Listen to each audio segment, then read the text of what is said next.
Hey guys, and welcome to the channel. Today I will be doing a what if, which is what if Deku had a multi-flame quirk part 1. I did not make this what if fan fiction. The author of this amazing fan fiction is Dripbayless, so please support their work, and if you like the video be sure to leave a like and subscribe. Chapter 1, Can I Be a Hero, too? Izuku Midoriya was a great mother. She would never claim to be a great person, and she would certainly never claim to be a hero, but she always strove to be the strongest pillar of love, care, and support that her darling little Izuku could ever need. So, it naturally made the predicament she was currently in that much more tenuous. Izuku had been diagnosed as quirkless earlier that day. She had her suspicions about the diagnosis primarily because her estranged brother had been a late bloomer, and the idea of judging potential quirk status on the presence of a toe joint, which in and of itself already had insidious implications regarding genetic superiority, was always ridiculous to her. Regardless, however, her son was crushed, and the ride home was nothing short of melancholic. Izuku sequestered himself in his room, and Izuku gave him the space he non-verbally requested. After a little while, she made her way to his room to check on him, and her heart constricted at the sight. Izuku was watching his favorite video of his idol, All Might, rescuing dozens of civilians from a burning building with a triumphant smile. It was a kind of smile that she was experienced enough to know was fake, but her son didn't know that. All he saw was the immutable confidence of an unstoppable and unwavering paragon. Izuku supposed that was the point, but it only served to embolden the jaded feelings she had towards the glitz and glam of the hero industry, hiding the horrible underbelly that lay underneath. No, she wasn't going to travel down that tired rabbit hole again. Her son needed her, and she would be there for him. Hearing her come in, he looked back at her with tears threatening to pour from his eyes.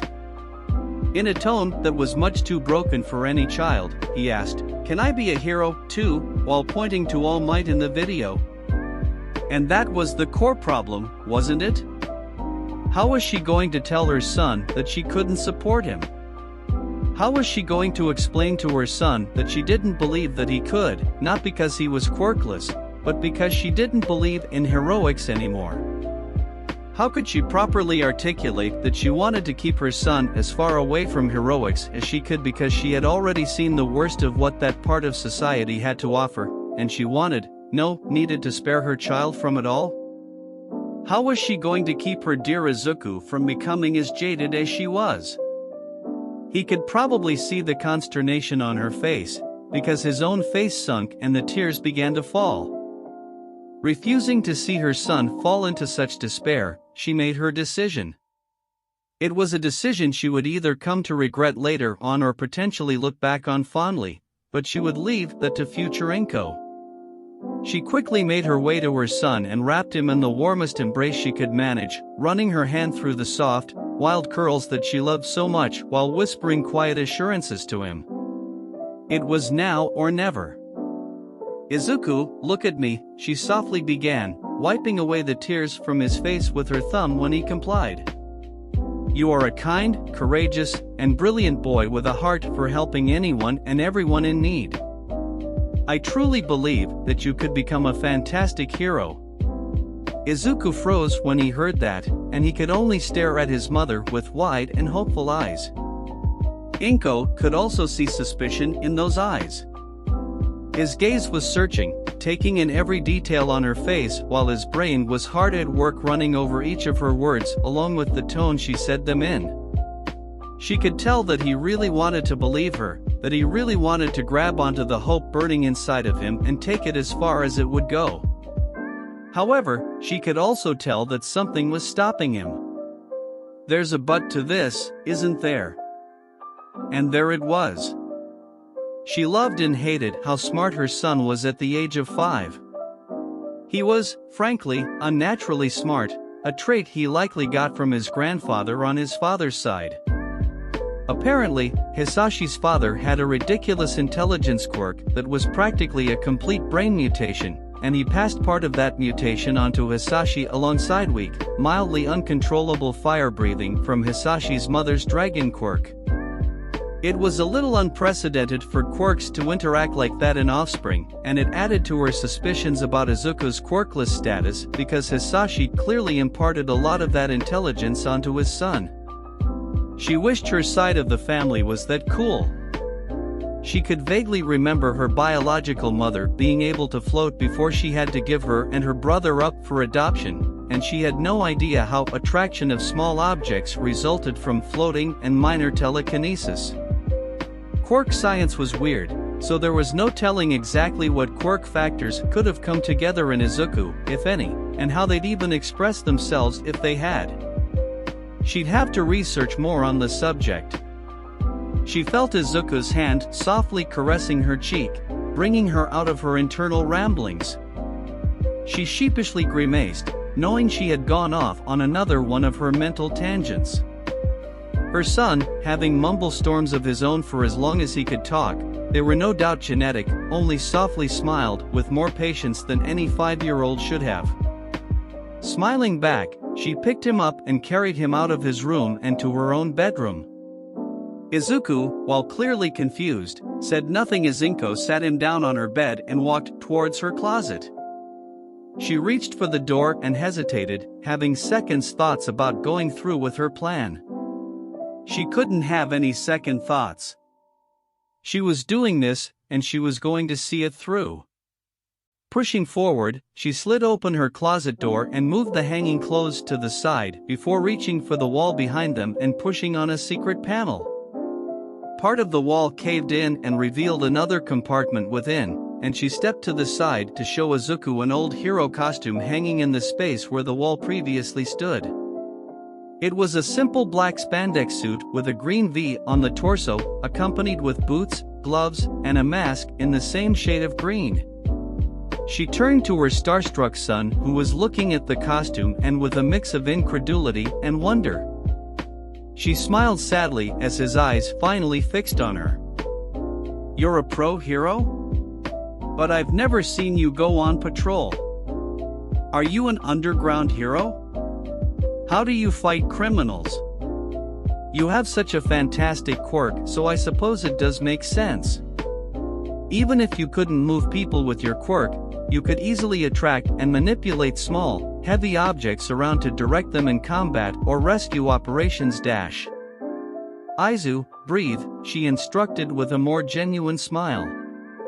When he stopped his mutter spree, she sat down on the bed next to him and readied herself for the conversation that she never wanted to have. To answer your questions, yes, I was a pro hero. I was underground, so I wasn't too popular with the general public, but I made a decent name for myself in underground circles. You're on the right track about how I used my quirk for both combat and rescue operations, but I mostly used my quirk to supplement my hand-to-hand combat. I'm showing and telling you all of this to answer your question from earlier. I truly do believe that you can become a hero. But I don't think you can become a hero like All Might. She could see the pain and hurt in his eyes before they gave way to a pleading ferocity. But All Might is the greatest hero. That's mostly true, she began, and that's part of the problem. All Might is like a god amongst men. He sets an impeccable standard for heroes everywhere, one that most people may not be able to attain because they're just not as absurdly powerful as him. Are you following so far? At his nod, she continued. All Might can do things that most heroes could only dream of doing, and that's with quirks of their own. For now, you don't have one of your own, and that will make your journey to becoming a hero significantly harder. You will have to work at least twice as hard as everyone else just to catch up with them, and even then, you may only receive less than half of the credit when the job is done. Inko wasn't going to pretend that Izuku wouldn't face any discrimination for being quirkless. It was something that he was better off knowing right away than finding out later in a less favorable manner. She paused to ensure that he was still paying attention. When she confirmed that he was, she pressed on. It will not be an easy task, Izuku. You will have to dedicate a sizable portion of your time and energy to training and preparing for this, both physically and mentally. There's also no real guarantee that it will work out, and that's even with a quirk. She sighed.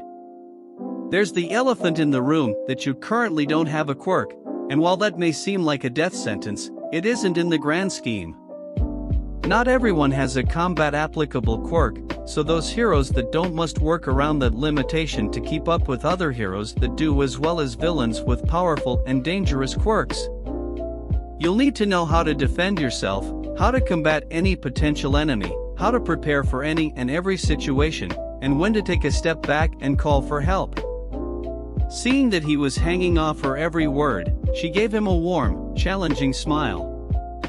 Luckily for you, you happen to have a retired pro living in your home that will happily train her son into the ground until he's the best damn hero this city has ever produced.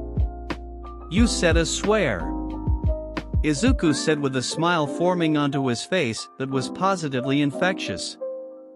She knew she made the right decision as she watched Izuku's hope return and the light in his eyes brighten in real time. Are you ready for the sheer amount of hard work that you will have to put in to become a hero without a quirk? She asked her son with a deadly serious tone before kneeling down to directly meet his gaze.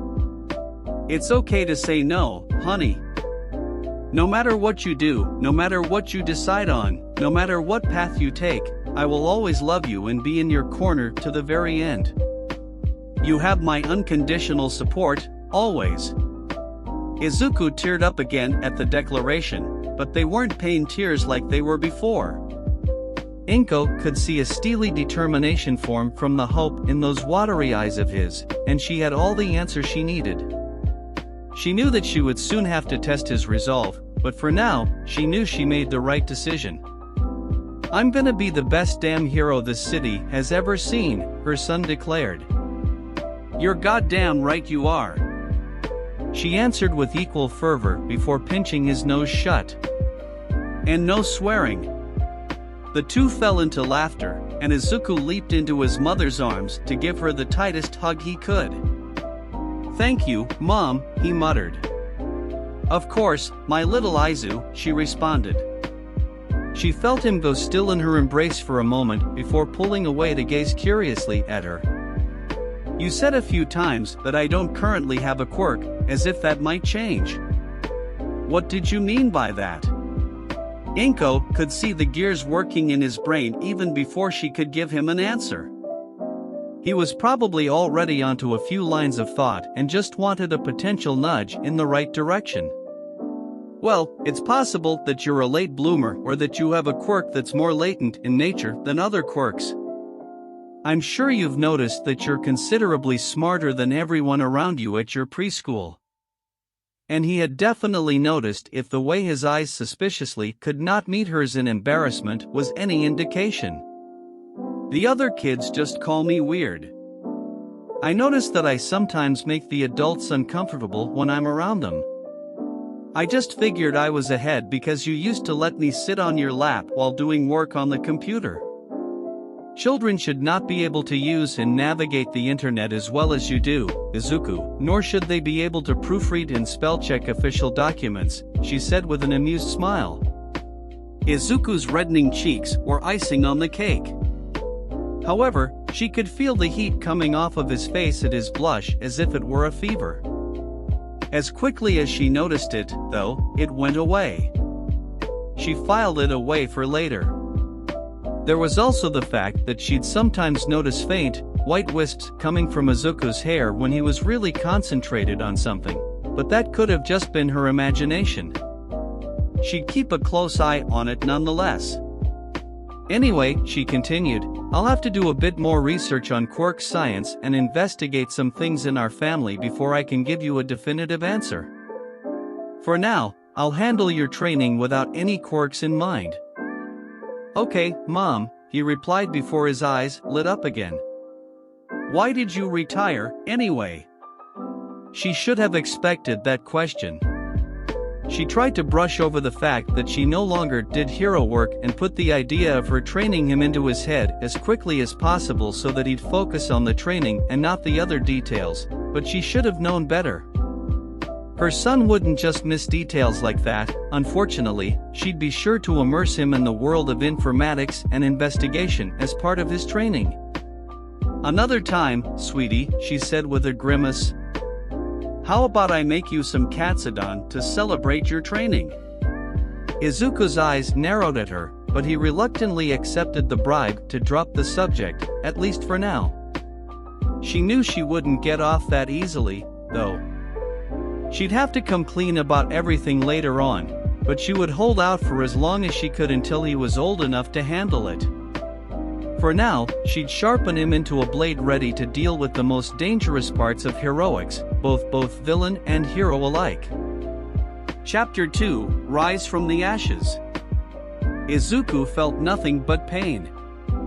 In fact, pain was the thing he had become most familiar with over the years.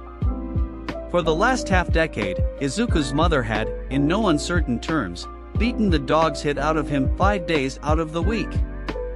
He had undergone ruthless physical training in combat, stealth, cardio, weight training, a bit of gymnastics, and even parkour for when it would inevitably become necessary. And Izuku loved every minute of it. At age 5, Izuku was started off with something relatively light, dodge training. Inko called in a favor that an old associate from her time as a pro owed her, and she managed to secure a small training room in the city as well as a frightening amount of small, rubber balls. Izuku's objective was simple: dodge the oncoming projectiles that his mother would launch at him with an unsettling grin. It seemed simple enough until he realized that his mother had impeccable aim and the arm of a major league pitcher. What she did not tell him was that she'd be yanking the balls behind him back into her grasp with her quirk, and he'd have to dodge those, too. It doubled as training in situational awareness. Strangely, Izuku would occasionally feel an unnatural heat in his body, usually congregating in his chest. When that heat made its appearance, Izuku felt as if the world had slowed down a bit, and the balls were suddenly easier to dodge. Those strange bursts didn't last for very long, usually for a few seconds at most, and he tended to feel even more worn out in the aftermath. He chalked it up to bursts of adrenaline until he had further information. He didn't notice the sparks and flickers of yellow that appeared in his hair when the phenomena happened, but his mother had, and she made note of them every time they did with a vindicated grin. She wouldn't tell him what she was smiling about, though. At age 10, Izuku learned firsthand what it truly meant to be quirkless, regardless of his suspicions of the accuracy of his status. This lesson came in the form of 2 distinct incidents happening on the same day, one being more pleasant than the other. The first incident began with a regular day at school for Izuku. That was, if regular involved him jumping in front of his sort of friend, Katsuki Bakugo, before the explosive blonde could continue tormenting another boy cowering on the ground. Izuku would have liked to believe that it wasn't a regular occurrence, but... "The hell are you doing, Deku?" the ash blonde growled at him with eyes filled with more annoyance than anger. "You can't just beat people down like this, Kaken." Izuku responded with a tinge of exasperation. "You've made your point already, whatever point that even was to begin with." That, in Izuku's estimation, may not have been the right thing to say. "Oh, really?" Bakugo growled in a low, dangerous tone. "You think you're better than me, huh? What the hell can you even do about it, you quirkless Deku?" Izuku didn't particularly want this to end in violence, but he knew that it was becoming unavoidable. A quick glance around showed that they were beginning to attract a crowd of other students, and he saw a teacher wander over to see what the ruckus was about. By then, the kid who was previously cowering had long since made his escape while Bakugo and company were distracted, so all the teacher saw was Bakugo and 2 others surrounding the unsettling kid who didn't have a quirk. So, he did what any other reasonable adult would do in that situation. He turned around and walked away. That's gotta be illegal, right? Izuku thought with a deadpan frown. He didn't dwell on it, however, as he had a more pressing issue to deal with in the form of a pissed-off Bakugo and his two lackeys making their way toward him. He really did not want to fight them, but it seemed inevitable. He just hoped his mother wouldn't be too upset with him. "If I have to stop you myself, that's exactly what I'll do," he said with a measure of conviction that took Bakugo slightly aback. It's what a hero would do. And that, Izuku learned, was definitely not the right thing to say. "You looking down on me, you shitty, worthless nerd?" Bakugo almost screamed. "Guess I'll have to finally put you in your place and remind you of the goddamn pebble you are." And without any further preamble, Bakugo threw a right hook at Izuku, his fist crackling with small explosions from his quirk. Resigning himself to his fate, Izuku quickly sidestepped the punch and snapped a firm hold onto the blonde's arm, flipping him over his hip and slamming Bakugo to the ground with a thud. Bakugo was frozen. Deku, the weak, defenseless nerd, had actually reversed his attack. Deku could actually defend himself. It was a shock to his system and caused him to freeze and only stare up at the boy above him, and he did not like what he saw. Meanwhile, Izuku has felt the world slow down once again. The familiar heat was making itself known in his chest, but it also felt like twinges of it were spreading throughout his body. That was certainly new. He'd think about that later, though. In his periphery, he saw several grotesquely long fingers lunge for him at a crawling pace. Sidestepping once more, he seized the boy's long fingers and employed one of the tactics his mother had drilled into him: ruthlessly attack joints if your opponent was dumb enough to leave them exposed.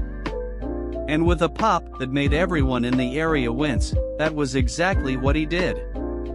He still could not rest, though, as his final opponent was trying to lunge at him from his other side. The portly boy with minimally effective wings tried to use the barest of glides his quirk allowed to get the drop on Izuku. The heat in his chest left him, but the heat in the rest of his body remained. Turning around to face the wing boy head-on, he swung his arm out to clothesline the boy and kill any momentum he had. That was the intention, anyway. What actually happened was that the boy slammed into Izuku's arm as if it was a wall, and Izuku inadvertently launched the larger boy into the crowd with the follow-through of his swing. Yes, that was certainly a new development. While Izuku was stuck contemplating what exactly happened amidst the deathly silent and awestruck crowd, Bakugo was focused on what he had seen. Particularly, he was stuck on the small flames that protruded from Izuku's hair for mere moments at a time, one yellow and one green. Deku's got a fucking quirk, and he's been lying about it. While Bakugo silently seethed at the perceived injustice, the teacher from earlier had finally returned to handle the ruckus. However, he was met with a silent collection of children all staring in tangible wonder and fear at Izuku. "Midoriya, what have you done to these boys?" the teacher immediately accused with a stern glare at the young greenhead. A part of Izuku wanted to flinch and cower at the glare he was receiving, but a larger part found the man horribly lacking in intimidation factor compared to frightening taskmaster that was his mother. However, the older man did not even give Izuku a chance to speak before he quickly disregarded him entirely. "I don't want to hear any of your lies," he said before turning to a bystander. "What did Midoriya do to those boys?" Said bystander, a brunette with a heavy chameleon mutation, looked as if he was about to speak before one of his eyes fell on Izuku. The chameleon boy subconsciously flinched at the gaze, regardless of how non-threatening it actually was. Nothing," he quickly answered. "He did nothing." The teacher raised an eyebrow, not terribly convinced. "Oh, really?" he asked, now turning his gaze to the crowd at large. "Did Midoriya truly do nothing?" The choruses of "yep, yeah, And I'm not a rat, surprised the teacher. It was very unusual for anyone to go to bat for the little, quirkless weirdo, much less an entire crowd of bystanders who had clearly just watched a fight. Realizing he couldn't reprimand him without any proof, he scanned the area to find even the smallest thing to pin on the boy. His eyes landed on one of the students on the ground, clutching his fingers as if they had been broken. A cruel smirk finally finding its way onto his face, he walked over to the boy and kneeled down beside him. "Did Midoriya do this to you?" he asked as gently as he could manage. The boy briefly looked up at the man through the pane before his gaze flickered to the aforementioned boy, and he immediately clammed up. I fell," he quickly stuttered out before shutting his mouth again. The man was now positively beside himself. He could not fathom what the hell the boy had done to command such fear. Was it fear coming from the other children?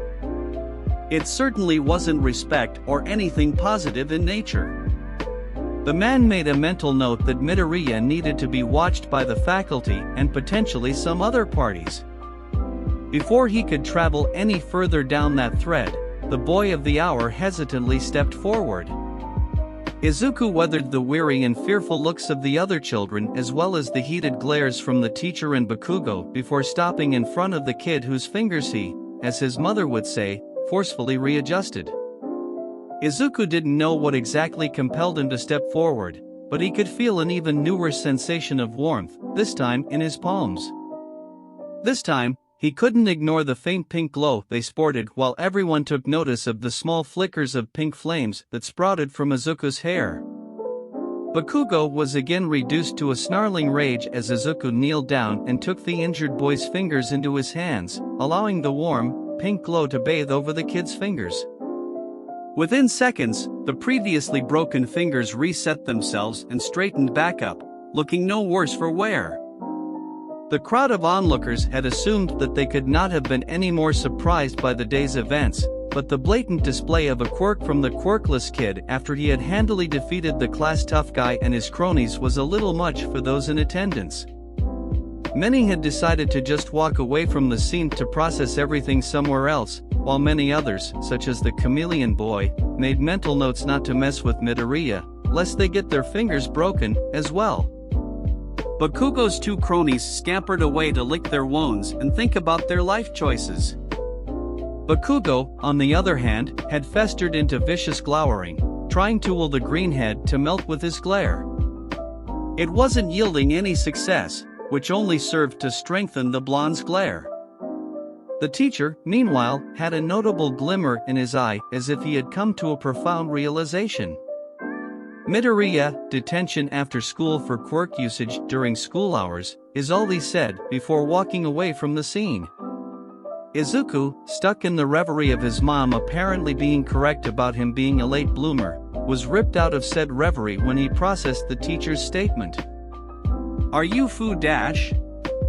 Izuku could only sigh in a mixture of frustration and resignation as he walked home from school after his detention. He was looking forward to giving his mother the news, although he was curious as to how it would affect his training. His mother had specifically not accounted for quirk usage in any of the combat and movement training they had done, so he supposed that she would figure out ways to incorporate his quirk in the routines and stances in a way similar to her own fighting style. Of course, that would have to come after they figured out exactly what his quirk even was. He was certain that the warmth he periodically felt during training had something to do with it rather than just being adrenaline, and he at least knew that he could heal people's injuries with whatever caused the warm sensations in his palms. Maybe his quirk was similar to Kaken's in that way. Speaking of which, Deku. He had sensed a presence waiting around the school when he left, and the presence followed him on his path home.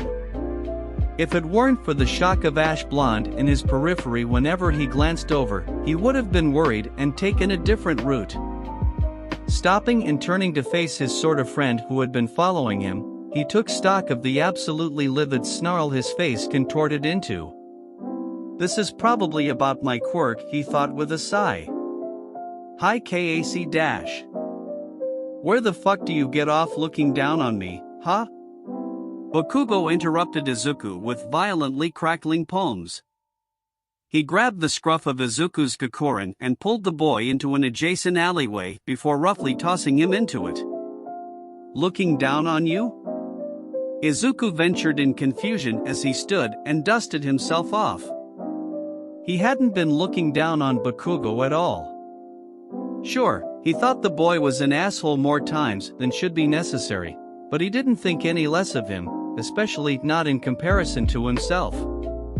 Up until that afternoon, Bakugo had a quirk and Izuku didn't, and that automatically made him superior to Izuku in the eyes of society. Izuku was well aware of that.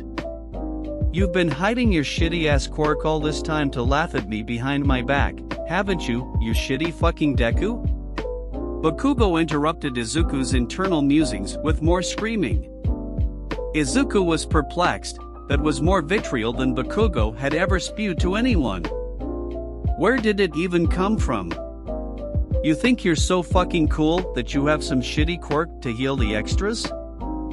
You're a fucking pebble in my path to greatness, a worthless fucking scrub that needs to remember his goddamn place. You hear me, fucking Deku?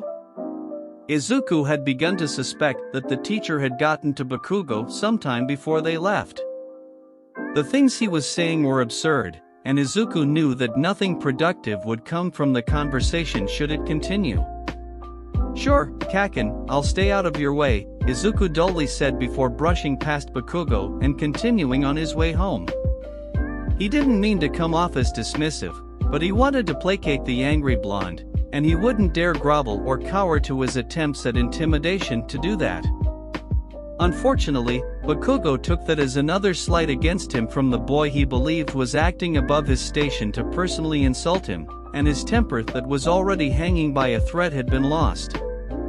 He roughly grabbed Izuku and launched him deeper into the alley before igniting his palm and blowing the boy back even further. Bakugo was seeing red, and he would be sure to remind Deku of his place in a way that he'd never forget. Izuku, on the other hand, was not in the mood for this shit. Bakugo had already tried to attack him earlier that day, and that became a whole thing that landed him in detention with a teacher who clearly hated him and probably put Bakugo up to this very encounter. He watched Bakugo approach with a vicious gleam in his eyes that promised nothing but pain, and he could already feel his body rapidly heating up again. However, it was much greater than normal, as he could see thin wisps of smoke steaming from his skin. When Bakugo took a step within a yard's distance of Izuku, something within him snapped, and the familiar warmth became a shocking yet comfortable haze of heat that washed over the entire alley. What followed was an explosion of vibrant colors, turning the dank alley into a mosaic of flames kissing every end of the rainbow. Bakugo was momentarily pulled out of his rage by the sight of his classmates standing in front of him wreathed in flames of every color. His normally green hair was spattered with the colored tips of flames moving to the beat of their own drums.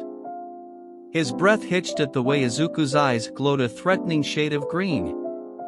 Bakugo, for the second time that day, had frozen. He could do nothing but watch in alarm as Izuku slowly raised his right hand and pointed his palm at him. The way Izuku's violently emerald eyes narrowed with contempt at him made his stomach drop, and he truly did not know if he would make it out of that alley in one piece.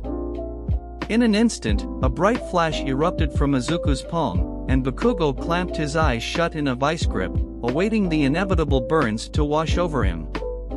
But they never did. He waited at least 5 seconds for something to happen, only opening his eyes to assess the situation when it was clear that nothing would be happening. Izuku was gone, the only evidence that he was even there being the glossy rainbow burned into the concrete where he once stood.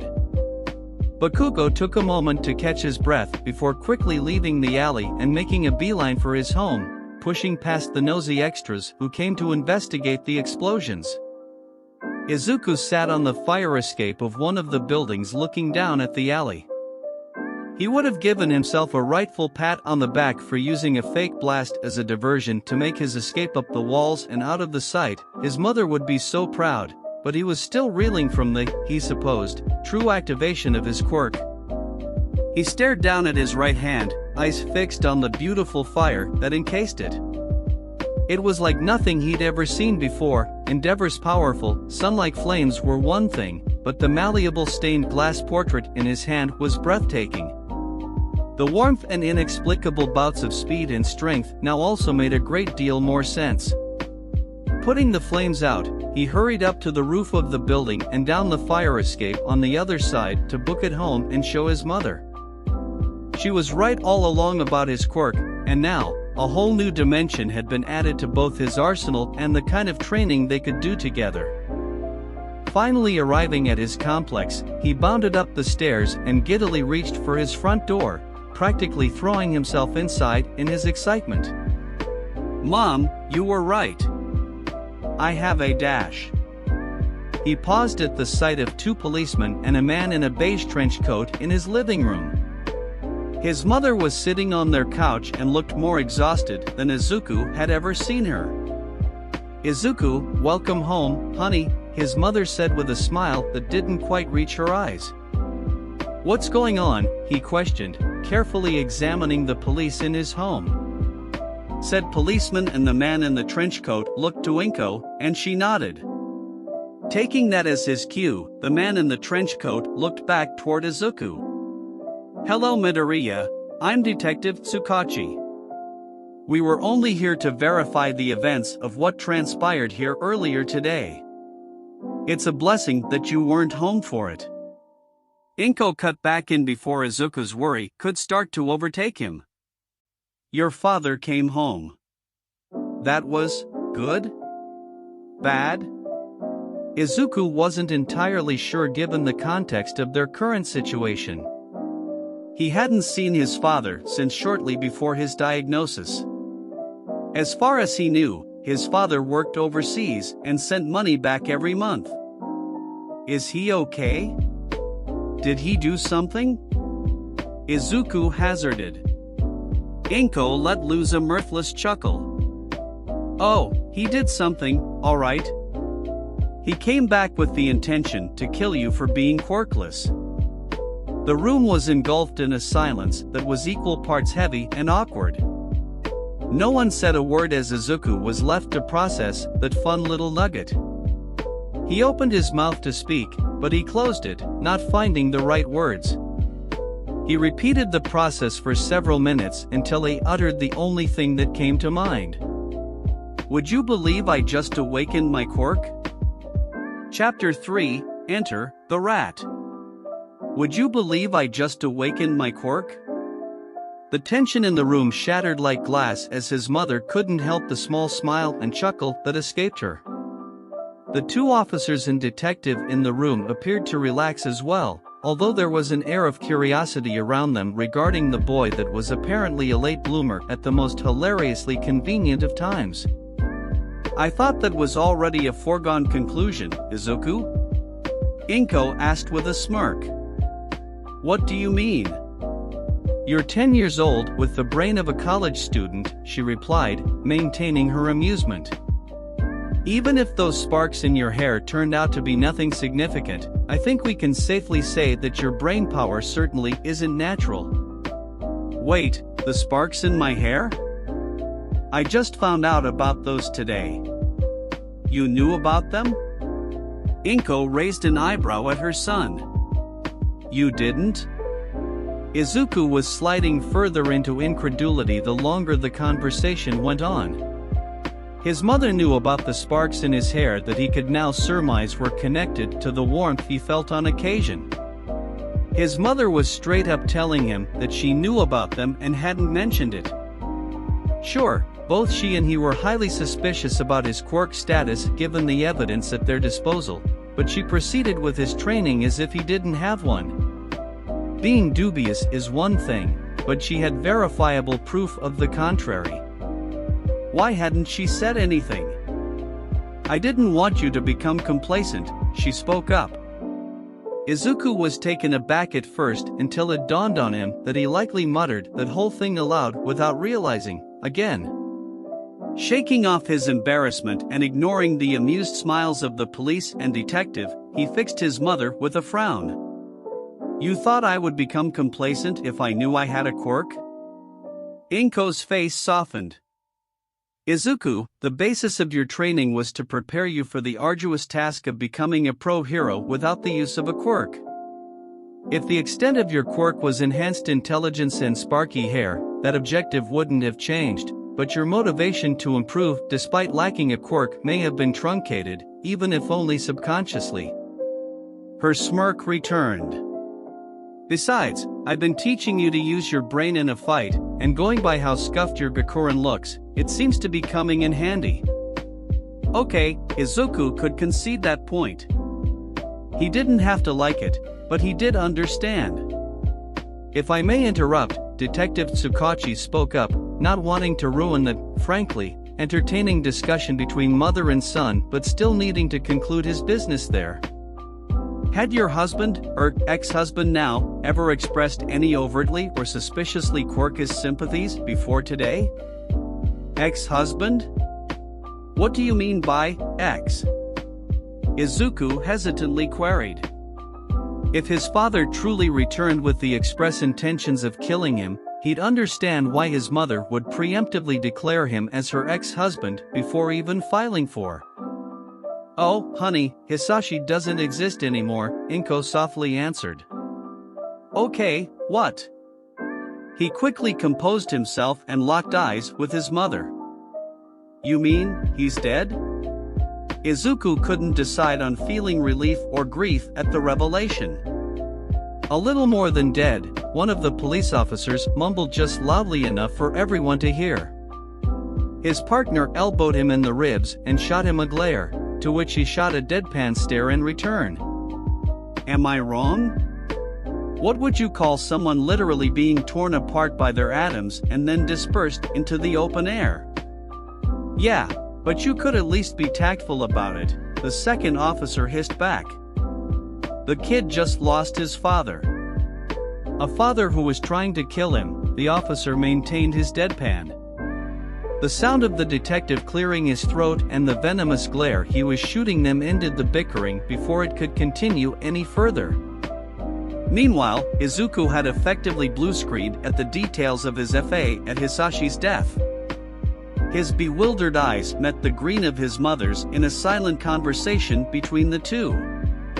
She solemnly nodded to confirm that he did indeed hear them correctly. You atomized him," he finally managed to get out. "He was threatening you." Izuku waited for any further explanation, but one never came. Right. He knew she was ruthless, especially during training, and he knew of her past as an underground pro hero, but that newest bit of information only confirmed one thing to him. His mother was fucking terrifying.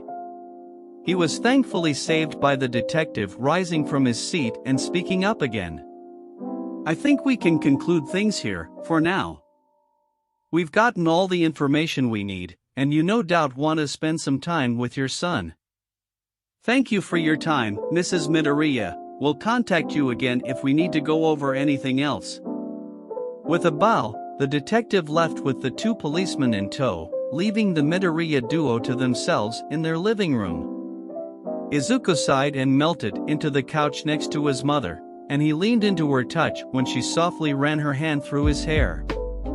"How are you feeling, son?" she asked with a hint of trepidation. Izuku exhaled, feeling as though he was releasing all of the events of the day. "In a word? Exhausted." "That's certainly understandable," she said with a soft smile. "Why don't you tell me about your quirk?" It was as if a switch was flipped within the boy as his eyes lit up with excitement. He practically launched off of the couch and started moving to the coffee table and any other wooden piece of furniture a healthy distance away from him. Standing in the middle of the room, he reached for the familiar warmth inside of him, and he ignited in a pillar of multicolored flames. Inko was mesmerized at the sight. She hadn't anticipated his quirk to be so beautiful, she mumbled aloud without taking her eyes off of him. Izuku preened at the praise, and his flames began to take on a crimson hue across the board. That was surprising enough to the duo, but the resulting increase in temperature alarmed them. Izuku panicked when he saw the footprints he was burning into the carpet, and he quickly cut off his quirk. He had no idea what had happened. When he first awakened the quirk, the flames were brilliant and powerful, but he was also actively projecting them to keep Bakugo at bay. They weren't burning nearly as brightly just then, but they transitioned to a solid red when his mother complimented them, and they felt even hotter than they were earlier that day without even increasing in size. Were the flames tied to his emotions? It seemed like too much of a hair trigger to be the case, and why transition to purely red when he was feeling happy? Could he access other colors individually? Would it make a difference? The red flames were demonstrably hotter than the multicolored fire. Would that be the case with the others? He was snapped out of his thoughts by his mother struggling to suppress her giggle fit. It immediately dawned on him what happened. "I said all of that out loud, didn't I?" he asked with a sheepish scratch to the back of his head. "MHM. You really are my son," she said with a warm smile, noting the white embers wafting from his hair. The smile then tightened into a thin line. "There was one thing you said, though, about projecting your flames to keep Bakugo at bay. What did you mean by that, exactly?" Izuku, now knowing his mother could literally atomize a human and sensing potential danger, told her about everything that happened that day. He told her about the initial scuffle with Bakugo, he told her about his teacher's blatant bigotry, he told her about Bakugo hunting him down and his suspicions that the teacher orchestrated it, and he told her about his quirk's activation. The blankness of her face after he finished deeply unsettled him. He could see a ravenous fury in her gaze that contrasted with the careful nothingness, and it had him sweating bullets. It may not have been a very heroic thought, but he was just glad to not be the target of her wrath and prayed for a quick demise to anyone that was. Across town, the teacher in question was reading a copy of Meta Liberation War in his study when a chill ran up his spine. For the briefest of moments, he felt as if the eyes of the Grim Reaper itself were bearing down on him. Probably Midoriya's fault. The principal is already on the ship, but the sooner I can get the rest of the faculty on board with Destro's ideals, the better. Back in the apartment, Izuku was nervous about what his mother would do to anyone who had even accidentally wronged him in his life. Mom? Why, you're not going to tear Bakugo apart and then reassemble him into a pig or something, right? He truly hoped he did not doom his sort of friend. Was that still even applicable to a horrible fate? Inko was broken out of whatever unholy machination she was conjuring in her mind. "Oh, no, I'm certain that Katsuki learned his lesson and won't be bothering you for a while. Besides, I can't reassemble someone after taking them apart, there's no going back for them. Anyway, I'll be sure to have a talk with Mitsuki about him soon." Her eyes darkened and the bloodthirsty grin she usually reserved for training made its way back onto her face. "I'm more concerned with your teacher who thought it acceptable to put my baby in harm's way." And then, in a flash, her grin disappeared and the bloodlust vanished alongside it, and she was back to sporting the loving smile he was familiar with. "You mentioned being able to heal someone's fingers after they were forcefully readjusted. The color was pink, right?" At his nod, she hummed and stroked her chin. "Going by the yellow embers you sported when dodging and the white embers that appear when you're thinking hard over something, it's likely that your flames each have individual properties to them, and they come together to create an inferno that functions similarly to endeavors." The way she spoke Endeavor's name with such utter disdain surprised Izuku. He didn't know that they knew each other. It was also possible that she just knew of him and disliked him for one reason or another. He wouldn't really blame her if that was the case. Questions for later, though. For now, freshen up and get ready for dinner. I'll make you some more celebratory katsudon for awakening your quirk, Inko declared and darted into the kitchen. Izuku sighed. He was more than familiar with the katsudon bribe. Guess endeavor is a sore subject for her. The next morning, Izuku rolled out of bed to prepare for the usual light spar and informatics training that happened on Saturdays. However, a knock at their door surprised them, as Inko wasn't expecting anyone that day. Opening the door, a short, white-furred animal in a suit stood on two legs in front of her with a smile. "Nizu?" Inko asked in shock. "Mrs. Midoriya, how lovely it is to see you again," Nizu chirps. "Or, shall you return to being Ms. Akatani, given that the remains of your husband have likely entered the lower atmosphere?" Inko's eyes widened before narrowing at the animal of indeterminable origin. "How did you find out about that already?" "It literally happened yesterday." She paused, and then she slumped in resignation. "You know what, of course, you found out about it." "You're Nizu." "That I am," the creature agreed with grin that just bordered on predatory. "I'd ask you why you're here," Inko began before stepping aside and motioning for him to enter, "but the fact that you tracked me down and came in person means that you have a good reason, and I probably won't like it." Nizu's smile faltered as they entered the living room. "You're correct, unfortunately. I wish we could have met again under better circumstances, but alas, it is not to be." Inko sighed and nodded, turning her head to her son who was attempting to be inconspicuous and eavesdrop on them without being seen. "Izuku, come meet an old acquaintance of mine." Izuku blanched at being detected, and he dejectedly meandered into the living room while his mother mirthfully shook her head. "Izuku, this is Nizu. We worked a few cases together when I was still active," Inko explained to the boy who had already set his analytical gaze onto the furry creature, who in turn had given Izuku one of his own. "Why, hello, young Midoriya. Am I a mouse? Am I a dog? Am I a bear?" "You're a chimera, although the specifics of what animals compose your DNA is a bit tricky.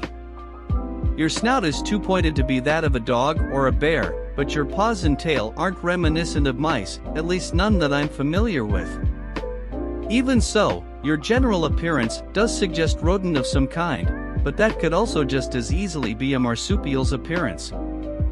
That would explain why your tail has fur and isn't bushy, but it still wouldn't explain the nature of your paws." Izuku only paused to accept the cup of tea handed to him by his mother, who had taken the opportunity afforded to her by Izuku's mumblestorm to make tea. "Then again, I suppose you wouldn't be much of a chimera if the lion's share of your DNA came from a singular animal." Not necessarily true, but you are certainly on the right track, oh dear. Your hair has combusted," Nizu commented before taking a sip of his tea. "Oh my, you remembered my favorite blend after a decade, how lovely." "You saved my life directly or otherwise on several occasions," Inko softly responded. "You're also one of the few people in heroics that I trust implicitly. It's the least I could do." Izuku had abandoned his muttering about Nizu's species when he pointed out that his hair was on fire. He reached up to investigate, and he found pure white flames in his hands that quickly died out. His head ached a tad, and he was certain that it was part of his quirk, but he filed it away for the moment.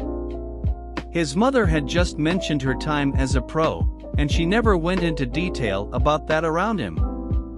He still didn't even know why she retired in the first place, but he had been able to gather that she retired shortly before he was born.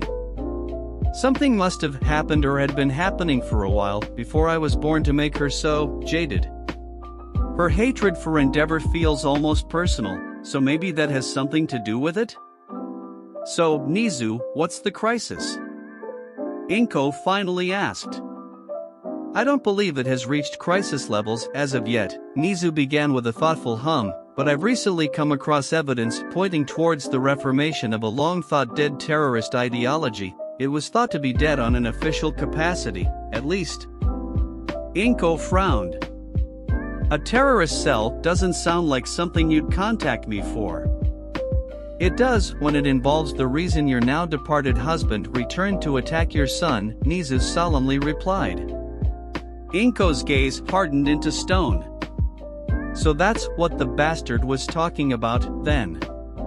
What do you mean? Izuku hesitantly inquired. Inko sighed. Hisashi was content with staying out of our lives when I informed him of your diagnosis. For years, I didn't even want to tell him that I was training you despite your status, but I felt he had the right to know. So, I called him and got him up to speed. He hung up on me the minute I made it clear that I supported you following your desires despite your quirk status, and I didn't hear a word from him after that. That was 2 weeks ago. Yesterday, when Hisashi showed up, he went on a rant about the quirkless being unevolved blights on mankind and that we should all have the rights to wield our meta abilities freely, and having those without meta abilities around only fills the need for laws restricting people's freedoms. He then said that he wouldn't stand for having a null rise above his station. It was around the time he spat a fireball at me and tried to break down your bedroom door that I handled him. Oh, was Izuku's simple reply. He did not know what to say to that. He was abrasive and rather opinionated when I met him, but blatantly spouting heavily quirkist sentiments is a new development. Although, maybe I shouldn't be surprised since he did back out when he thought he had a quirkless son. True colors, and all that. It's the terminology you say that he used that worries me, Nizu stated. It's straight from Destro's meta-liberation war and the movements it spawned. I thought Destro wrote that book after he was imprisoned? Inko asked. He did, and the bulk of his army was rounded up either and imprisoned or killed officially, anyway, but many of the sentiments surrounding quirk liberation in his biography remained in a portion of society. That portion has only grown and festered over the years. While not outright supporters of Destro, there are several factions that align themselves with the basic premise of the original meta-liberation army. For the moment, they're small pockets of pro-quirk activists, small-time villains, and terrorists leading indoctrination campaigns to bolster their numbers. And you think Hisashi fell victim to one of those? It is a possibility, I'm afraid. Inko sighed once more and ran a hand through her hair. Just great. Things can't ever be so simple. She paused, and she refocused her gaze onto the chimera. So, a collection of potential terrorists and cultists are festering around the country. That does sound concerning, but I wouldn't imagine it would be alarming for you. I've had some of my employees and some other unaffiliated heroes go undercover in a few of those cells, and they all came back with information that suggests a common thread between them, a singular benefactor sponsoring each cell, Nizu responded. Anyone of note? Potentially too much note. How so? They all led back to disposable shell companies of Detnerat. And with that, Inko was stressed. Her stress level had steadily been climbing over the course of the conversation, and the revelation that quirk supremacists were being funded by the already shady lifestyle support company worth billions didn't help matters one bit. However, something else stuck out to the former pro-hero. Earlier, you specified that they align with the ideals of the original meta-liberation army. Is there another meta-liberation army that we should know about? Inko hesitantly ventured. Nizu did not immediately respond, choosing instead to take a sip of his tea. Inko did not like that at all, as it was one of the creature's tells that he was stressed as well. Anything that had Nizu stressed was a high-priority threat that needed to be dealt with. I have my suspicions, Nizu carefully started.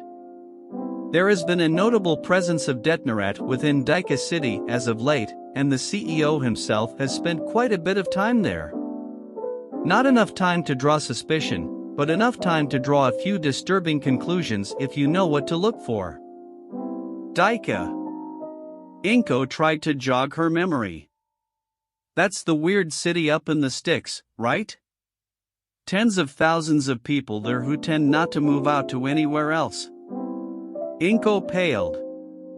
Potentially tens of thousands of isolated people living within an MLA indoctrination camp, Nizu answered with a solemn nod. An army being gathered right under our noses. A heavy silence followed as the horrifying implications were readily apparent to all occupants, Izuku included. His brain was in overdrive trying to account for any and all possibilities and any ways to prevent a war from starting. His thoughts sped up, and he started running through several ideas, theories, and plans at a ridiculous pace. Young Midoriya, your hair has combusted again. Izuku did not flinch this time, as the white flame encompassed even more of his hair. Inko was mildly alarmed while Nizu was curious at the development. Izuku, paying no mind to either, mentally rewinded several instances at his school where the adults openly praised strong quirks and promoted a might makes right mentality while shunning and paying less attention to those with weaker quirks or anyone deemed to have less potential.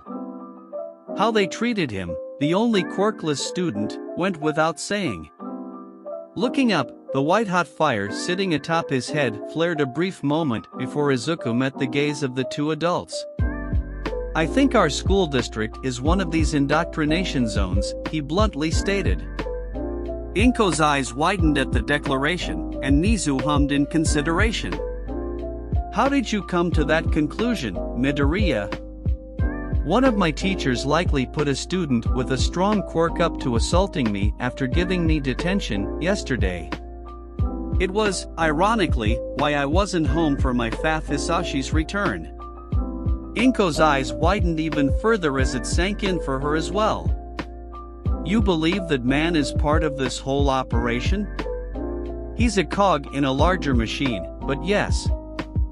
I've caught glimpses of what's in his and others' teachers' desks, and I might have seen a copy of Meta Liberation War in one or two of them, but that might just be confirmation bias at work. I can't say for sure. What I can say, however, is that in instances where I'm sent to the principal's office for one fabricated reason or another, I've seen some of the things he has on display. I doubt he keeps anything truly incriminating in his office, but he does have a strange mask that only goes over your eyes on his desk. I asked him about it once, and he said that it was a memento of an old revolutionary he studied in graduate school. He didn't explain any further, but he likely believed that a child as young as I am would never be able to put the pieces together, so he didn't seem too bothered about letting that much slip. Can you draw the mask? Nizu asked. Yes, Izuku answered. I'll go grab a notebook before whatever is going on with my quirk dies down and I get the worst migraine of my life. He left to his room, and in no time at all, he returned with a notebook and quickly began sketching away. Nizu tilted his head to read what was written in the cover, and the phrase Hero Analyses for the Future Volume 8 grabbed his attention. Izuku looked to be finishing up, so he elected to put a pin in that thought for the moment. Upon finishing, he handed the notebook over to Nizu, and sure enough, it was Destro's mask exactly as it was printed on Meta Liberation War. He and Inko shared a glance and had a silent conversation. Izuku, meanwhile, immediately felt the effects of his quirk when the white fire on his head finally petered out, and the searing migraine came in with an ungodly vengeance. He slumped over on the couch and clutched at his head, causing his mother to leap from her seat and rush to his side.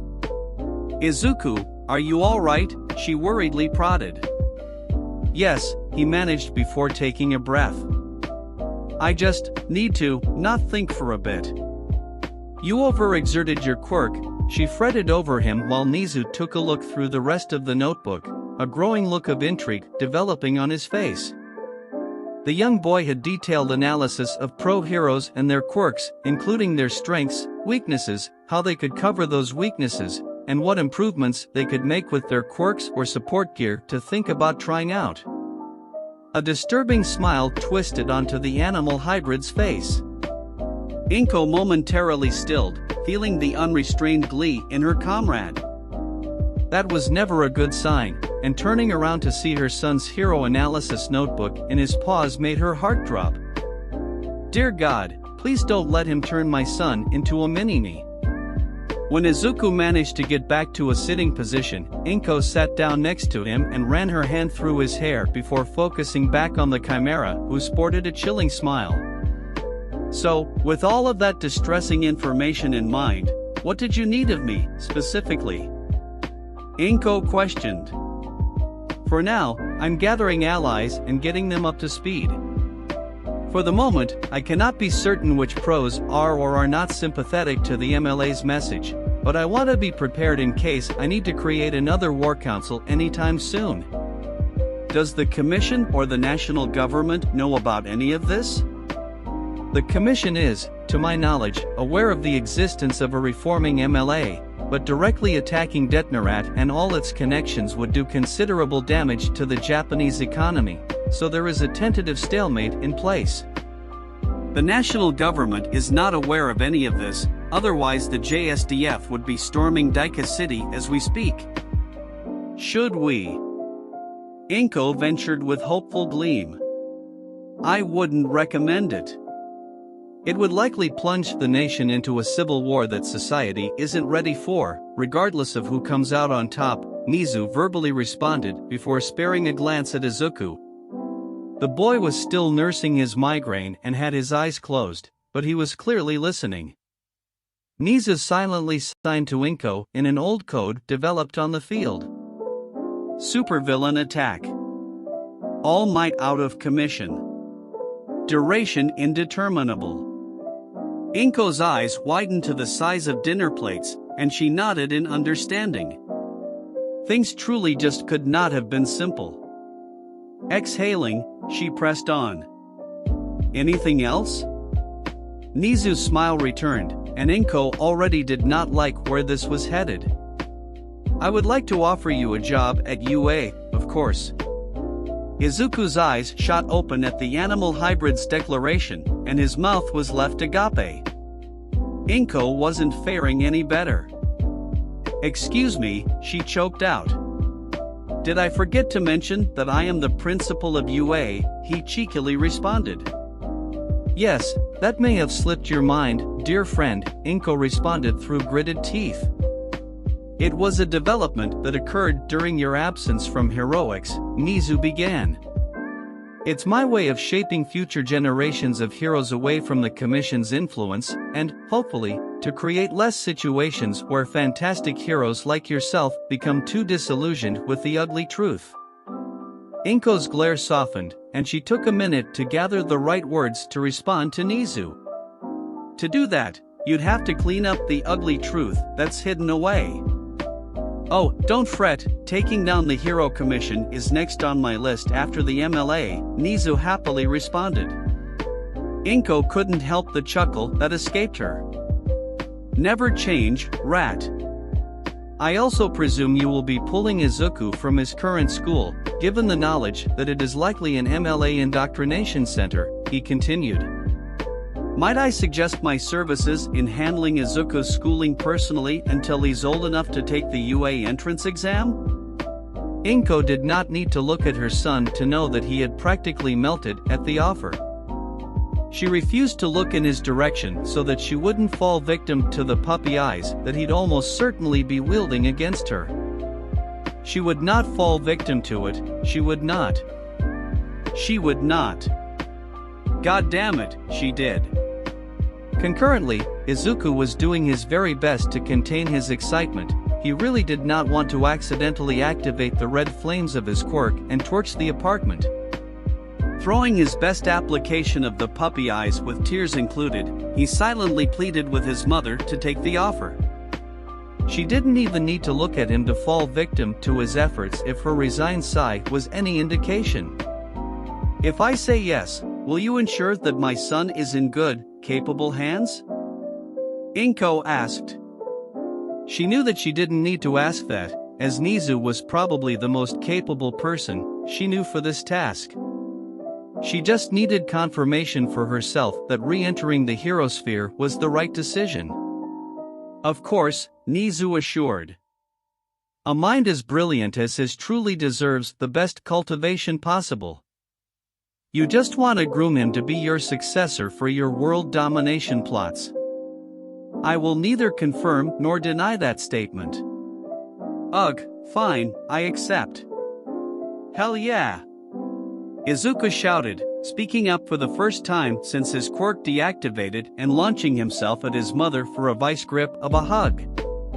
Gladly returning it, she shot her guest a curious glance.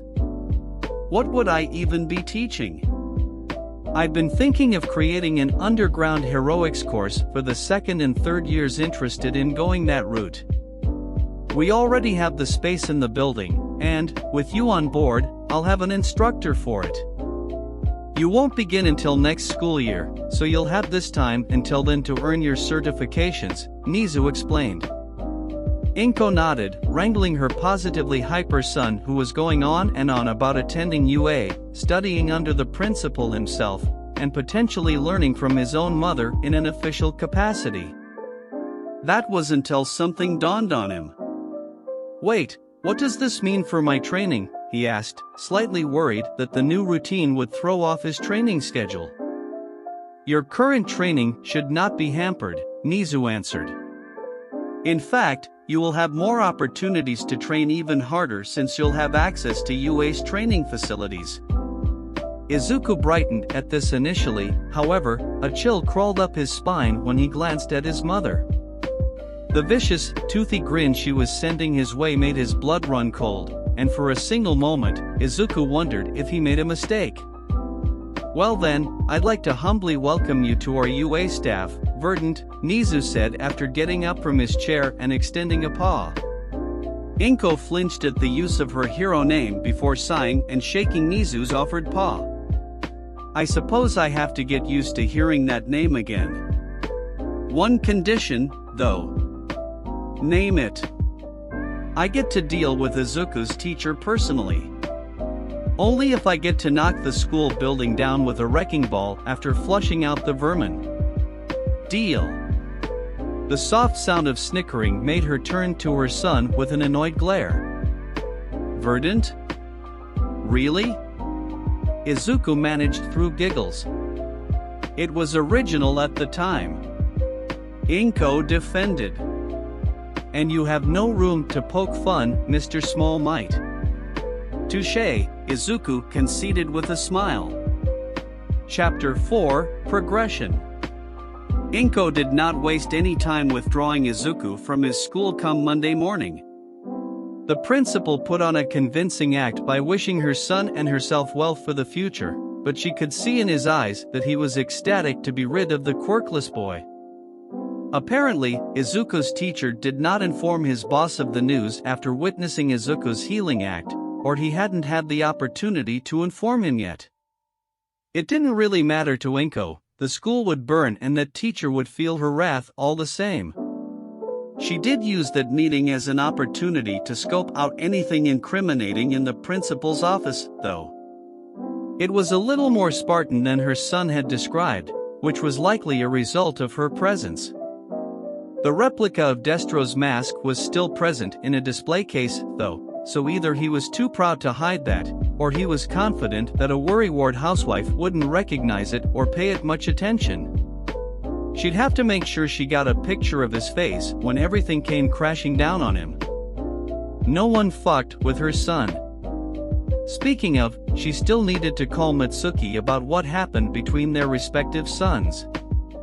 She didn't know if Katsuki had mentioned anything about it to her, but she hadn't called or texted her about it at all, so Inko figured that Katsuki's pride was a little wounded. She didn't want to hold anything against her best friend's son, well, one of her best friend's sons, but that bastard Endeavor refused to let her help. She killed that train of thought and took a deep breath. Exhaling, she promised herself that she wouldn't think about that right then. The Katsuki matter was more crucial, especially if he's being exposed to MLA indoctrination. Finding her friend at the top of her contacts, she called her up. "Hey, Inky, what's up? You don't usually call during business hours. Must be important." "Hi, Mitsuki, did Katsuki tell you about what happened?" There was a pause on the line, and Inko could tell that Mitsuki was hesitant to respond. "Katsuki's been quiet these last few days. He's been more irritable than normal, too, and he spent all of his time in his room and wouldn't come out, not even to eat. I don't know what happened on Friday. He wouldn't tell me. I think I know what's causing that. He and Izuku got into a bit of a scuffle, and Izuku manifested his quirk. A powerful one, too. Wait, that's it? The little shit isn't top dog anymore, and he's nursing his pride? Ha! Serves him right. Hope this humbles him a little." Inko sighed into the phone. "Yeah, but I wish that were the end of it. Did something happen to little Izu?" Inko's voice became as hard as steel. "No. The school, though, is a different story." There was another silence on the line. "You're bringing out the hero voice. This must be serious. Izuku told me that Katsuki tried to viciously assault him in an alleyway after detention."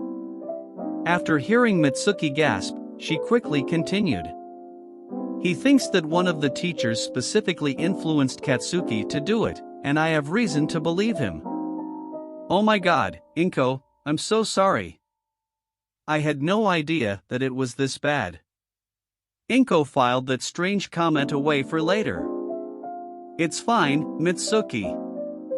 I mean, it isn't, and I wish it hadn't happened, but I don't blame Katsuki, at least not entirely. It's the main reason I'm calling, actually. The school district is poisoned." "What do you mean?" "It's a rather long story, but let's just say that a collection of old-school Quirk supremacists are trying to amass a considerable following in the country, and they've got hands in a bunch of places, school districts included, to start converting impressionable people. Our school district is one of them." "Holy shit, do I even want to know how you got that information?" "Oh shit, is Verdun coming out of retirement?" "Mitsuki. I know, I'm sorry, but this sounds like really serious business. If there was ever a time for the silent, green assassin to return dash. Do not ever call me that, again. Still a sore subject, gotcha. I'm sorry." Inko sighed once more. "No, it's fine. You're not even wrong, I just haven't accepted it, yet. Regardless, we're getting off track. Right. Should I move Katsuki to a new district? That would be best for now. We still need to figure out just how far this influence has spread, though. I doubt this district is the only one in the city in need of a purge, so keep an eye out for anything fishy, and I'll keep an ear to the ground for any further developments. I'll follow your lead, Pro." Inko's long-suffering sigh only vindicated Mitsuki's smirk. "I'll just tell him the principal's a pedo if he asks questions." "What are you planning to do for Izuku?" "Can't say. Better that I don't say, actually. Hero business, and all that." "So you are getting back into the game, huh?" "Reluctantly, and only in an educator's capacity, but yes." At Mitsuki's inquisitive hum, she explained, "I was offered a job by the principal of UA. Given current events and potential future events, it was better that I took it. Ominous statements aside, I'm happy for you, Inko." She hesitated. "I'm sure she would be, too. She's not dead, Mitsuki. I know, but I also know that you're not going to tell her any of this. Are you? Only if you want me to. I see her every month, you know. There was another pause. She misses you, and I know you miss her too. You should go see her. A much longer silence fell over them. I'll consider it. That's all I ask. If he shows up, I'll disintegrate him like I did to Hisashi. You did what? Realizing what she had revealed, Inko facepalmed. Right, you probably wouldn't have heard. Funny story, actually. Learning under Nizu was nothing short of exciting for Izuku. Not only was he being taught directly by an active pro hero, but, for what felt like the first time, he had seemingly met a true intellectual superior. He supposed he was smart, frighteningly so for his age if his mother was to be believed, and he would even agree that his unnatural intelligence heavily contributed to his ostracism in school because quirkless kids aren't supposed to be that smart, but Nizu was on a completely different level. The first thing they did when Izuku arrived at UA was play a game of chess at Nizu's insistence. The Chimera had seen his analytical skills at work, but he wanted to see if the boy had any knack for strategy and if he could plan on the fly if necessary. Izuku had never played before, but Nizu assured him that he would learn as he went. And he did. He didn't win, of course. They played 6 games and Nizu handily defeated him each time, but each game was progressively more challenging for the super genius animal. He would even admit to second-guessing a move on 1 or 2 occasions. Nizu very much enjoyed picking Izuku's brain afterward, giving him hypothetical scenarios and mock investigations to work through. He also formulated a plan for continuing the informatics training that the boy's mother started him on and potentially getting him some practical experience in the field. Creating a general middle school curriculum for him to complete was child's play, and he'd be sure to have Izuku complete it way ahead of schedule just for the official documentation. One thing that stood out to Izuku, however, was Nizu's insistence on him wearing Quirk suppressant cuffs during every session. Nizu had a theory that he wanted to test out, and the best way to do that was to gauge Izuku's unassisted IQ. What they found was that Izuku, even without the white flames, was still mentally exceptional. He was not as capable as he would be otherwise, but he was still well ahead of his peers. It gave credence to Nizu's theory that Izuku's quirk was an emitter with qualities of a mutation, which fascinated the Chimera. It potentially meant that at least a few aspects, if not each aspect, of his quirk came with a distinct mutation to handle the upper limits more easily. It made Izuku a natural quirk Frankenstein of sorts. He made a decision during one such session to outline the possibilities. Izuku, tell me each aspect of your quirk that you currently know of, Nizu instructed. Oh, alright. Do you want a full breakdown or just what I suspect the individual flames can do? Izuku asked. Just the flames. I have a theory I want to test. Well, the base form of the quirk seems to be the conglomerate of all the flames. I registered it as kaleidoscopic fire for simplicity's sake. They're colorful and hotter than average, and they burn rainbows into concrete when I'm projecting hard enough. My mom told me to keep it at that and to not go into detail about each aspect on the record. A wise decision. Continue. Well, so far, I know of red, yellow, white, pink, and green flames. The red flames have thus far been triggered by happiness or excitement when my quirk is active. It acts as a sort of supercharged version of the base form. They're significantly hotter than any other flame I've tried out so far. I have a natural resistance to fire, and even I can really feel the heat when the red flames are at full blast, and my mom has to stand at least 10 feet away from me when we're training the upper limits of it. I've burned many outfits to ashes in the process. Interesting, Nizu spoke before taking a sip of tea from a cup he certainly did not have a second ago. Please, Continue. Getting over his confusion at the Phantom Cup, Izuku moved forward with his explanation. The white, yellow, and green flames, I've surmised, can be classified in the same group. The white flames enhance my brain power, the yellow flames enhance my speed in short bursts, and the green flames give me a pretty remarkable boost in strength. The downsides are that overusing them give me a migraine, strain my heart, and tear up my muscles, respectively. They all function like supercharged adrenaline. Fascinating. And the pink? I can heal injuries at the cost of my stamina. I've only had one opportunity to try it out on someone else, and it was just mending a few broken fingers, but I didn't notice any scarring or anything to suggest advanced healing. In fact, his fingers sort of straightened themselves back to their prior state as if the damage was being reversed rather than healed. It's sort of like the inverse of Recovery Girl's quirk, I guess. Nizu considered that point for a moment. Do you believe it to be within your capabilities to rebuild organs? Currently? No. It was a delayed reaction, but even healing those fingers took a lot out of me later on. Tending to the pain that the three other flames cause me takes more stamina than I'd like to admit, as well. I'd probably drain myself of everything I have and drop dead before I make any significant progress in an operation like that, at least right now. Nizu nodded and hummed in thought. I believe your quirk comes with a set of mutations that allow you to handle the strain of the individual flames better than most would.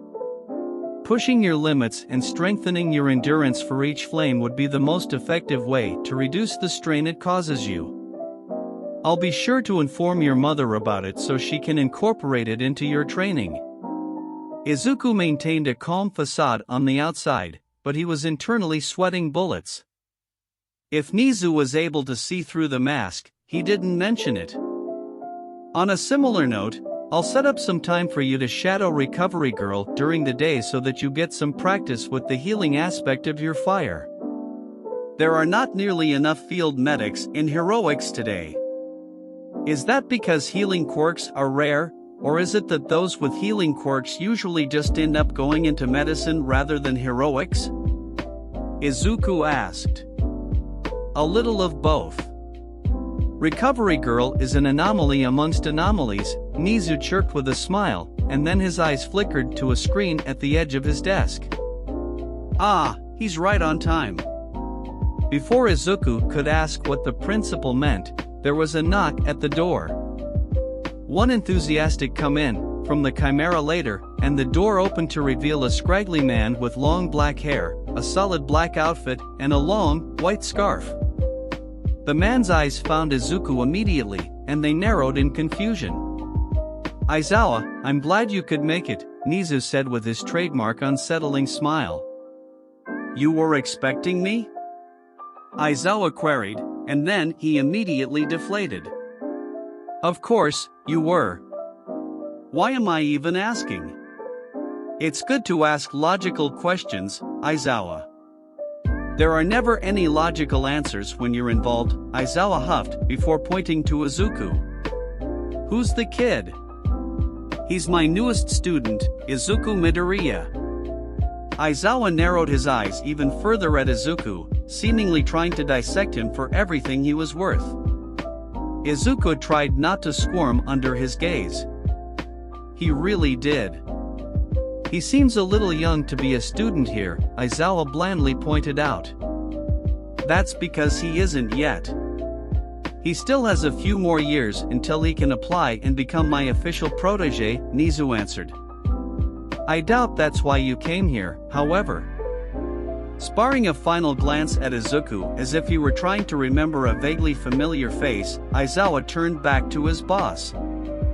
You hired a new teacher halfway through the year. I just wanted to figure out why. I haven't met them yet, before you ask. Nizu took a sip of tea from a cup that Aizawa swore he did not have just a second prior. Things are happening out in our small world, and it's important to prepare for potential worst-case scenarios. Cryptic, and doesn't tell me anything," Aizawa grunted. "Does the name Verdant mean anything to you?" Nizu posed. The sudden widening of Aizawa's eyes told Nizu and Izuku that it did. Now, Izuku was interested. His mom told him that she wasn't particularly popular publicly, but she was known well enough in the underground. Izuku didn't really recognize the man in front of him, but he knew that pro heroes taught at UA, so he assumed that he was an underground hero as well. Maybe they worked together in the past? "She's part of why I even got into underground heroics. She dropped off the face of the planet a little over a decade ago, and a lot of people assume that she's dead." "Why?" "Ah, inspiration. It's cool that she inspired people as an underground pro. I wonder if she had merch. I assure you that she's very much alive." Izuku can attest to that. Aizawa's stare bored into Izuku even harder than before. Try as he might, the boy fidgeted under the intense gaze until he was saved by said gaze flickering to Nizu in suspicion. That reprieve was short-lived, however, as the man's eyes returned to him and planted him in his seat. Recognition soon blossomed within Aizawa, and he faced Nizu with more emotion in than the man thought possible. "You've gotta be shitting me." Over the following years, Izuku's training had ramped up considerably on several fronts. He had long since completed middle school with Nizu and focused primarily on improving his strategy and tactical acumen as well as his analytical prowess. When they weren't discussing potential wartime scenarios, Nizu was even getting Izuku's opinions on how to improve UA's security to avoid potential villain attacks or infiltration. Over time, Nizu found that he was running out of things to teach the hero hopeful, and that made him positively ecstatic. The feeling was not shared amongst the UA faculty, whom all lamented in despair at the prospect of having two Nizas when Izuku officially started attending the school. Powerloader in particular wanted to be as far away from Izuku as possible. The boy wasn't a support technician by any means, but when that cursed Whitefire made an appearance whenever he was in or near the development studio for whatever reason, the schematics for support items he'd whip up made the man both salivate and shudder in fear. Anyone who could conceptualize a pair of nail clippers that somehow managed to violate the Geneva Conventions didn't need to be anywhere near a support lab. His experiences with the other faculty were varied. Aizawa, he still hadn't figured out which pro-hero the man was, maintained a healthy distance from him out of respect and fear of his mother, but he was largely cordial otherwise. Present Mike, after hearing his best friend recount the story of Verdun ending a hostage situation by taking the villain's gun with her quirk and literally shooting him in the foot with it, decided to exercise the same amount of caution, but he still offered Izuku a bright and overly loud greeting when they saw each other. Midnight, however, had taken to him the fastest, positioning herself as the cool aunt when she saw his analysis of her and her quirk when they first met. Izuku's idea of using her quirk to create somnambulist smoke bombs solidified his place as her favorite unofficial student. Physical training had intensified the most. When he started to get older and began approaching the age in which he'd attempt the entrance exam, his mother decided that it was time to take the kid gloves off. Izuku didn't believe her at first because he never once got the impression that she was ever going easy on him. She quickly dispelled that notion in their next spar. And the next one. And the one after that. And every spar after that. That led Izuku, now 14 years old, to his current predicament. You're gonna have to be a lot faster than that if you hope to land a hit. Izuku huffed in frustration at his mother's taunt. They'd been at it for 15 minutes, and he had yet to land a single hit on her. They had been training in ground beta on a Saturday to ensure they had the place to themselves, and Izuku was tasked with landing 5 hits on Inko. Ordinarily, this wouldn't be such an arduous task. Over the years, Izuku had begun to catch up with his mother in height and strength, so with a simple application of yellow flames to even the playing field and speed, he could keep pace with her in a traditional spar. This was not a traditional spar. Izuku was instructed to only attack from a distance by using his kaleidoscopic fire in projectile form. He was allowed to stream it, launch fireballs, create colorful explosions, etc. He could use any techniques or applications of his flames at his disposal so long as he landed 5 hits. It was the reverse of the dodge training that still haunted Izuku's nightmares 9 years later. The problem was that his mother was not holding back anymore. She didn't attack, sure, but she had decades of training and real-world experience on him, and she was using every bit of it to remain just out of Izuku's reach every time. He'd launch a fireball at her and she'd dodge it with minimal effort. He'd immerse both hands in fire and unleash a barrage of fireballs in a single area to pepper her with burns, and she'd narrowly escape being tagged by the slimmest of margins by employing some, frankly, bullshit feats of athleticism and flexibility. He'd engulf each arm in a brilliant blaze and launch twin waves of mosaic inferno that converged to create a violently colorful sea of fire for no other reason than to remove any places that she could escape to. In response, she'd kick through a car window and use the newly unlocked car door as cover from the inferno before ultimately escaping through the other side of the car and up the fire escape of a building, all without so much as a burn on her. It was truly maddening for the teen. Think, Izuku. You're not using your head in fights anymore, she shouted at him from atop a building overlooking the colorful sea of fire. Her comments were also not helping matters at all. Izuku had no idea how to even approach a problem like that. He couldn't touch her if she only focused on evasion. His flames just weren't fast enough, apparently, and she can weasel her way out of just about any trap he tried to rope her into. What the hell do you do when you can't get so much as a glancing blow on your opponent? You certainly don't stand around and mutter while your opponent sneaks up behind you. Izuku jumped out of his skin when he heard her voice next to his ear, unconsciously turning a bright crimson and nearly igniting the red flames in all directions. He got a hold of himself before he could actually do any damage, and he was stuck as a panting mess with his hands on his knees. "Let's break here," Inko said softly. "You did really well." Izuku looked up at her, his face practically dripping with incredulity.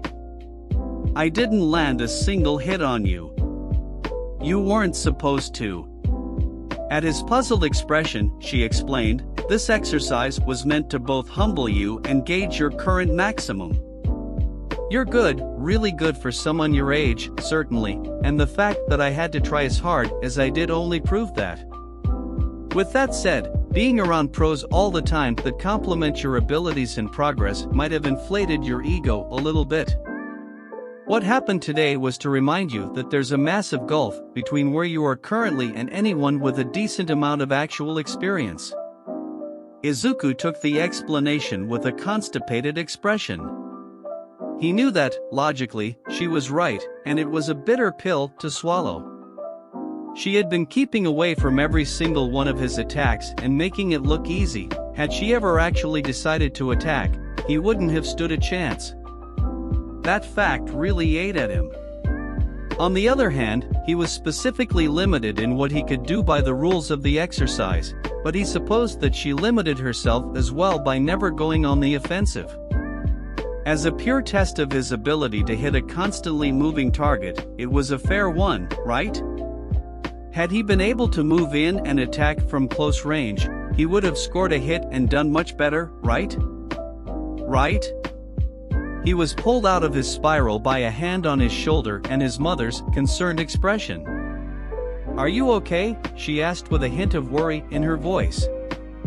Izuku took a few seconds to gather his thoughts. He nodded, and his face became resolute with determination. "Yeah, I'm good. I just need to get better. I need to get stronger. I need to improve. I need to prove that training me wasn't a waste of your time." Unaware of his errant thought, Inko gave him a warm smile. "And you will. I truly believe that."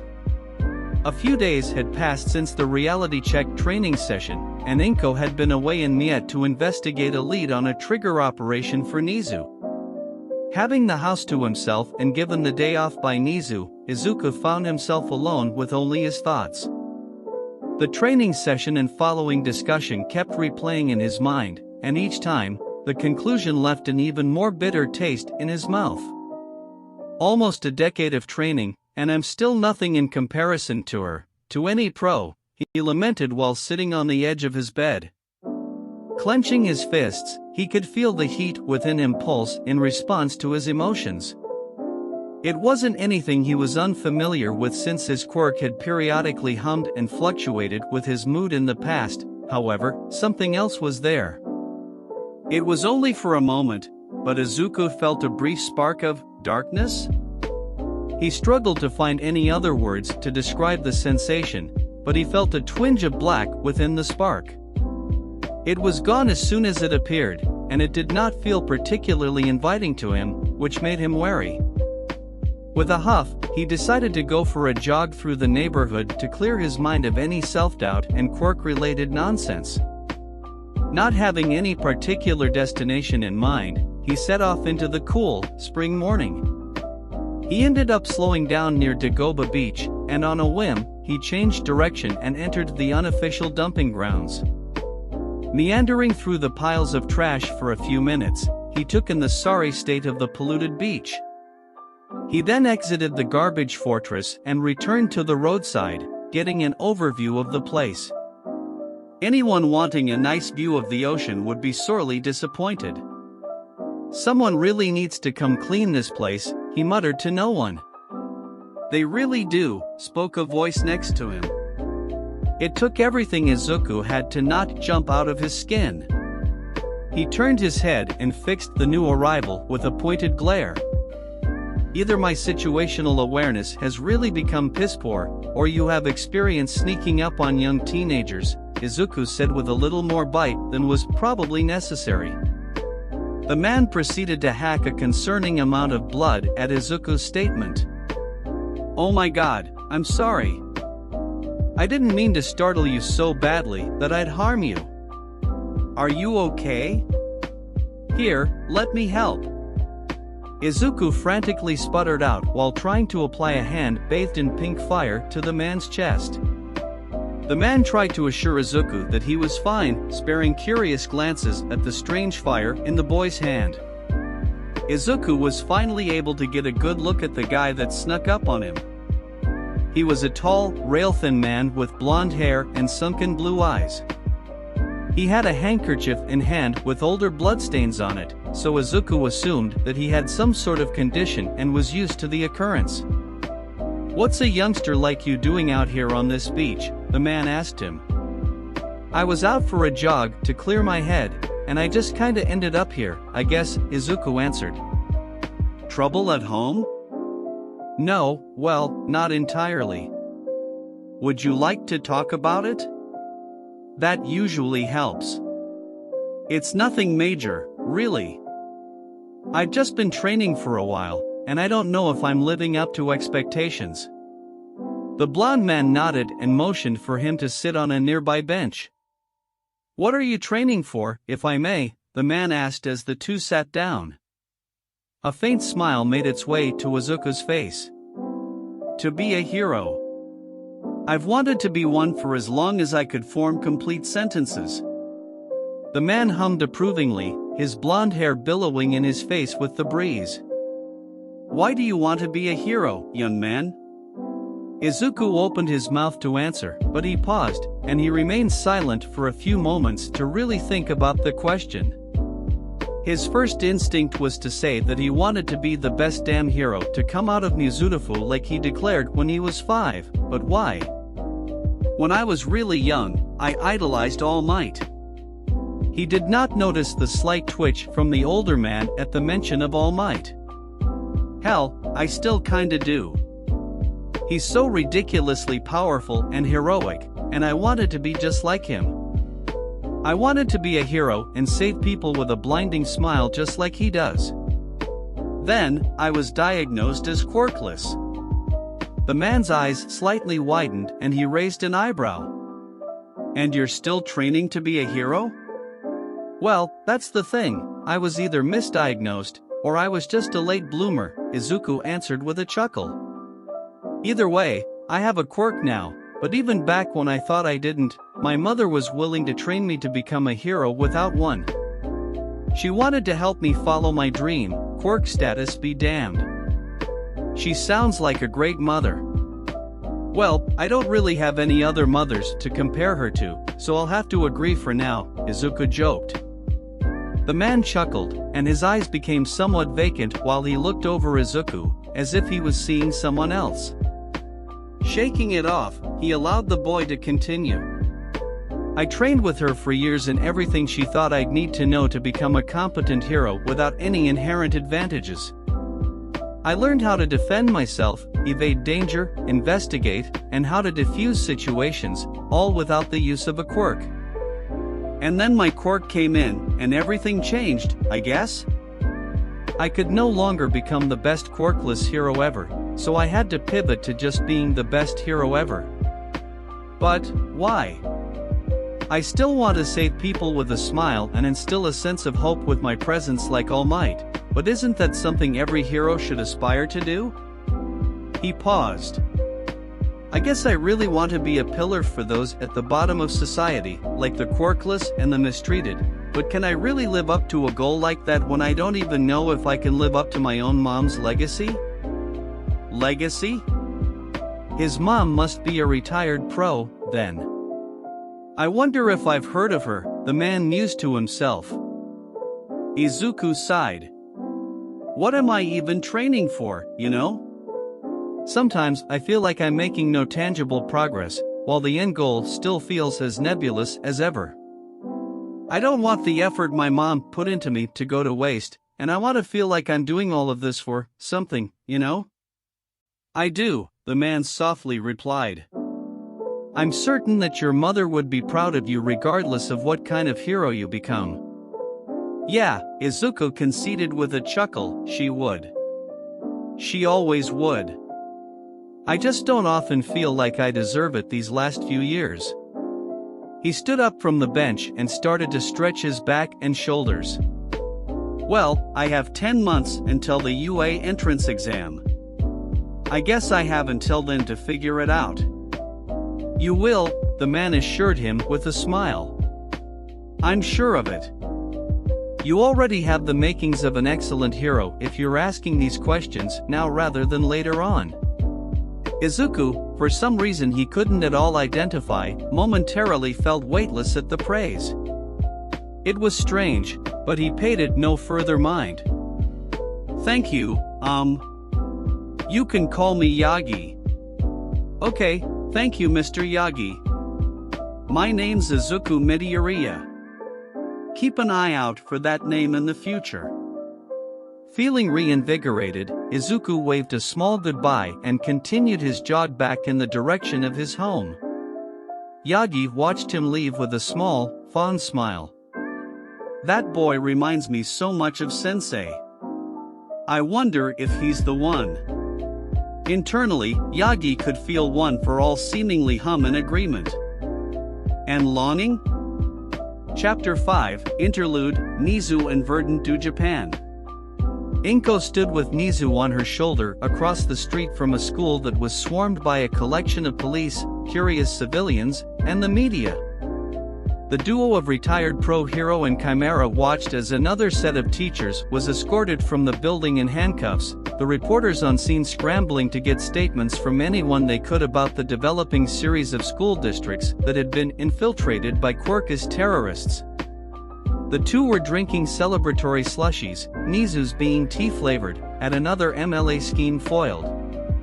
This school was the last of the 12th district, by their count, across Japan that had been seized, and they were beginning to realize just how insidious the issue had truly been. Once one went down, several more accidentally revealed themselves by going on high alert. Occasionally, some teachers that either weren't buying into the scheme or had suspicions of a conspiracy going on within the faculty sent in anonymous reports about their schools. The former led to a lot more indoctrination plots being revealed, whereas the latter still brought some to light but often unearthed even more unsavory happenings. There was one particular school in Hiroshima that was discovered to not be a quirk supremacy racket, but it instead groomed those with decently powerful quirks toward the path of heroics, and then if they failed the entrance exam to their school of choice, they would be kidnapped and sold off to a mystery buyer. Nizu had yet to identify who was buying the kids, try as he might. The two watched on as the media converged on another set of police with guilty staff members in tow. "We're working our way up to Daika, right?" Inko asked, taking another sip from her slushie. Eventually, Nizu confirmed. "I don't doubt that attacking the small cells of extremists and the school districts they've infected have tipped them off, so it wouldn't surprise me if they've sequestered themselves in Daika and ramped up their timeline. Do we have to worry about any stragglers making their way over there to join their ranks?" Inko questioned. "Not likely," Nizu began. "So far, interrogations haven't revealed anything about Detnerat or any modern iterations of the MLA. Those who have been questioned only revealed their connections to various quirk supremacy groups. Some even had ties to the creature rejection clan of all things, and as such, the crackdowns appear as a nationwide move against quirk discrimination of any kind rather than a specific move against a terrorist group. And that's the story the media is running with, Inko sighed. It appears so. So, no great loss for the MLA either way. At least we took down their undercover immersive propaganda machine. Although, I'm curious as to what the point of it all was if they weren't creating soldiers with it." Nizu hummed in consideration while taking a sip from his tea slushie. Staging an insurrection and sparking an inevitable civil war for an antiquated ideology is one thing. Doing so with a population who are already sympathetic to the fundamental principles of that ideology is another thing entirely. These indoctrination camps were just set up to preemptively get the populace amenable to their cause for when they do decide to move. It makes it a much more difficult battle for the government to fight. Well, I suppose anti-discrimination isn't exactly quirk liberation, so they're no closer now to that goal than they were before our crusade, Inko concluded. Perhaps, but I'm not naive enough to think that they can't work with this. Fighting discrimination against mutation quirks is somewhat tangential to quirk liberation. There's enough of a thread there to latch onto if they have a competent PR team. Let's hope they don't, Inko slumped, finishing her slushie. We all done here? Indeed, let us return to UA. The entrance exam needs planning, the Chimera excitedly chirped. About that, Inko began and she started the trek back to UA with her boss still on her shoulder. Is Izuku taking the recommendation exam? Nizu hummed in consideration once more at the question. I considered it at first given his circumstances, but his admittance into the hero course is a foregone conclusion at this point. There are only 4 available spots for recommended applicants, so it would be wasteful to cut it down to 3 right off the bat and boot an applicant down to the general exam whom otherwise would have qualified. That's strangely considerate of you, Inko replied with narrowed eyes and suspicion coloring her voice. I also wouldn't get to throw scores of robots at him in the recommendation exam, he joyfully added. Ah, there it is, she dryly replied. Chapter 6, The Entrance Exam. Even though he had spent the better part of 5 years at UA, walking through the gates for the entrance exam was still a surreal feeling for Izuku. The first step to starting his pro-hero career was upon him, and he was going to grab it by the horns. He was going to seize the moment. He was. Fuck out of my way, extra. Falling. He was falling. So surprised by the shockingly familiar voice and ash blonde head of hair on the boy who shoved past him, he almost forgot to right himself to avoid eating shit before he even made it into the building. However, a hand hurriedly slapped his shoulder before he could stop his fall, and he felt gravity leave him. The end result was Izuku floating just above the ground in a perpetual loop of front flips due to the inertia he carried with him. "Oh no," a high-pitched voice beside him intoned before his steady path toward the building was halted. Izuku saw the upside-down figure of a girl with auburn brown, shoulder-length hair attempting to right him. Upon doing so, she tapped her fingertips together, and Izuku felt gravity return to him. What a fascinating quirk, he thought while appraising the girl. "Sorry, I hope you don't mind me using my quirk on you. It would have been a bad omen if you fell, is all. I didn't notice you already had it covered, though," she nervously sped out with a sheepish smile. "It's fine," Izuku absent-mindedly responded. "Your quirk is so cool, how does it work?"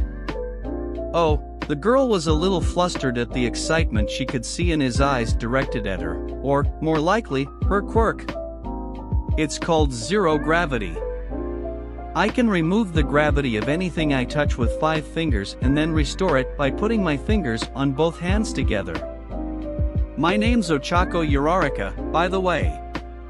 Ochako was not anticipating her day to begin like this. She was simultaneously pumped and cripplingly nervous about taking the entrance exam for the best hero school in the nation, and when she left her mostly bare apartment that morning, she didn't know what to expect. Obviously, she'd be taking a written test and some sort of physical exam, but she didn't know what it entailed, what kind of people she'd meet, or if she'd potentially make any friends. She was certainly not expecting an admittedly cute boy to stare directly into her soul with childlike wonder as she explained her quirk and then mutter up a storm about the possible applications of her quirk in the field and how great of a hero she could become. It was actually pretty nice, in her opinion, in a weird sort of way. She could feel some of the dread in her stomach diminish as he spoke. He seemed to realize that he was muttering and quickly clamped his mouth shut, much to her slight dismay. "Sorry, that sometimes happens when I encounter something cool, or complex, or peculiar. It happens a lot, okay?" Izuku was saved any more embarrassment by Ochako's giggling. "We should really get going to the exam, we wouldn't want to be late. My name's Izuku Midoriya, by the way." Ochako nodded in acquiescence with a smile, already feeling much better than she had been when she arrived. The two entered the building and registered, making light conversation along the way to the testing rooms, which primarily consisted of Ochako carrying the brunt of the conversation with Izuku stumbling along as best as he could. If she noticed, she didn't mention it, and Izuku was grateful. She was bubbly enough for the both of them. Along the way, Ochako noticed that he hadn't once looked at the map they were given to get to the testing rooms. "Have you been here before? You know your way around pretty well," she asked with curiosity coloring her already rosy cheeks. Izuku was not prepared for that question, and it must have shown in his face because Ochako quickly tried to backpedal. "Oh, you don't have to say if you don't want to," she said while frantically waving her hands. No, it's fine," he clumsily assured. He did not expect to have to reveal the fact that he was trained at UA already. Frankly, he wasn't planning on saying anything about it unless it came up, and he really didn't want to potentially scare away the first person his age that he had spoken more than a few words to in years, but he felt that taking the out she gave him and not answering the question would be a little suspicious. Screw it. My mom works here, Izuku simply stated. Really? That's so cool. Ochako piped up, and they both left it at that. Reaching the testing areas, they wished each other luck and parted ways. Izuku entered the room and found his seat, noticing ectoplasm in the front of the classroom with a stack of papers. He held in his excitement over a pro-hero administering the exam despite the fact that he had met ectoplasm several times before, and he waited for the testing to begin. They had 2 hours to answer 100 questions and an opinion piece essay on what they believed a hero should be. He figured that it would have been more challenging than that, but he didn't complain. When he finished, he checked the clock and saw that only 45 minutes had passed. He didn't even need to wave ectoplasm over, as one of his clones appeared beside his desk to collect his test. "Principal Nizu figured you'd finish early," the hero said in his deep, vaguely mechanical voice. Izuku still found it so cool. "You can hang out in the courtyard until it's time for the practical." Izuku nodded and pointedly ignored the stares and glances he received as he left the room. Closing the door, he let go of the deep breath he had unknowingly been holding. Being around other kids was something he'd really have to get used to again. Finding a bench to sit down on in the courtyard, Izuku decided to kill the next hour and 15 minutes by reading hero news. He saw the usual stuff: recent debuts, big takedowns of villains and other criminals, gossip surrounding heroes in the top 10, etc.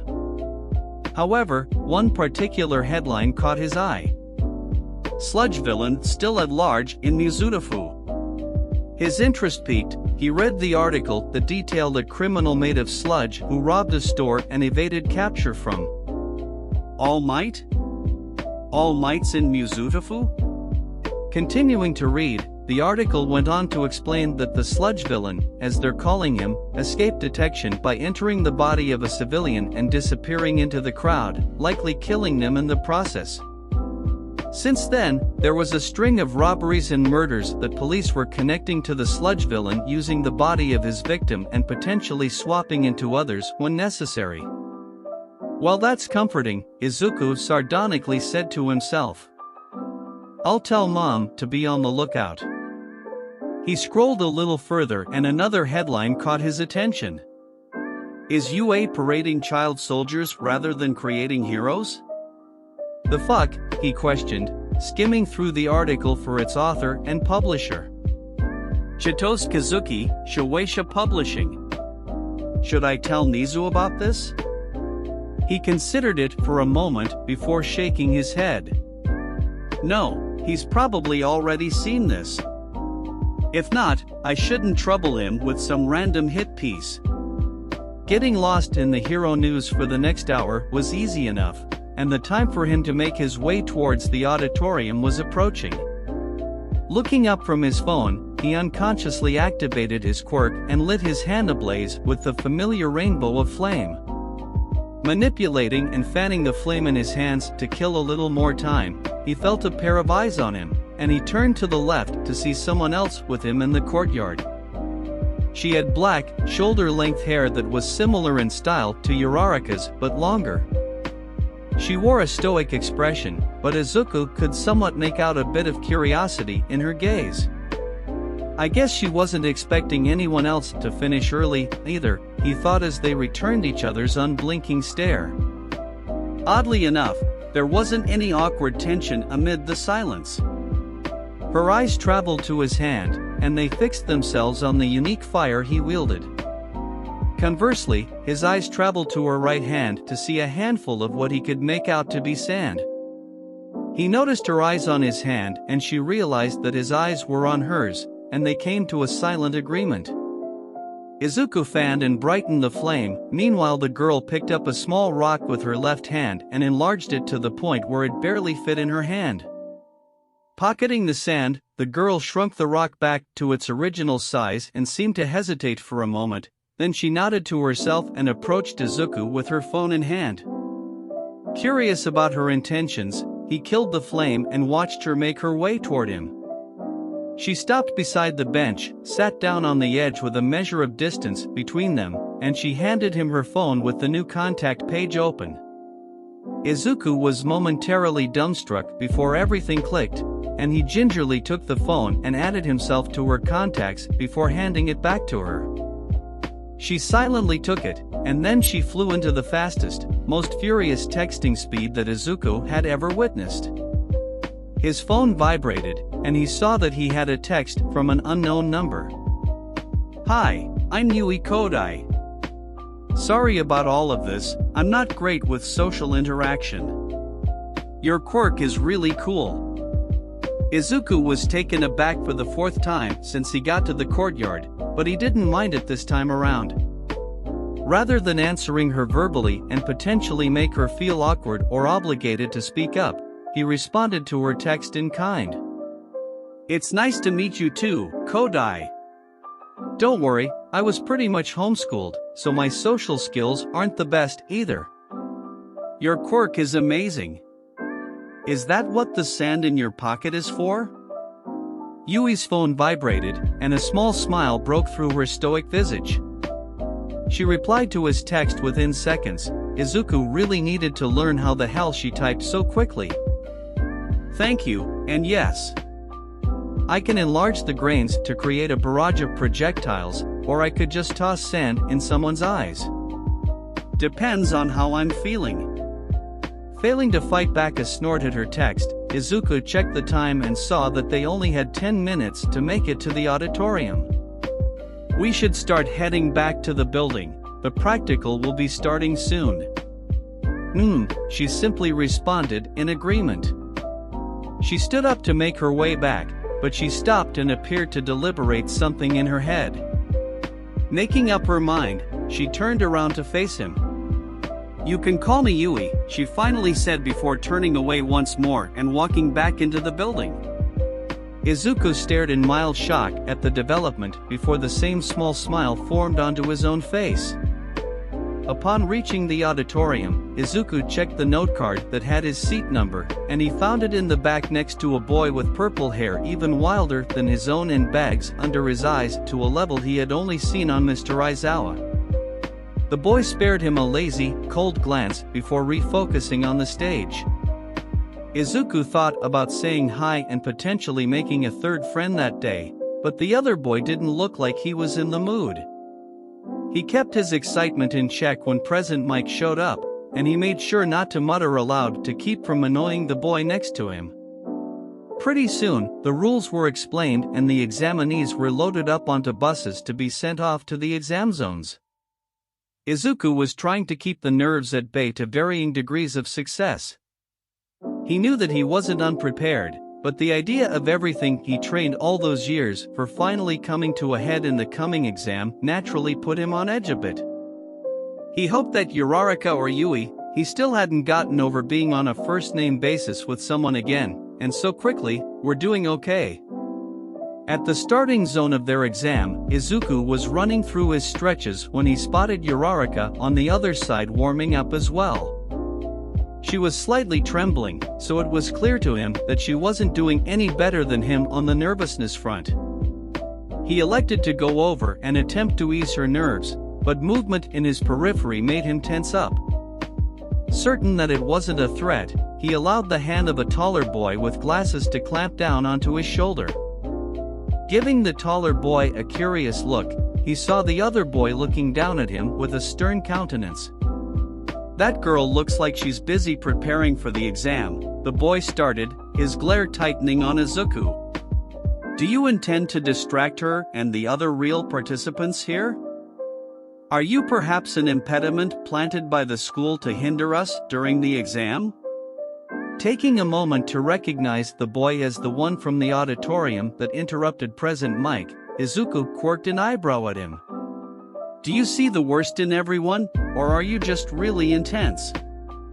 At the taller boy's aghast sputtering, he continued, ignoring the many pairs of eyes that were watching the scene unfold. I know the girl over there, she's a friend. She seemed nervous, so I was going to try to help ease her mind for the exam. Also, he pried the boy's hand off of his shoulder. I saw you coming, and I figured you weren't a threat, so I didn't do anything to you when you grabbed me. Had I not seen you, I can't promise that the bones in your hand would still be in working order. Don't sneak up on people in a bid to intimidate them, it's bad for your health. Now, I'm going to go encourage my friend to do her best on this exam. Is that okay with you? Not waiting for a reply from the completely mortified boy, Izuku turned back around and walked away from him and the wide-eyed stares of the other participants. He had no idea where the hell all that even came from. He figured that he'd spent way too much time with his mother over the years. "Start," blared the voice of Present Mike over the intercom as the gate to the training ground swung open. Izuku flew into action, darting toward Uraraka and tapping her on the back to snap her out of the shared stupor that everyone was in at the sudden announcement. "What are you all waiting for?" Present Mike came over the intercom again. "There are no countdowns in the real world. Those two up front have the right idea." The collection of examinees looked to see Izuku blasting off in a vibrant blaze with Ochako hurriedly bounding in behind him before they all rushed in themselves. Izuku, bathed in the familiar heat of his quirk, launched himself toward a group of one-pointers and blasted each one with a fireball, quickly disabling them before bounding off again into the heart of the city. Scores of foe villains attempted to intercept him in all manner of ways, but Izuku was ready for them.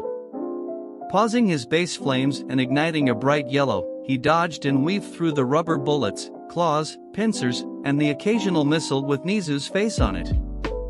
He'd be sure to have a talk with the principal after the exam about that last one.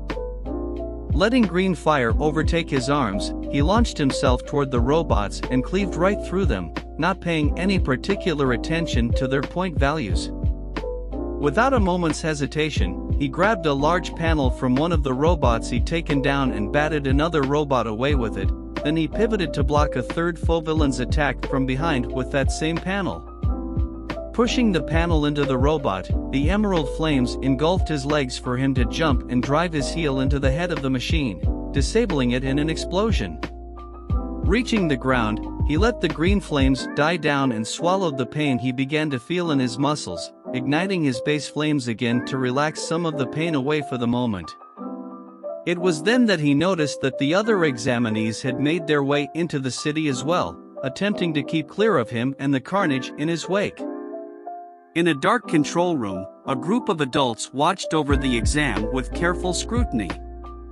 The many screens showed different vantage points of each exam area, and they got to see the various approaches that the participants took. One screen showed a blonde blowing the robots to Kingdom Come while laughing maniacally and sporting an equally maniacal gleam in his eye. That boy warranted further observation. Another screen displayed the tall boy who had the unfortunate run-in with Izuku kicking through the robots with ease. He then used the engines in his legs to blast off to the next one, though he seemed careful to stay out of the way of the trail of colorful fire ahead of him. On another, a duo of three-pointers had cornered a girl with pale gray hair covering one of her eyes until a barrage of giant grains of sand intercepted them and took down one of the three-pointers, allowing for the gray-haired girl to telekinetically smack the remaining robot with the pieces of the former.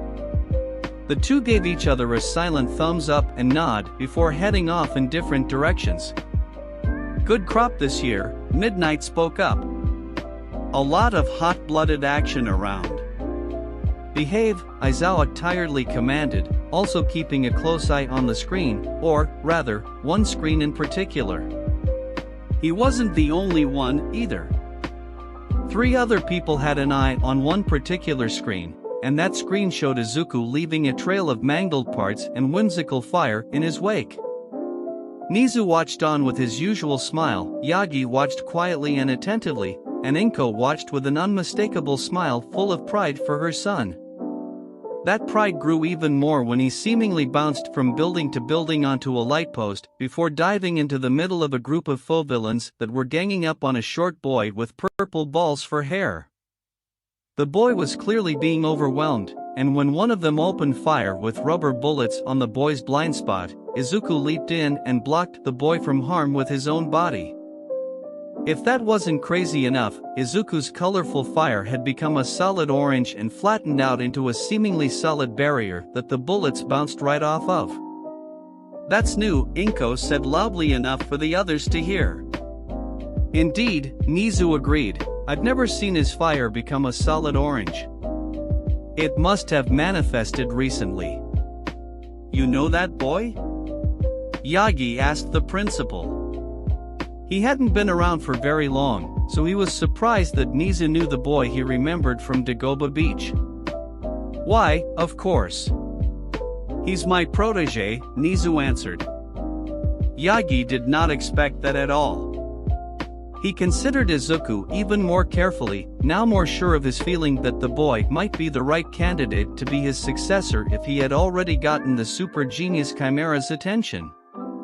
He watched as the boy stared quizzically at the wall of orange flames surrounding him for a moment before shrugging and rolling with it, turning to say something to the shorter boy that was staring back up at him with something akin to reverence. They spoke back and forth before seeming to come to an agreement, and Izuku kneeled down for the short boy to hop onto his back. The orange wall dissipated, and the newly formed duo leaped above the robots onto a streetlight. The shorter boy on Izuku's back then started pulling the balls from his head and throwing them at the robots, sticking them to the ground and getting into their joints to stall them so that Izuku could launch a powerful fireball at the vulnerable group, destroying them. Suffice to say, all of the faculty in the command center were pleased at the scene for both examinees. Midnight, in particular, had a few comments. Ugh, such a magnificent display of selflessness and ingenuity. It gets me hot. She began before stopping when she felt death trickle up her spine. Looking over, she saw Inko side-eyeing her across the room, much too still for the R-rated heroine's comfort. Go ahead, Inko calmly said. Finish that sentence. Midnight did not, in fact, finish that sentence, and she fearfully shrunk back into her seat. I warned you to behave, Aizawa chided, the vindicated smirk he sported hidden behind his scarf. Unbeknownst to Aizawa and Midnight, Yagi had shrunk into his seat as well. The aura of murder that Inko radiated reminded him too much of his former senseis when she'd get angry. One for All seemed to agree as well, as he felt the quirk buzzing even more than when he encountered Izuku. He'd have to investigate it further later on. I think it's time to unleash the final obstacle, Nizu remarked and pressed a big, red button. Izuku would gladly admit that he was truly having fun. He hadn't ever gotten the chance to cut loose like this before, as he didn't often unleash the full brunt of his flames while training with his mom, and if he did, they never hit their target. Now, however, Izuku could do all the damage he wanted to disposable targets and practically fly around the testing area without fear of an S-rank threat kicking him in the jaw. He even discovered a new aspect of his quirk. Apparently, the orange part of his flames acted as a protective barrier that he only needed to concentrate on to maintain. That meant that he now had access to red, white, yellow, green, pink, and orange. It was such a fascinating development that he couldn't help but analyze the possibilities. The ground began to shake, snapping him out of his muttering and toward the edge of the city. In the distance was a behemoth of a machine, dwarfing the buildings and completely towering over the examinees. Izuku took a long look at the Goliath ahead, and he turned to give a flat glare at the camera bot conveniently standing beside him. He knew Nizu was watching him, and he hoped that he got his message across with the glare. Before he could turn and leave with the other participants, he spotted something odd a good ways ahead. Under a pile of rubble, he saw someone struggling against the ground. Hurrying forward to help them out, he grew alarmed when he recognized that it was Uraraka pinned under the rubble. Igniting his yellow flames, he bolted past the fleeing participants towards the zero-pointer. Arriving in no time, he assessed the situation. His new and one of only two friends was stuck, and she couldn't reach the concrete on her ankle to make it weightless. Without a second thought, he pushed the ever-looming zero-pointer from his mind and ignited in a flash of green, quickly grabbing and tossing the concrete off of her before picking her up into a bridal carry. Midoriya? What are you doing? She asked as her usually rosy cheeks flushed with even more color. Getting you out of here. Izuku answered, ignoring if she could walk or not before blasting off wreathed in yellow. The heat curiously did not seem to affect the girl at all, almost blanketing her alongside him. Besides, I'm not dumb enough to fight that thing, he continued, feeling even more of the familiar strain in his chest as well as his muscles. As if responding directly to his comment, the zero-pointer smacked the top of a building, sending chunks of concrete, metal, and glass directly in their path. Izuku stopped on a dime as the wreckage slammed into the ground rather harmlessly, only serving to separate the two of them from the rest of the applicants. Looks like I don't have a choice in the matter, Izuku sighed with a mixture of frustration and resignation.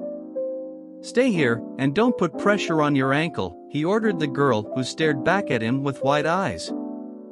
You're not seriously going to fight that thing, are you? She shouted. If we leave it unattended, it might harm the others, he responded with urgency. Can you make me weightless? She reluctantly removed his gravity while also curious as to what he'd do with it, and then he ignited his kaleidoscopic fire and blasted off toward the head of the robot. This time, she had actually had time to look at and appreciate the unique flames. They were pretty fucking rad in her opinion. She had to remind herself to get his number after the exam ended. Back with Izuku, he was practically over the moon to be simulating unassisted flight with the propulsion of flames, but got a hold of himself and refocused on the task at hand. He weaved through the swipes of the giant robot and projected his flames to full blast on his way toward the head.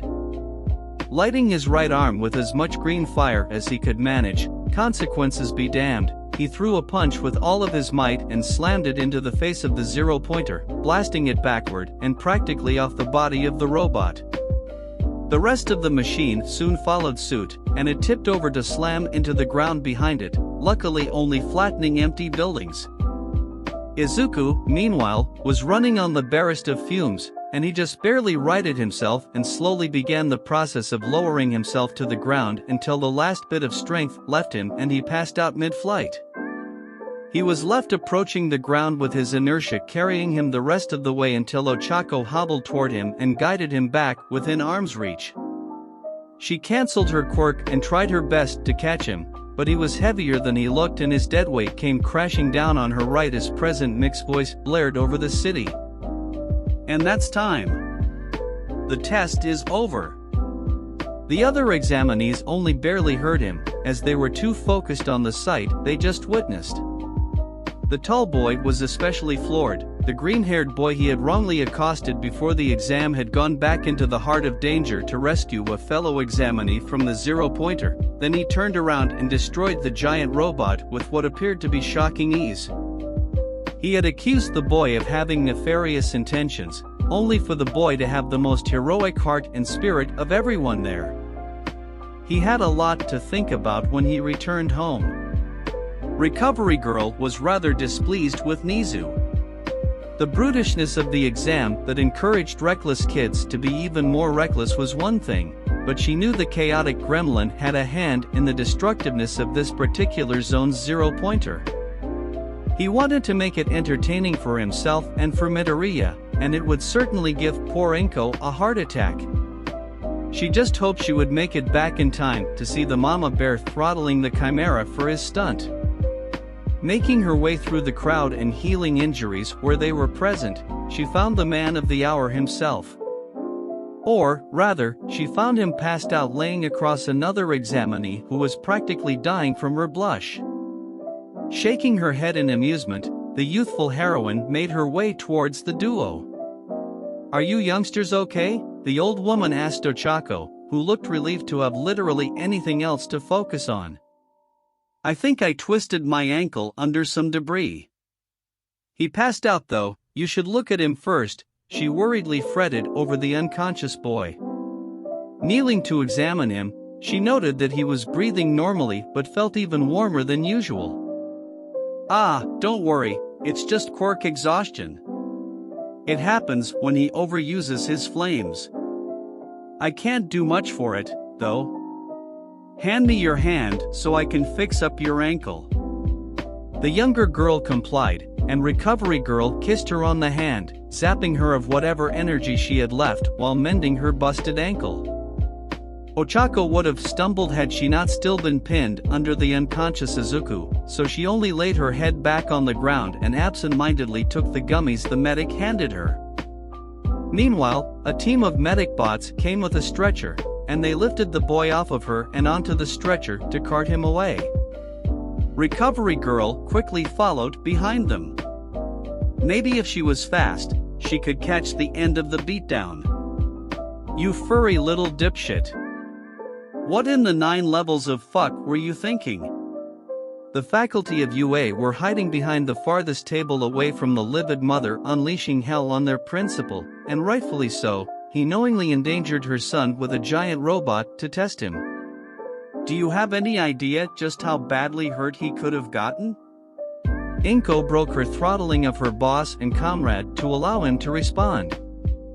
His snout returned to its original white from the blue it had been previously, and he cleared his throat. I wouldn't have orchestrated it if I didn't think he could handle it. But the other examinees could have been caught in the crossfire. Unlikely, as the zero-pointer was specifically programmed to neglect the other examinees and focus on Midoriya when it spotted him. That doesn't make it any better. In fact, that actually makes it worse. Yagi, against his better judgment, decided to interrupt to take some of the heat away from the principal's admittedly worrying decision. If I may dash. No, you may not. Inko silenced him, and he quickly returned to his place next to an absolutely quivering power loader.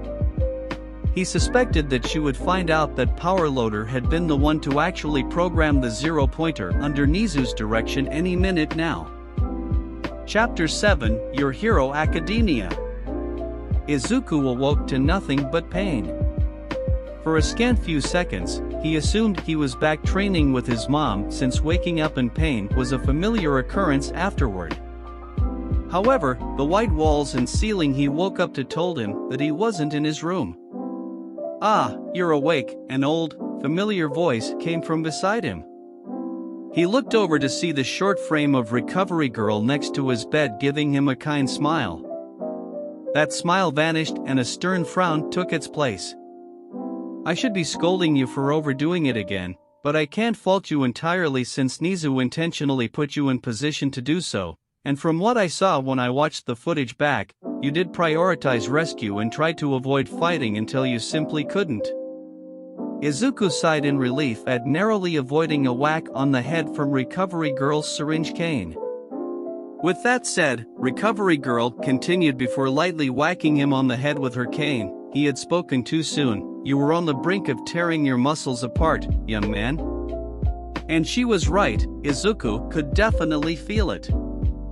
His entire body was sore, and his right arm in particular felt like it went through a meat grinder.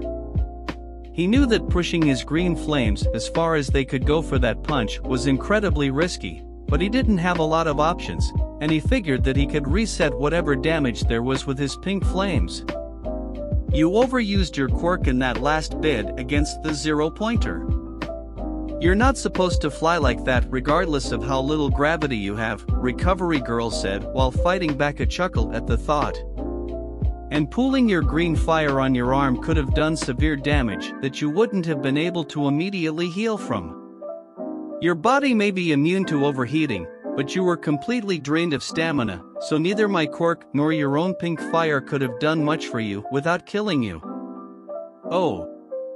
Izuku mumbled in embarrassed realization. Oh, is right, she said with a shake of her head, and she reached over and kissed his arm. He felt her quirk at work, zapping some of the energy he had and greatly easing the pain he felt throughout his body. You're not likely to be in a manufactured situation like this again, but there will be times where you will push yourself much further than your limits will safely allow for one reason or another. You did well to do no lasting damage this time around, but please be careful in the future. It was your muscles this time, but overdoing your yellow flames could stop your heart or your white flames could give you a brain aneurysm, both of which are exponentially more severe, especially out on the field. Izuku was silent in thought at her words, missing the doctor's muttering about reckless damn rodents, and Inko would burn this school to the ground if anything happened to her boy. He hadn't considered what would actually happen if he really went overboard with his quirk. The migraines from his white flames were usually enough of a deterrent, but the fight against the zero-pointer was the first time he truly went beyond plus ultra, and he supposed that there were consequences for that. "Since you're awake and in relatively good health, I can let your mother in," Recovery Girl stated, snapping Izuku out of his thoughts. She didn't get the chance to, however, and the door slammed open with his mother rushing into the room and practically diving into his bed to hug him to death. "I'm so glad you're okay," she practically cried. "I can't believe my son is so cool."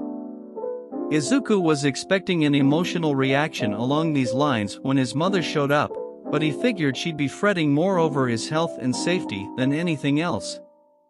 "I honestly thought you'd be a lot more worried," Izuku remarked while returning the hug. "I was at first, but Recovery Girl was able to assure me that there was no real, lasting damage. I watched the whole thing. I'm so proud that you were able to pick your battles and focus on the important things before Principal Nizu forced your hand," she explained with a watery smile. "I knew he had something to do with that," Izuku lowly muttered. "Of course, he did." "It's Nizu," she sighed, before something came to her, and a sly smile formed onto her face. "You also have a visitor. She's been waiting outside for 2 hours worried sick about her hero." Wait a minute, it hasn't even been that long," a familiar, high-pitched voice frantically cried out from the hallway. "Don't try to be coy, little miss," Inko responded with a grin, and she quickly left the room to retrieve the girl in question, revealing a beet red Ochako in her grasp. "You've been fretting over him for as long as I have." "Uraroka?" Izuku asked in confusion. Hi." She barely managed with the amused gazes of Inko and Recovery Girl on her. Not reading the situation, Izuku proceeded on as normal. "I'm glad you're okay. Your ankle looked pretty gnarly back there, and I didn't get a chance to check on you again before passing out mid-flight. I should be the one worrying about you," she exclaimed at his concern for her and not himself. "You were awesome out there. You lit up into this flaming rainbow and went POW right into the zero-pointer and practically blew it up. Everyone is calling you the Rainbow Comet." "Rainbow Comet?" Izuku asked, quirking an eyebrow in amusement. "Can you come up with something better, Small Might?" Inko asked, sharing her son's mirth. "You're never gonna let me live that down, are you?" "Absolutely not." Ochako watched the two banter in wonder, and then it clicked.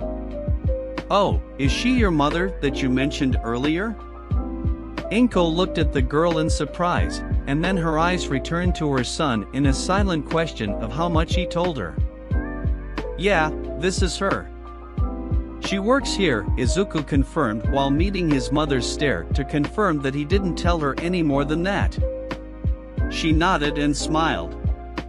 "It's great to meet you, Mrs. Midoriya." Ochako beamed and extended her hand. "Likewise, and you can just call me Inko," she replied and took the offered hand. "Do you live in the area? I'd love to have one of Izuku's friends over for dinner." Ochako was taken completely off guard by the offer, and she quickly put her hands up. "I wouldn't want to impose," she wobbly attempted to decline. "It's no trouble at all," Inko replied, completely undeterred. "It would be nice to have someone else around, and Izuku certainly needs more friends." Recovery Girl, knowing exactly what Inko was doing, turned around at her desk to stave off the laughter. Izuku, meanwhile, kept a close, calculating eye on his mother. She was up to something, and the fact that he didn't know what put him on edge. "Well, I guess I could, just this once," Ochako bashfully accepted over the rumbling of her stomach. she yelped as Inko snatched her in Izuku's arms and yanked him out of the bed before throwing a quick goodbye to Recovery Girl and leaving with the two teens in her tight grasp. Recovery Girl couldn't hold back her laughter any longer. She's just like her mother. I wonder if Toshi has figured it out yet. So, Ochako, do you live in the area? Inko asked while she and the two teens were eating the katsudon she cooked to keep Izuku quiet about his suspicions. Oh, sorry, she quickly apologized as she was completely lost in the meal. I'm actually from Mie. My parents rented me an apartment out here so that I could take the entrance exam and not have to ride 2 hours on the train. Her expression became slightly downcast. I don't know how long I'll have it, though. I don't even know if I'll be accepted into UA. Stop that, you'll be accepted for sure, Inko chided. I was watching the entire thing, there's no way a team like you two don't make it in. Wait, aren't you grading the exams? Should you even be telling us any of this? Izuku questioned. Who's gonna stop me? She replied with a raised eyebrow. Fair enough, he accepted with a nod. Worst case scenario, she continued, turning back to Ochako, I can just take you on as an apprentice and force them to admit you. What? Both teens choked out. Did I not say that was an option? She asked her son. No, you never mentioned anything of the sort, he answered while trying to regain his bearings. Wait, apprenticeship? How would you be able to do that? Ochako coughed. I'm a retired pro, Inko explained to the girl who now had stars in her eyes. Since I still have my license, I reserve that right. Principal Nizu also owes me quite a few favors, now. I doubt it'll come to that, though. Izuku took a moment to gather himself completely before refocusing on his mother. I'm surprised you just came right out and said it. You never used to be this comfortable with talking about it in the past. It would have come out at some point, Inko shrugged. Being the underground heroics teacher kind of puts you back into that world whether you like it or not, so there's no use hiding it. Ochako, meanwhile, was positively starstruck. Her new friend was the son of a retired pro who had just offered to take her on as an apprentice if she didn't make it into UA. Now the two of them were bantering again like she didn't just casually drop a bomb on her entire world. She refused to believe that what was happening was real, but a few pinches to her arm confirmed that it was indeed real life. Why? She finally asked, getting the attention of both Midoriyas. Her cheeks immediately flushed at the newfound attention, and she quickly elaborated. Not that I'm not super grateful at the offer, but it's so sudden. Why me, of all people? Stop that. Ha! Stop selling yourself short. Just because you didn't take down as many robots as Izuku or some of the others in the exam doesn't make you any less competent or heroic. Potential is potential, honey, and you have it in spades. Your quirk is fascinating, and while not purely offensive, you already know how to use it in creative ways to get the job done. Removing this little gremlin's gravity so that he could fly around like a comic book hero clearly showed that. My quirk isn't purely offensive either, she continued before pulling a fork into her hand from across the table to illustrate her point, but it's about how you use it in tandem with the skills you have. Your quirk already makes you a potentially deadly hand-to-hand fighter. The next step is to improve your hand-to-hand capabilities to properly utilize that potential. Ochako was speechless. No one she had ever met had even once given her any sort of advice like that. Sure, her parents encouraged her to follow her dreams and be the best hero she could possibly be, but they weren't heroes or combatants themselves. They wanted her to succeed, but they couldn't give her any advice like what she had just received. This woman that she met literally earlier that day had revealed herself to be a retired pro and told her precisely what she could do to improve as a hero and fighter, and that was after telling her that she already had potential to be a great hero in the first place to assuage the girl's doubts. What the hell was it about this family that made her want to cry tears of joy and protect them with everything she had? Inko could see the tears building in the girl's eyes, and she knew exactly what to do. Like I said, dear, you'll be just fine. How about I bring out the scrapbook so you and I can look at Izuku's embarrassing baby pictures? MOM. Ochako wiped her eyes and sniffled, doing nothing to fight the joyful smile that plastered itself onto her face. I'd love to.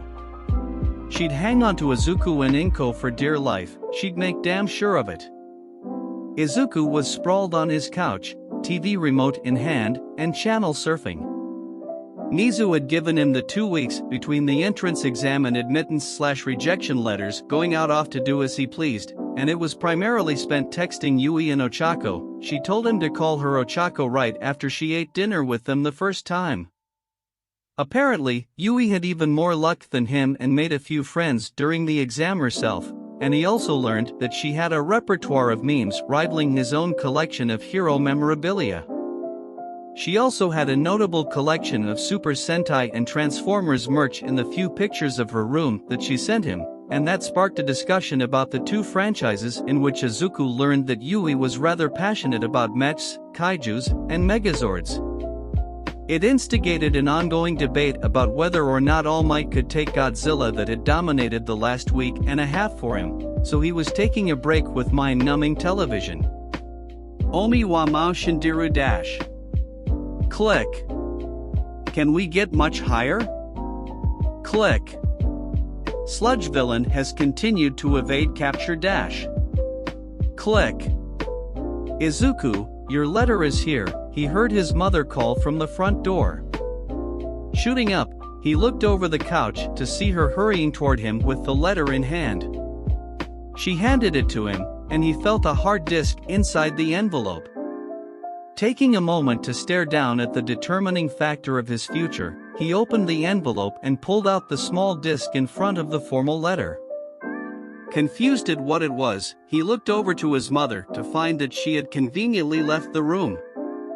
Putting the disk and letter down on the coffee table in front of him, he was taken by surprise when a holographic projection of none other than All Might appeared from the disk. I am here. As a projection.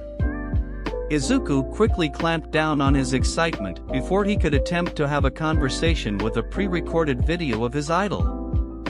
Young Midoriya, you received a perfect score on the written exam. That alone would guarantee you admittance to the school in the General Studies Department, but your story does not end here.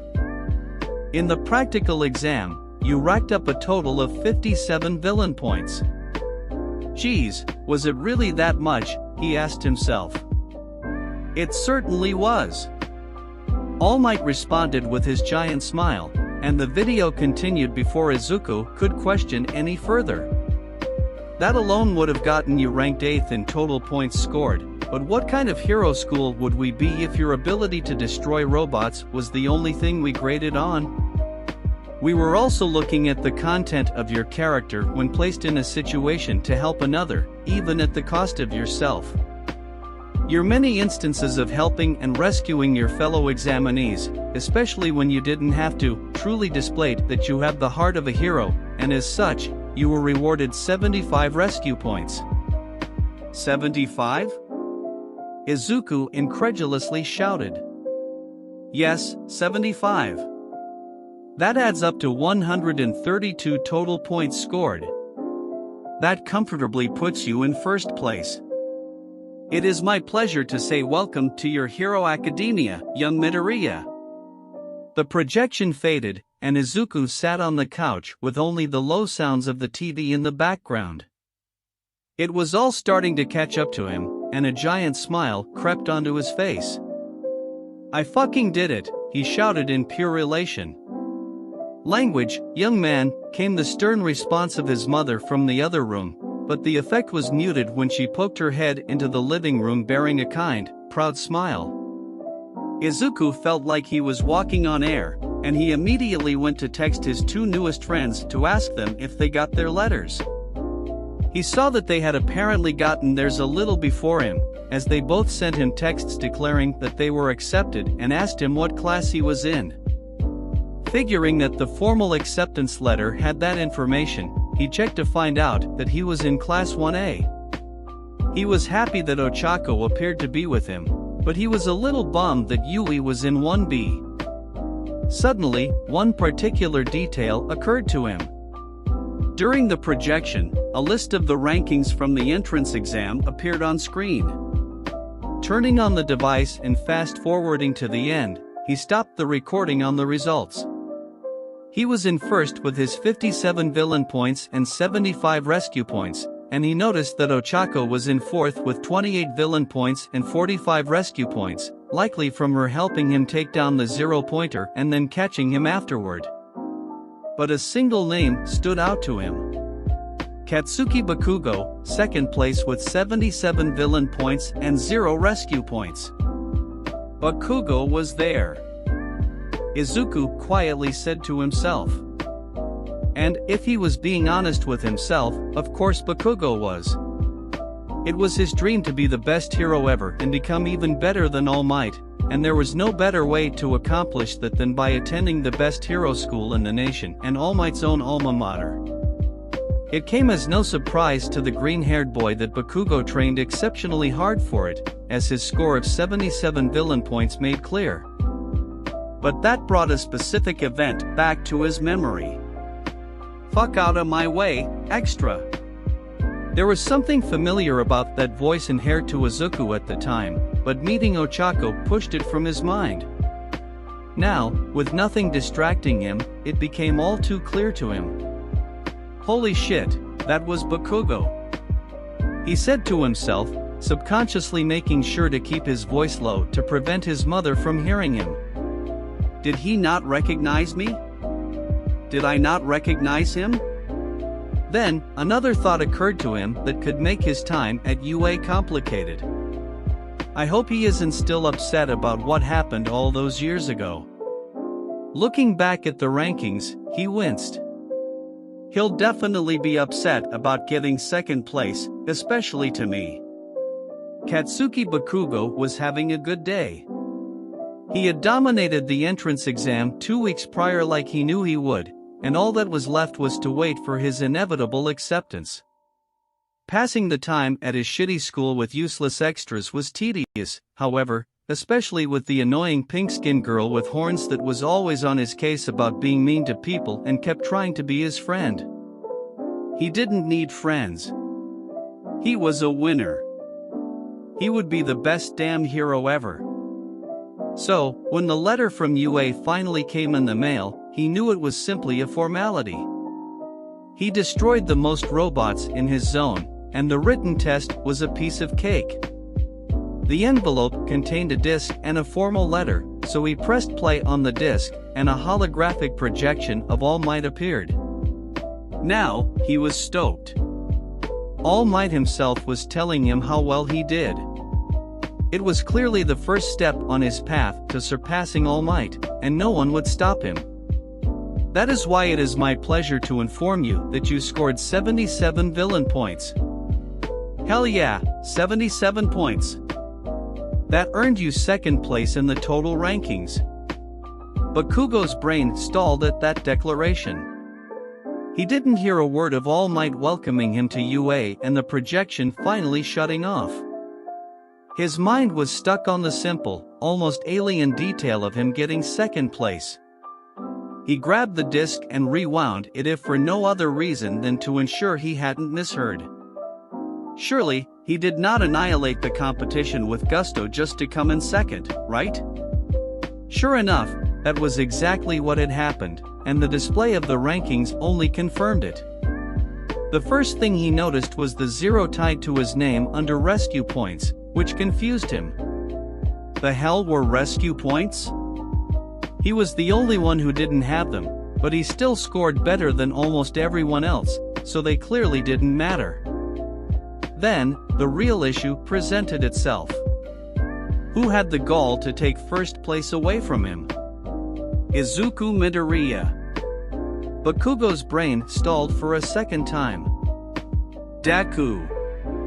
The nerd had shown off his quirk and then dropped off the face of the earth.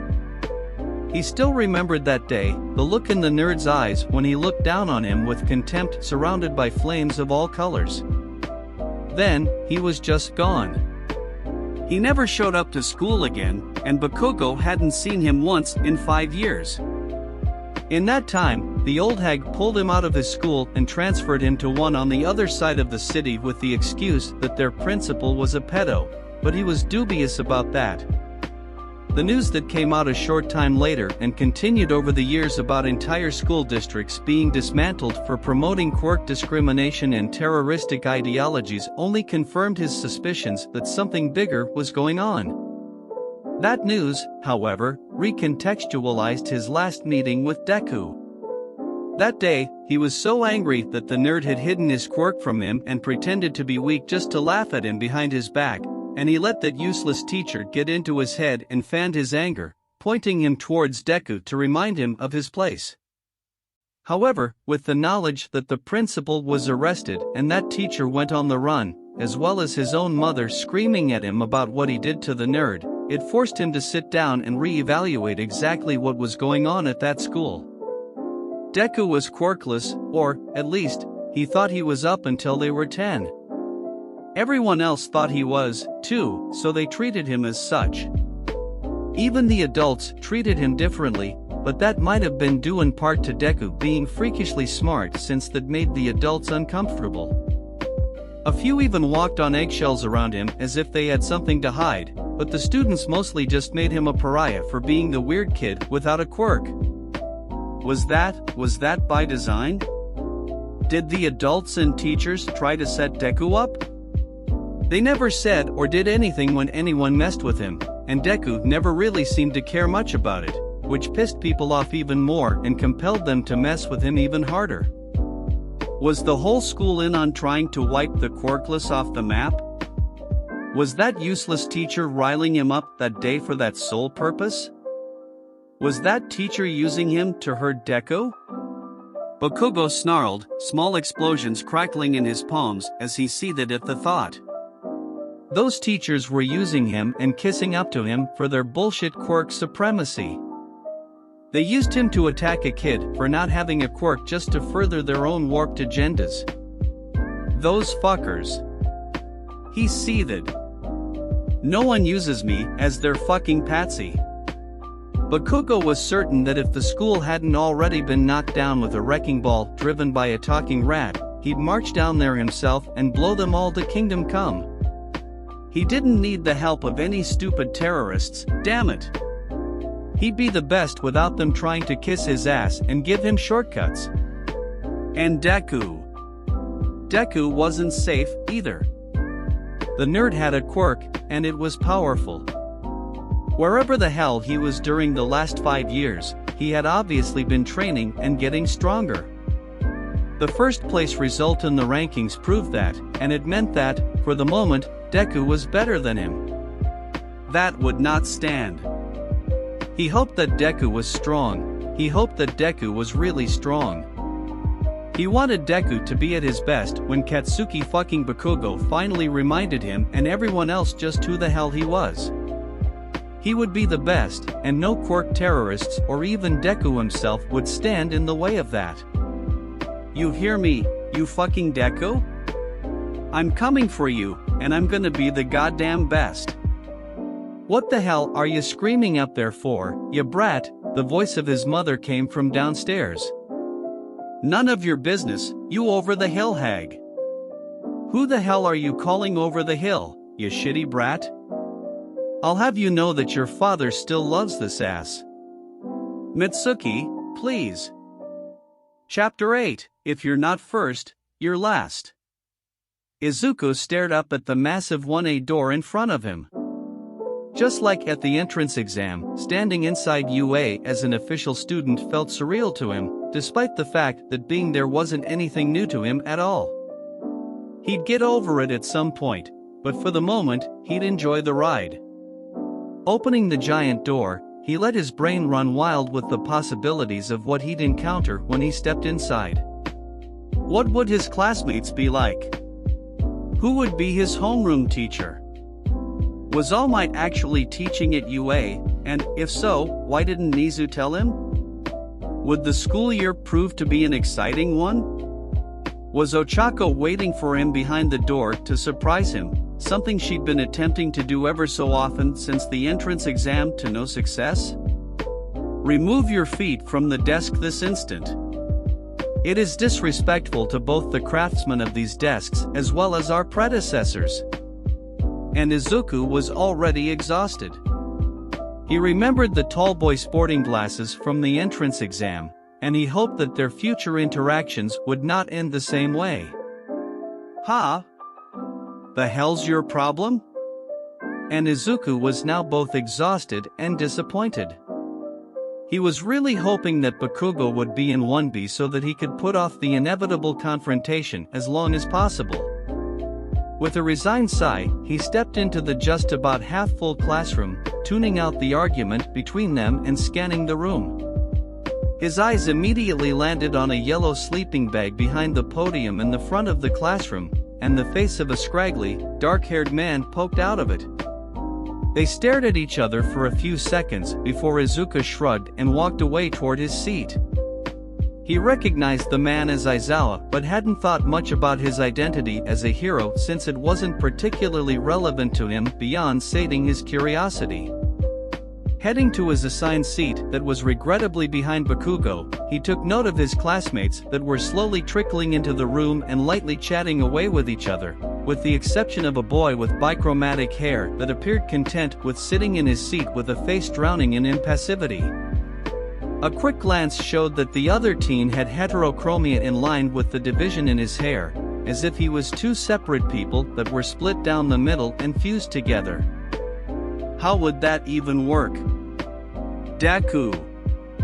A low growl from Bakugo pulled him out of his thoughts before he could descend into muttering. Slowly meeting the intense, piercing red eyes of the blonde filled with barely restrained indignation, Izuku was at a complete loss for what to say to him. Their last meeting hadn't been stellar, and it had been half a decade since then. He had no idea if Bakugo hated his guts and wanted to kill him or if he was actually a misguided tsundere the entire time that just couldn't properly express his feelings. He truly didn't know which one frightened him more. Izuku was spared the fate of finding out for the moment by the tall boy teleporting next to him and bowing at a perfect 90-degree angle. "I must apologize for my behavior at the entrance exam," he solemnly began. "It was unbecoming of a proper hero to cast judgment upon you before even speaking to you. My name is Tenya Ida, it's nice to meet you, a truly better man for figuring out the secret of the rescue points." Izuku slowly took all of that in while shaking Ida's hand. So he is just really intense, got it, he thought to himself before shooting out his other hand to catch an encroaching feminine hand attempting to sneak up on him. Close, but not good enough yet, Ochako. Damn it, she huffed with a pout before her signature smile reformed to brighten up the room. You won't see me coming one of these days. Izuku tried to ignore the mildly alarmed and calculating eyes that Bakugo bored into his skull as well as the equally assessing gaze he could feel from the heterochromatic teen to his right. If you're here to make friends, then leave now. The attention of the entire classroom snapped to the front where a sleeping bag was laying abandoned on the floor and Aizawa stood before them with a flat, unimpressed glare. Everyone who wasn't already in their seat quickly rushed to it, and they all silently waited for their homeroom to begin. It took you all 8 seconds to get yourselves in order. Such a lengthy waste of time could cost lives in the field. I expected to improve, he plainly stated, his glare never wavering as he reached behind the podium and pulled out a blue PE uniform. I'm your homeroom teacher, Shota Aizawa. Put these on and follow me to the PE fields. The Department of Education mandates that students not use their quirks when conducting fitness tests in middle school, Aizawa began in his signature straightforward manner. It's illogical. It gives the impression that everyone is equal when that just isn't the case, for better or for worse. Today, we'll be conducting a quirk apprehension test. Mr. Aizawa? What about orientation? Ochako questioned. UA is a non-traditional school in many aspects, one of them being that it allows teachers to preside as they see fit. Heroes don't have time for frivolous matters like those, he responded, and his eyes shifted to Izuku. Midoriya, you placed first in the entrance exam. How far could you throw a ball in middle school? Izuku quirked an eyebrow at him, as he knew that Aizawa knew that he technically never went to middle school, but he supposed that he could give the man a rough estimate for the sake of the exercise. About 60 meters, give or take, he answered, and the man only nodded before tossing him a ball. Throw that, this time using your quirk, he instructed. You can do whatever you want as long as you don't leave the circle. Izuku stalked toward the circle while eyeing the ball and trying to decide how he would approach this. He could ignite his green flames and simply enhance his strength to throw the ball as far as he could, but one look at Aizawa's fiercely calculating eyes that nearly rooted Izuku to his spot gave him a hunch that the man was looking for a little more than what he had already shown. Well, I suppose I've been toying with combining the flames to use them in tandem. I know what I could try, but it might make Bakugo angry. We don't have all day, came the tired voice of his teacher. Screw it, he'll get over it. Izuku took his place in the circle and ignited his base flames, blanketing him in a fiery mosaic that sparked recognition in the eyes of a few of his classmates. Holy shit, is that the rainbow comet? He heard someone try and fail to ask in a hushed tone. Blocking out the resulting chatter, he willed his flames to take on the familiar emerald that strengthened his body, and he planted his feet and winded up for the throw. Aizawa watched intently as Izuku engulfed his entire body in a green blaze with the exception of his right hand holding the ball, which was glowing. Izuku finally swung, and that glow became a bright flash as he blasted a massive fireball from his hand to launch the ball skyward in tandem with the added force his green flames allowed him. The sky above them lit up in a brief, brilliant rainbow of flame, and the class was sent into a frenzy. A few of them had their suspicions confirmed about his identity as the Rainbow Comet, while others were awestruck and excited at the impressive display. He noticed the look of reverence return in the eyes of the short, purple boy from the entrance exam, but he decided to unpack that later. Two people, however, were not particularly enthusiastic. Bakugo looked somewhere between apoplectic and constipated, which he supposed was the norm if memory served. The heterochromatic boy looked at him with a mixture of suspicion and scorn, although some of that scorn seemed to be a bit nebulous, so it might not have been entirely directed at him. That, too, he'd unpack at a later date. He had completely missed the reading of his score and only turned back around to Aizawa just in time to hear him grimly scold a student for having fun. He supposed that his mother had said something along those lines when he was younger to emphasize the constant mortal danger of the career, especially in the underground, but threatening expulsion for getting last place felt a bit overkill. That's not fair. We just got here, and you're threatening to expel one of us on the first day? Ochako indignantly cried out. Fair? Aizawa scoffed. Are natural disasters fair? Villain attacks on civilians? Targeting a hero's family or catching them specifically on their day off, is that fair? Okay, Izuku could certainly concede those points.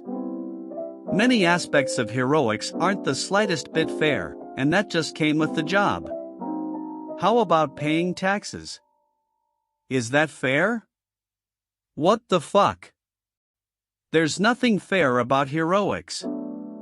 You can accept it here and now, or you can walk away, Aizawa barked with finality.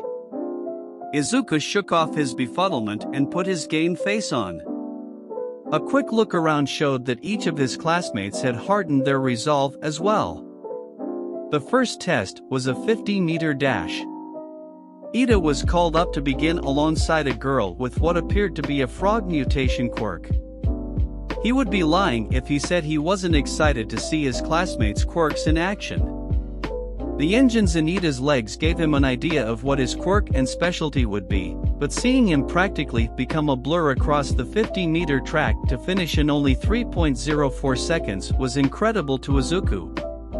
Azui wasn't terribly far behind, coming in at 5.58 seconds. He watched in utter fascination at the many ways his classmates applied their quirks, from Ochako making her clothes weightless to the Aoyama boy propelling himself with a laser that shot out from his navel. He found the application of the pink-skinned Ishido's acid to allow her to slide across the track in lieu of running to be especially cool, but seeing the heterochromatic boy do something very similar with ice blew his mind. Izuku felt like a kid in a candy store surrounded by such fascinating quirks and potentially just as fascinating people. "Bakugo, Midoriya, you're up," Aizawa called. Izuku bounded to the starting line and brought his flames to life once again, this time a vibrant yellow blanketing him. Bakugo sauntered next to him, sneering at him and readying his palms behind him. "You think you're so cool, huh, Deku?" Bakugo snarled. "You think you're fucking better than me? Well, I'm gonna crush you in every single one of these dumbass tests and remind you that I'm the goddamn best." Bakugo was met with only confusion from his classmate, and that pissed him right off. He growled, resolving to let his actions do the talking and blow him out of the water. The starting signal abruptly sounded, and Bakugo wasted no time igniting his palms to launch himself across the length of the track. A vicious grin stretched across his face as he blasted himself forward, and he could almost taste the victory ahead of him. Then, an inexplicable flash of yellow lit up his periphery as the golden blur cleared the track a full second before he reached the finish line. Midoriya, 3.13 seconds. Bakugo, 4.13 seconds, Aizawa dully announced.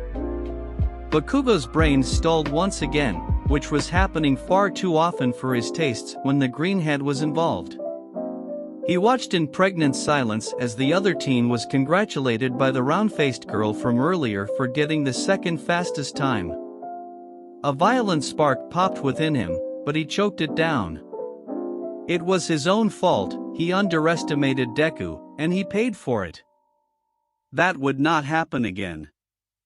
The tests went by rather quickly for Izuku, and he was pleasantly surprised that each test was dominated by a different person, giving him ample opportunity to see their quirks in action in the various situations they were presented.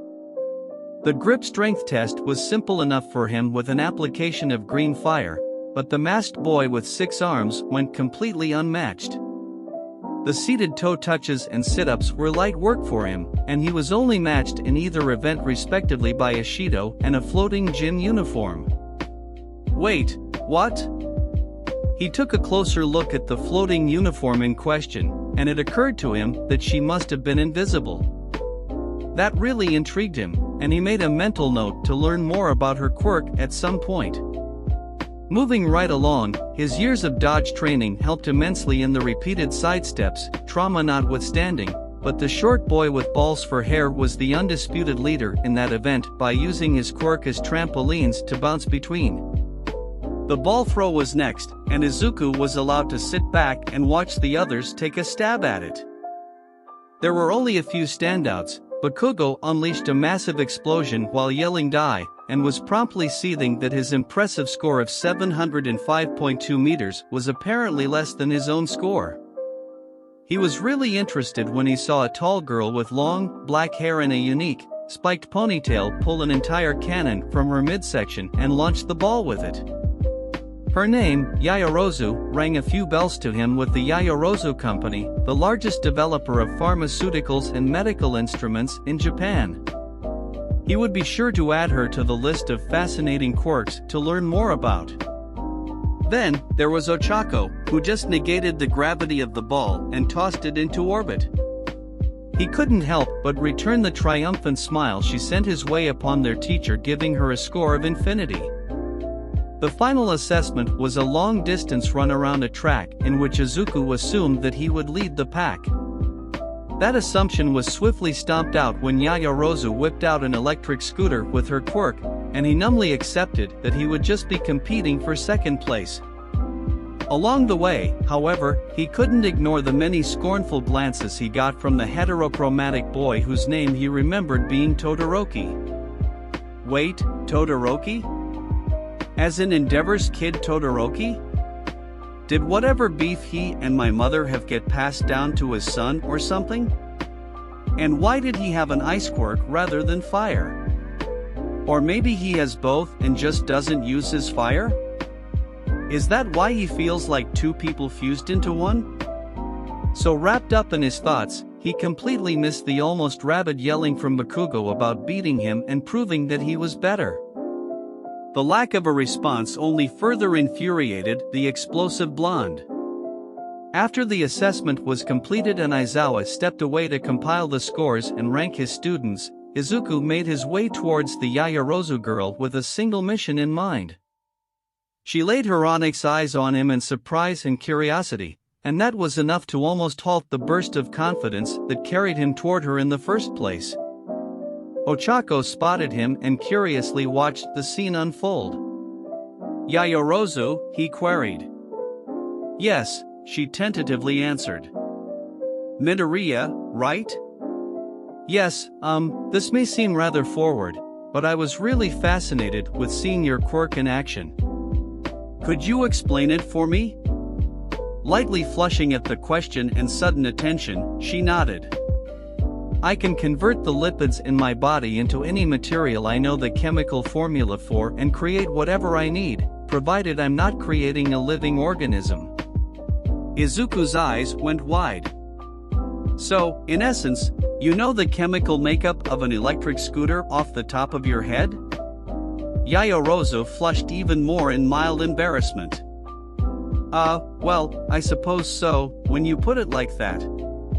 Her quick descent into mortification was stopped in its tracks by the boy's starry-eyed gape. "That is so obscenely cool," Izuku giddily remarked. "You could make literally any non-living thing for any situation with just your lipids." Granted, I assume complexity is certainly a factor, and you said you can't create living beings, but could you make organic matter? Like simple compounds such as water or even something like wood? The boy shot into a mumblestorm, and the taller girl was surprisingly able to keep up with the rapid-fire inquiries. Eventually, her own excitement at finding a kindred spirit of sorts took over, and she joined in alongside him.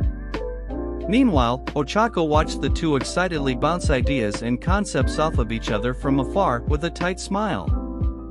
She was happy to see her new friend make more friends, as his mother not so subtly hinted that he needed any amount at all. However, she shook away those thoughts. It wasn't the time or place. Unfortunately, she wasn't as subtle as she would have liked, as she turned her head to see the golden eyes of Ishido narrowed in mirth at her with a knowing smirk to match.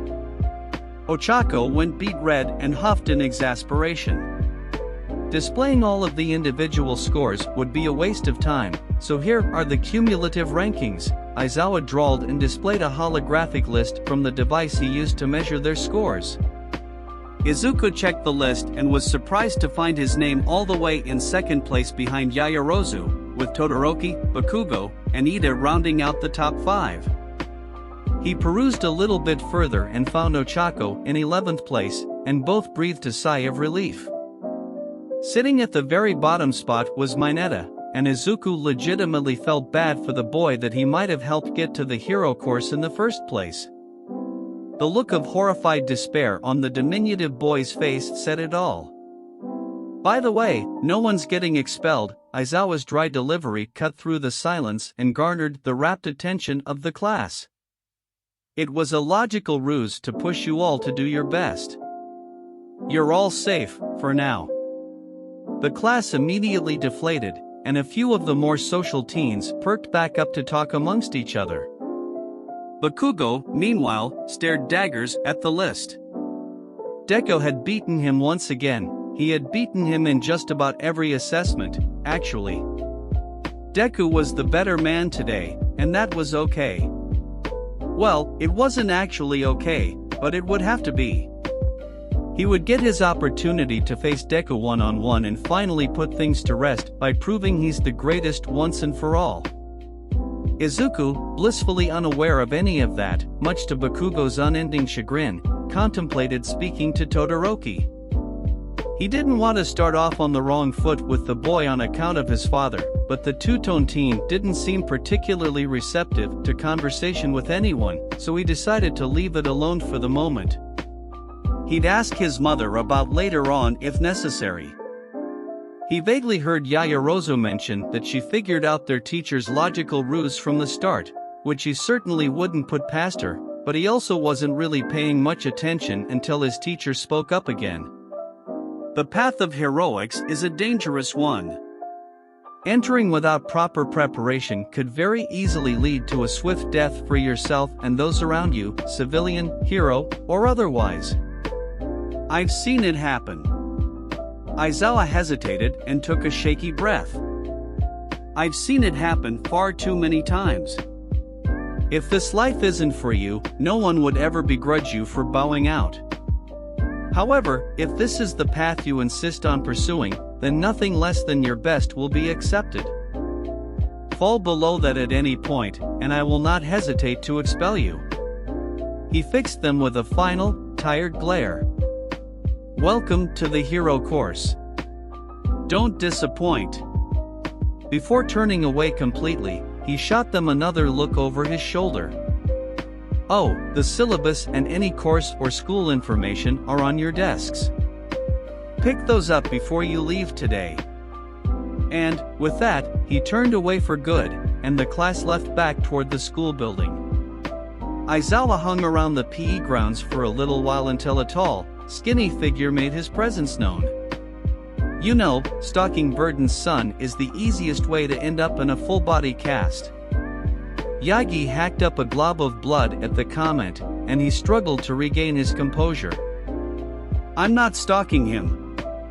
He paused, searching for the right words that wouldn't expose the secret of his quirk. He interests me. If you think that makes it sound any better, it really doesn't, Aizawa replied with a quirked eyebrow. Whatever your reasons, just don't get caught. Powerloader is only just now getting over his limp, and I doubt she'd let you off nearly as easily as him. He's a pretty advanced kid, Yagi responded, ignoring the previous line of conversation entirely. He's got a lot of potential. They all do, Aizawa replied. Him more than others, though. He has a measure of control in both his quirk and his movements that not many third years even have yet. I've noticed. There's something else about him, though, in the way he behaves. From my observation, he just feels different than the other children. Aizawa did not immediately reply. The silence held between them for a little bit as the teacher thought hard about what he wanted to say. Eventually, he opened his mouth. I haven't had much time to observe him with his classmates, but I can identify that it's a level of world weariness that someone his age wouldn't normally have. Given who raised and trained him, it doesn't surprise me that much. But he's not the one with that look that worries me. Aizawa turned away and began his trek back inside. Class 1B will be out here later. Consider stalking them in lieu of my class since you'll be the foundational heroics teacher for both classes. Yagi took a moment to consider the thought. He already had his eye on one student to receive one for all, and his former sidekick was practically campaigning for another, but he only came to UA in the first place to find a suitable successor, and there wasn't any harm in fielding other potential candidates. You know, perhaps I will. That was so intense. I really thought he was going to expel someone. Izuku mulled over the thought for the first time since leaving the classroom after the Quirk apprehension test. He could definitely see where Ochako was coming from, as Aizawa was incredibly frank with them from the beginning, but he could also see why Yayarosa figured it was all a sham. Aizawa did feel like a trial by fire and sink or swim kind of teacher. Whether or not that was a good thing had yet to be determined. I must agree, the voice of Edith spoke up beside them. It was unbecoming of him to deceive us like that as our instructor. How can we be certain that we can trust him going forward? I don't entirely believe that it was a ruse, Izuku quietly spoke up, gaining the attention of the other two. What do you mean? Ochako asked. I don't think that he went into that exercise with the intent of expelling whoever came in last place. Someone had to come in last, that's just how things work. That said, if what he told us after the assessments was any indication, I do think he was more than willing to expel anyone he felt didn't have what it took to be a hero or wasn't putting in 100% effort, he explained, receiving thoughtful looks in return. So, we got lucky, Ochako lamented. I wouldn't call it luck. We all worked hard, and he acknowledged that, Izuku replied with a light smile. That is correct, Midoriya. Ever the insightful one, I see, Ida complimented. Something occurred to Ochako at the mention of Izuku's surname. Oh, that reminds me. Do you know that angry blonde kid in our class?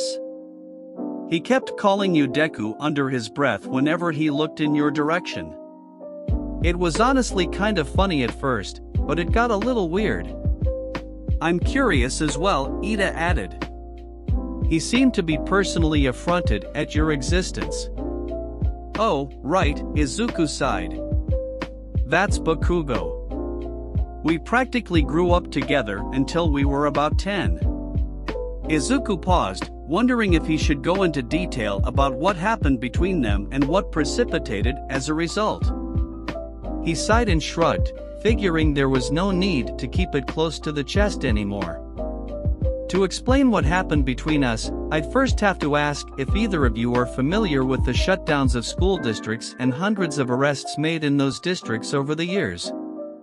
The confusion in their eyes became recognition, and Ida nodded while Ochako answered. I heard about that. It was all over the news for a while that a ton of school districts across the country were promoting discriminatory and terrorist propaganda. Her face scrunched and she took on a thinking pose. I read some theories that it was all a big conspiracy to indoctrinate the youth into subscribing to an old, Quirkist ideology and eventually join in an uprising to institute a society based around that ideology, but I don't know how much I believe that. On his train ride home, Todoroki's head snapped up, much to the confusion of those around him at the sudden movement. Another conspiracy was afoot, and he would get to the bottom of it after he determined if his father ever stepped out on his mother before he was born. Midoriya's existence seemed too suspicious to him. Izuku was trying his absolute hardest to keep from sweating at his friend's comment. Uraraka, that's preposterous. While unpleasant, systemic discrimination in the education system isn't automatically indicative of a conspiracy to incite an uprising, Ida declared with frantic chops of his hand. I know that, it's just a wild theory I came across, she relented. Right, Izuku shakily agreed. He certainly wasn't going to confirm or deny any theories, so he was glad for Ida's rejection of the premise and moved on. Well, the school district we were in was among those districts. I'm a late bloomer, so, at the time, people thought I was quirkless, and that made me a target. Ochako and Ida gasped, but they remained quiet and allowed him to continue. Bakugo was kinda mean to me back then, but no more than anyone else was, I guess. I still wholeheartedly believe that the teachers were influencing him and everyone else, but I digress. We were friends when we were young, and he misread the kanji in my name to be Deku instead of Izuku. When he manifested his quirk and I didn't, Deku transitioned from a run-of-the-mill nickname to an insult that meant useless. I was the useless kid without a quirk. Izuku hadn't noticed that he was tearing up the more he explained, and it was only the concerned face of Ochako and her hand taking his that made him aware, and he quickly blinked the unshed tears away. It bewildered him. Beyond his training, he had never thought much about his time before his quirk officially manifested, and he took everything that had happened to him during that period in stride. Or, at least, he thought he did. Composing himself, he gave Ochako's hand a light squeeze and sent her a small, thankful smile before continuing. I finally manifested my quirk when I was 10, and then everything with the school districts happened, and I hadn't been face to face with Bakugo at all since then before today. I'm so sorry you had to go through that. Ochako fretted. There weren't a lot of schools that were targeted in Mia, so I haven't met anyone who experienced that firsthand until now. Calling you Deku is so mean, he shouldn't do that. I don't really know if he hates me or if things are just ridiculously awkward between us now, Izuku replied with a mirthless chuckle. Ida, who had been silent and contemplative throughout Izuku's explanation, finally spoke up. Do not let his reprehensible behavior or that of others deter you from your own success, Midoriya. You've done well to overcome these struggles and persevere in spite of them, so I'm confident that it will be easy to continue doing so, he offered with a kind smile. Izuku, tearing up again, nodded and wiped his tears away before they could fall. He wouldn't break down in front of his friends, and he did count Ida as a friend, even after their rough start. He nodded, silently thanking them both and motioning to continue on with their walk toward the train station. Recounting those days brought up some unaddressed feelings that lay dormant within him since he was 10. He didn't like those feelings, and he didn't want anyone to have to feel that way, either. He was lucky enough to manifest a quirk, but not everyone in that position was so fortunate. Not everyone was fortunate enough to have someone violently in their corner like he did with his mother, either. What if he could be that person? What if he could be that person for everyone who got a raw deal, not just from the MLA schemes, but society as a whole, even those that fell through the cracks? He may not be worthy of that responsibility just yet, and he may never truly be, but even just one person to believe in them could mean the world to someone who felt like they were at rock bottom. It was something he'd think more about when he got home, but a text from Yui shifted his attention. One of my classmates is an even bigger fan of kaijus than me. She is, frankly, shocked and appalled at your stance on All Might against Godzilla, and she's certain that All Might wouldn't last 10 seconds. He smiled, a true, non-quirk-related warmth spreading within at the thought of him having actual friends. It wasn't something he would have even considered merely a few months prior. He resolved to buy a plate of mochi for Ochako and a set of Matryoshka dolls for Yui. Can we talk about how our teacher apparently doesn't pay taxes? Ochako brought up as they made their way to the train station. Uraraka, we cannot make such a scandalous claim for certain. All he said was that taxes were unfair. Ida reprimanded. Yeah, but we can make some inferences from that, right? Ochako challenged. Izuku's smile grew even bigger. He would certainly enjoy this semester. Your classmate doesn't know what the hell she's talking about. Chapter 9, Fated Battle Between Unrequited Rivals. The next day was a return to the usual school schedule that Izuku didn't miss very much. He agreed that having pro heroes for teachers was certainly cool, though, and he didn't think that the novelty of that would wear off anytime soon. Even lunch was prepared by a pro hero, which Izuku was especially curious about because one man was cooking for an entire school and doing so successfully, even providing a multitude of options for them to partake in. Izuku had no idea how the man managed to pull it off, but he was thankful that he did. The only real deviation from traditional schooling was after lunch when the time came for their foundational heroics class. No one knew who their teacher was going to be, and the class was rife with speculation. Izuku had his own suspicions, but he kept quiet about them. There had to have been a reason that Mizu elected not to tell him about All Might teaching at UA, and their dedicated heroics class being the only one with a teacher unaccounted for was too convenient for him to overlook. "Yo, Midoriya, who do you think our teacher's gonna be?" He looked over to the boy seated to his immediate right, Hantashiro, looking back at him with his perpetual grin.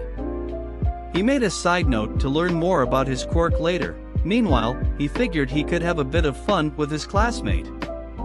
"All Might," was his simple reply. He expected to catch Shiro off guard with the admittedly ridiculous answer and not elaborate any further to mess with him. What he did not expect was for the entire class to stop and look in his direction. Now, with 19 pairs of eyes on him, one being an especially scrutinizing red-eyed glare, Izuku found himself a deer in headlights. He could even feel the invisible gaze of Hagakure fixed on him 2 seats ahead. All Might? Seriously? I don't know if the number 1 hero could take time out of his schedule to become a teacher.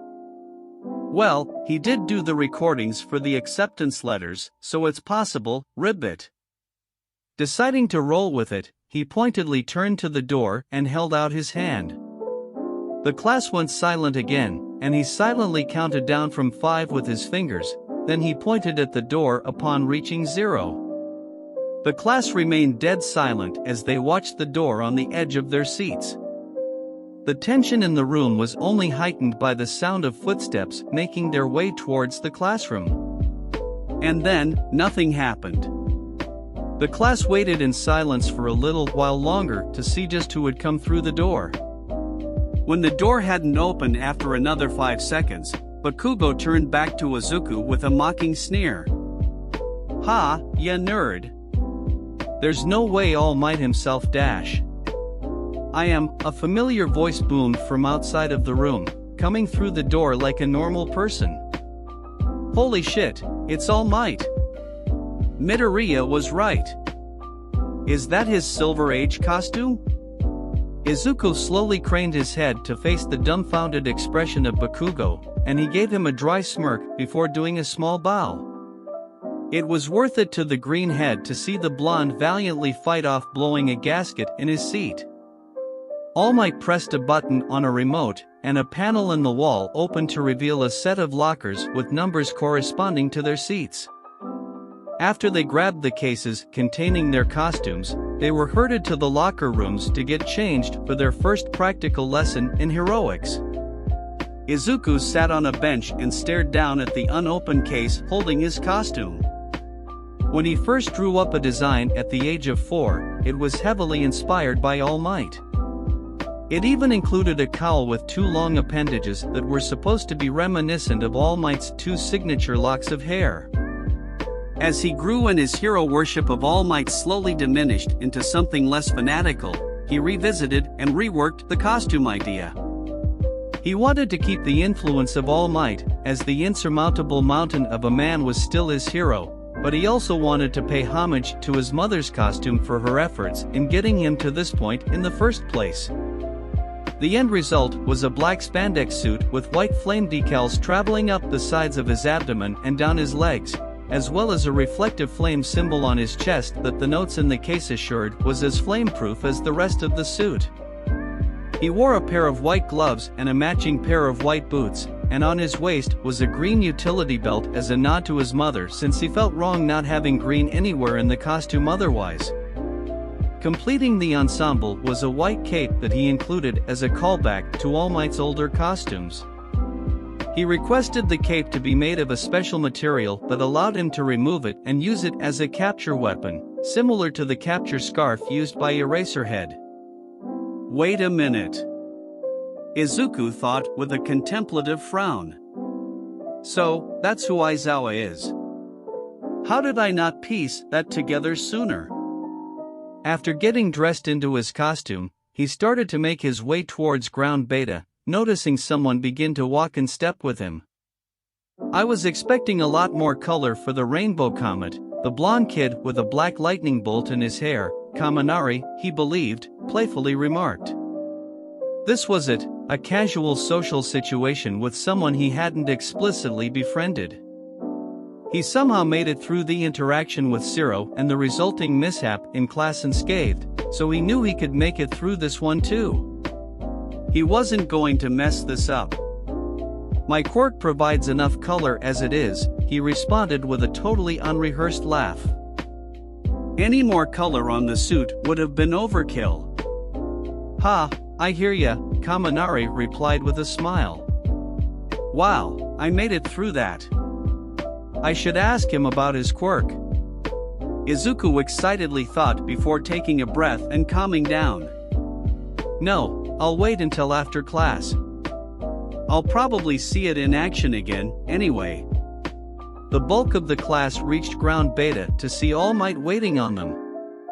He proudly looked over their costumes until his eyes landed on Izuku, and his breath hitched. There were certainly differences, but watching the boy walk out in his black jumpsuit, white boots, and oh so familiar white cape gave him incredibly warm and painful flashbacks. One for all buzzed inside of him again, and he swore that he could faintly hear a voice shouting in the back of his mind, "That's him. That's him. Yes, that's him, my successor," he thought to himself, seemingly in confirmation. "No, you blonde buffoon. That's my grandson," shouted a woman wearing a similar getup to Izuku in a black, foggy void. "He still can't hear you, Nana," a shorter, high-collared man sighed in exasperation. All Might shook himself out of his stupor and regained his signature grin. The clothes really do make the man. "Izuku, I love your costume." Ochako bubbly chirped beside him. "I was expecting a little more color, though.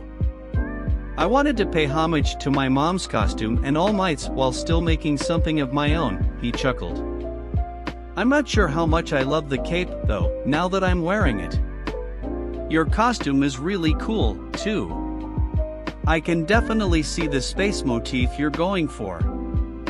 Ochako beamed at the recognition, and then her smile faltered a bit. "I'm glad you noticed. I wanted something a little more puffy, though, sorta like 13's suit. This one's a little skin tight." Then, something occurred to her. "I've never seen your mom's costume." "It's like mine, but greener, and no cape," Izuku answered simply. Izuku could have sworn that he caught the eye of Jiro, but she quickly looked away, so he pushed it out of his mind. "Costume" were the simultaneous thoughts of Bakugo and Todoroki as they overheard that bit of the conversation. Since when was Auntie Inko a fucking hero? So, his mother is a pro? That would provide a motive and an opportunity. All Might cut into their radically different rumination by explaining what their first class would be, a battle trial. He explained, with the help of cue cards, that the class would be divided into teams of 2. The teams would face off against each other in a mock scenario where one team played the role of villains holding a large bomb within a building, and the other team would play the role of heroes attempting to thwart them. He held out a box for them to draw lots for what team they'd be a part of, and Izuku found himself on Team J. He looked to Ochako, but she, unfortunately, was on Team C. He looked around for his partner as the class started to group up until he felt something pat him through his cape. Turning around, he saw no one, and he was confused until a floating glove waved at him. "Hi there. Guess we're partners for today," Hagakure excitedly said. Izuku blinked, and then he returned the smile he was certain she was sending him. "I guess we are." He noticed that she was wearing a pair of gloves and shoes, but he couldn't see anything else. Before he could ask about it, their teacher's voice filled the area. "Now, for the first group," All Might bellowed as he reached into a box with labeled slips of paper. "The hero team will be Team J." "Oh wow, we have to go first," Hagakure said while Izuku focused his eyes on the box in All Might's hands. And the villain team will be Team B. Izuku looked around for any team to perk up an acknowledgement, and his eyes landed on the feral grin of Bakugo and cold glare of Todoroki directed back at him. God damn it. Inko stepped into Principal Nizu's office with a contemplative frown. She was on her break, and that usually entailed sitting in the teacher's lounge reading trashy romance novels with Snipe while Aizawa pretended to not fanboy in her presence across the room, but Nizu specifically called her into the office rather than sending her a text. That likely meant that whatever it was, he didn't want a written record of it.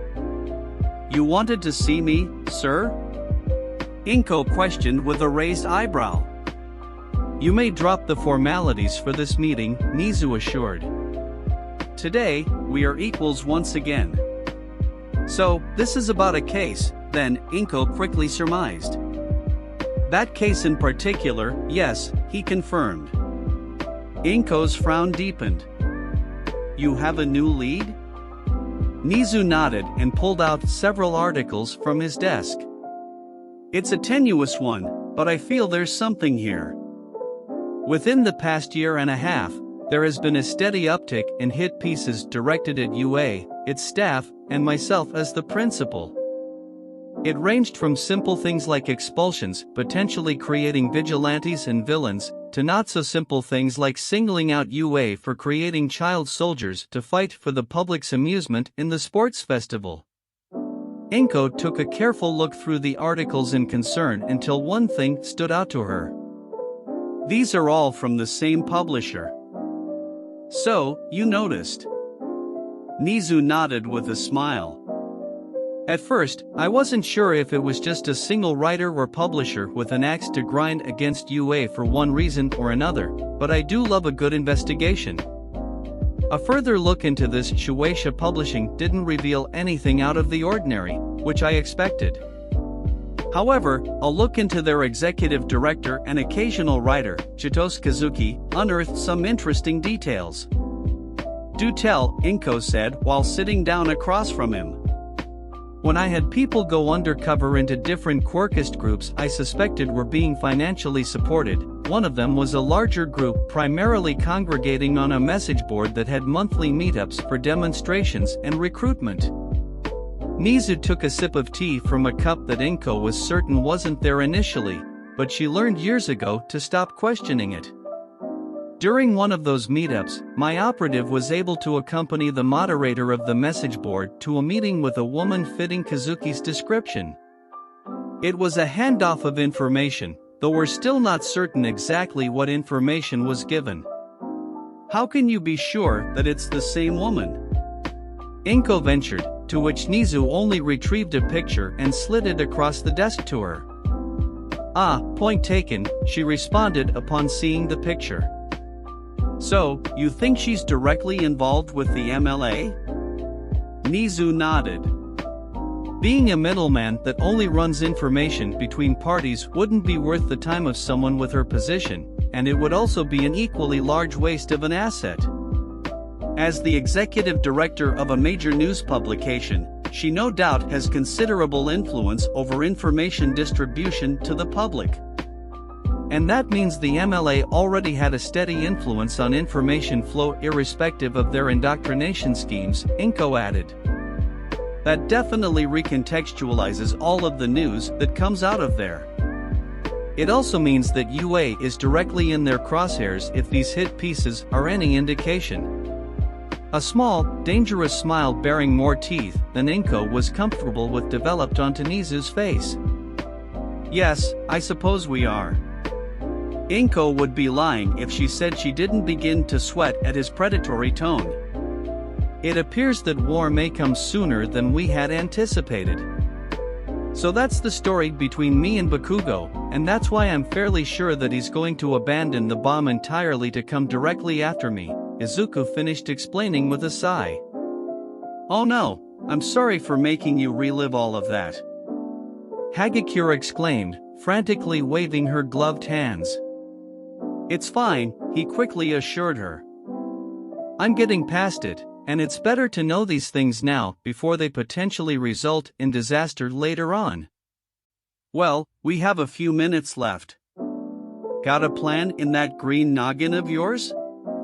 Izuku's smile returned with an edge to it. I do, actually. I take it that you're pretty good at sneaking around. She nodded, but when he stayed silent, she remembered that he couldn't see her, so she gave him a thumbs up. Right, well, I'd normally suggest that you sneak your way through the building and locate the bomb while I keep Bakugo busy, but Todoroki has a pretty powerful ice quirk, and I'm not certain how far it reaches. Given your costume situation, you might catch hypothermia if you're frozen and I'm not around to thaw you out and heat you back up. So, you just want to stay around and keep me warm, huh? She playfully teased. Basically, he casually replied. She huffed, lamenting her failed attempt to get a rise out of him. What about ol' Explodey? How hard can you hit? Pretty hard. Izuku hummed in consideration. Punch me in the gut as hard as you can. Are you sure? She hesitantly questioned. Yes. I've seen Bakugo take a hard hit and keep on going on pure spite and hatred alone. He's no doubt gotten tougher since then, so I just want to measure what we're working with, he responded. Give it all you got, I can take it. Okay, she reluctantly accepted. Izuku flexed his abs and mentally prepared himself for the coming blow. He didn't want to underestimate the girl, so he readied himself for a hit as if he himself was throwing it.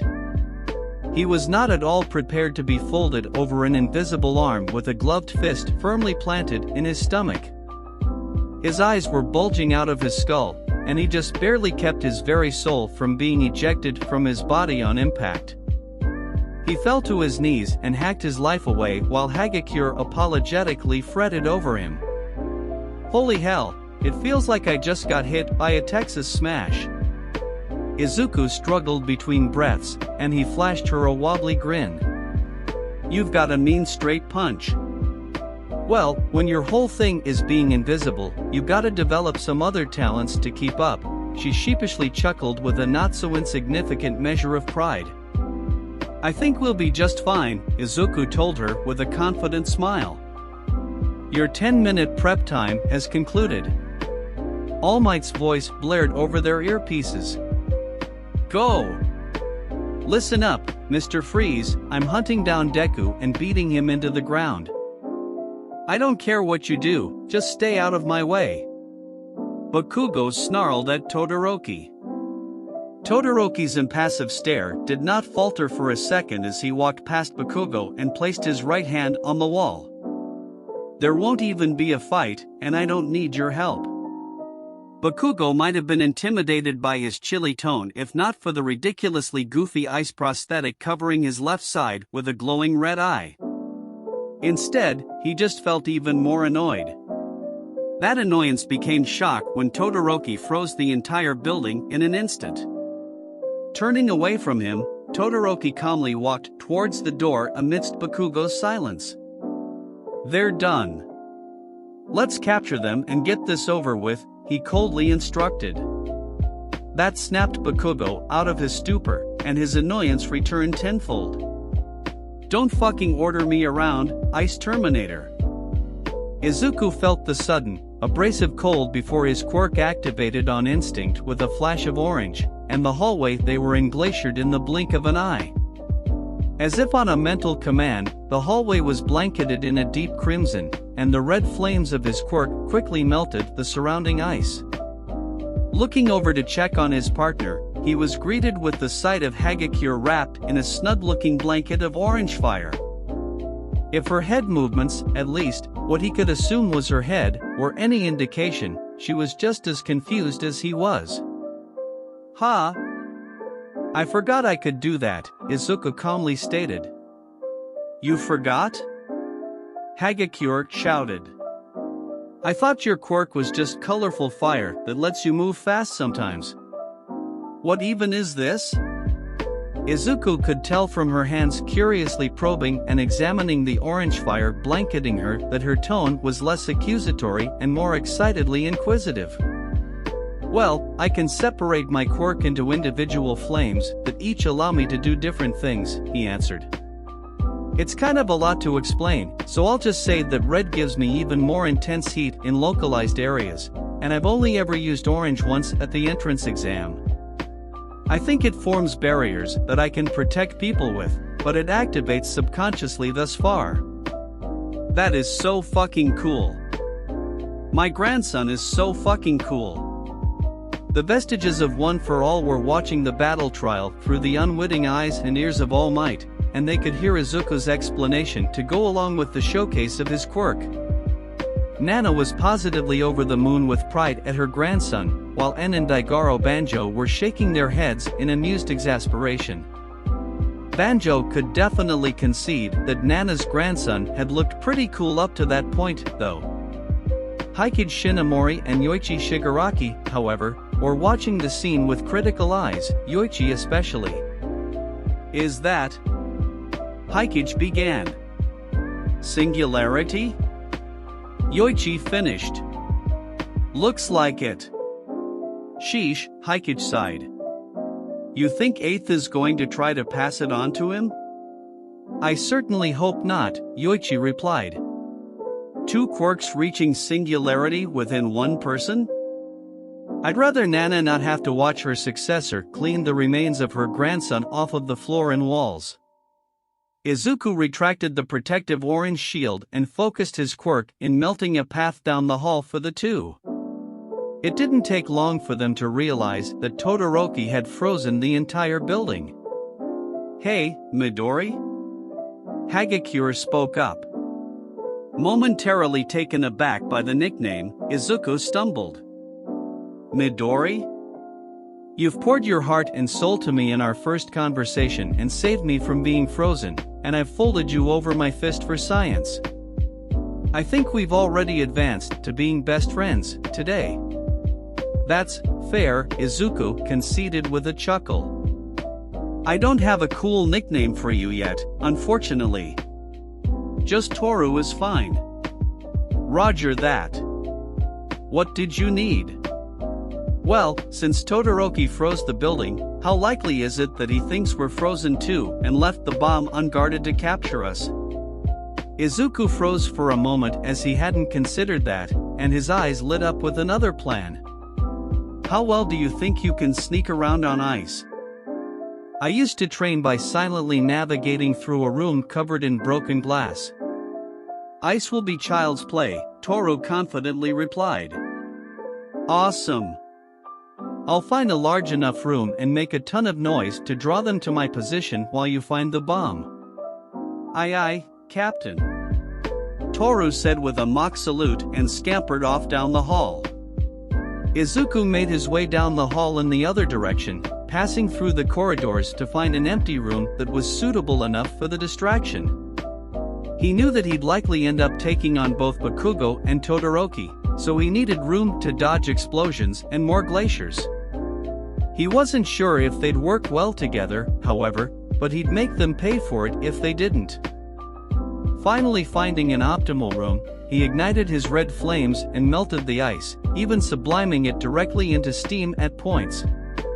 The room was filled with steam and slippery patches of mostly melted ice, and Izuku's flames of ruby transitioned to emerald like Gen 3, and he clapped his hands together as hard as he could to both clear the room and create a thunderous boom to draw his two opponents to his location.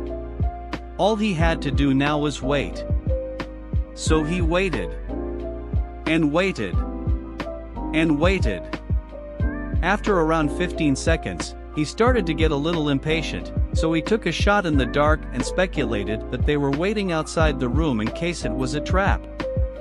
With that in mind, he decided to push the easiest button he knew of to get the show on the road. Hey, Bakugo. I'm better than you and you know it. The hell you are, you bastard. Bakugo bounded down the hall and into the room with a vicious snarl. The bright sunshine of Izuku's yellow fire took over, and he darted out of the way of the furious blonde's initial explosion. Bakugo threw an explosion at him again, and Izuku dodged again, and again, and again. They kept up the intense game of cat and mouse, with Bakugo launching himself at Izuku with explosion after explosion. Meanwhile, Izuku dodged each one with an apparent ease that felt so mocking to Bakugo. The boy was practically bouncing around the room like a yellow pinball, and Bakugo was getting incredibly sick of it. The intermittent kicks and punches he received whenever Izuku bounded past him that often came close to knocking the wind out of him were not helping matters either. "Stop dodging and face me, Deku," he commanded. Izuku, feeling the strain begin to set in on his chest, obliged him and landed in a crouch in front of him, deactivating his quirk all the while. Bakugo felt truly insulted in that moment by him deactivating his quirk, and he would make the boy pay for it in blood. "Don't you dare fucking look down on me, you piece of shit." Bakugo threw himself at Izuku in his rage, telegraphing a right hook that Izuku was more than happy to exploit by hooking the arm and using the blonde's own momentum to toss him over his hip and onto the concrete. It was a scene very reminiscent of their schoolyard scuffle 5 years prior, and Bakugo knew that all too well. He stared up at Izuku with wide eyes, feeling just as bewildered as he did back then. He felt just as small, just as insignificant. He felt just as inferior. Izuku only had a fraction of a second to notice Bakugo's 1,000-yard stare before his instincts screamed at him once again, and he went back up in yellow fire to just barely dodge the pillar of ice that slammed through where he once stood, carefully skirting around Bakugo to avoid freezing him as well. "I told you this would be a trap," came the annoyed voice of Todoroki from the entrance. "You clearly can't finish this yourself, so I will." Izuku, feeling an almost alien rush of confidence and snark, decided to roll with it and respond. "You're more than welcome to try, Terminator." Holy hell, he even got your one-liners. Banjo laughed alongside Nana, who was currently using In's collar to wipe the tears of joy from her face. "Right? And look at how well my little baby Inko trained him, he's moving even better than me," Nana cried. Yoichi quietly sighed with a mixture of fondness and dismay. The boy looked like he'd make for a great ninth wielder, but it just wasn't in the cards. That invisible girl, though, she did have a wicked right. Izuku was mildly disappointed at the lack of verbal or facial response from the heterochromatic teen, but he didn't have time to dwell on it since he was busy dodging the resulting ice spikes that shot at him. They were faster than Bakugo's explosions, however, and he only narrowly avoided being skewered on a few occasions. After the fifth tear on his costume, he decided to switch tactics. He put out his yellow fire and green took its place, and he met the next mini glacier with a solid right hook, smashing into the ice with enough force to shatter it entirely. Momentarily taken aback, Todoroki only acted in instinct when blasting another mini glacier to block the split-second advance by the newly golden Izuku, trapping him in the ice in front of him. Putting his confusion at the boy's constant changing of color and powers aside, he exhaled his tension away at a seemingly apprehended foe. That relief was short-lived, though, as the ice flashed red and practically blew apart with the green head forcing his way out shrouded in crimson fire. The heat became too much for even him to deal with, and he quickly backed off. Or, rather, he backed off as quickly as he could manage since the frostbite from overusing his ice started to hit him. The sluggishness would come to bite him, as he received a left hook to the jaw and a boot to the sternum in rapid succession for his troubles. Midoriya was beginning to become a truly troublesome opponent.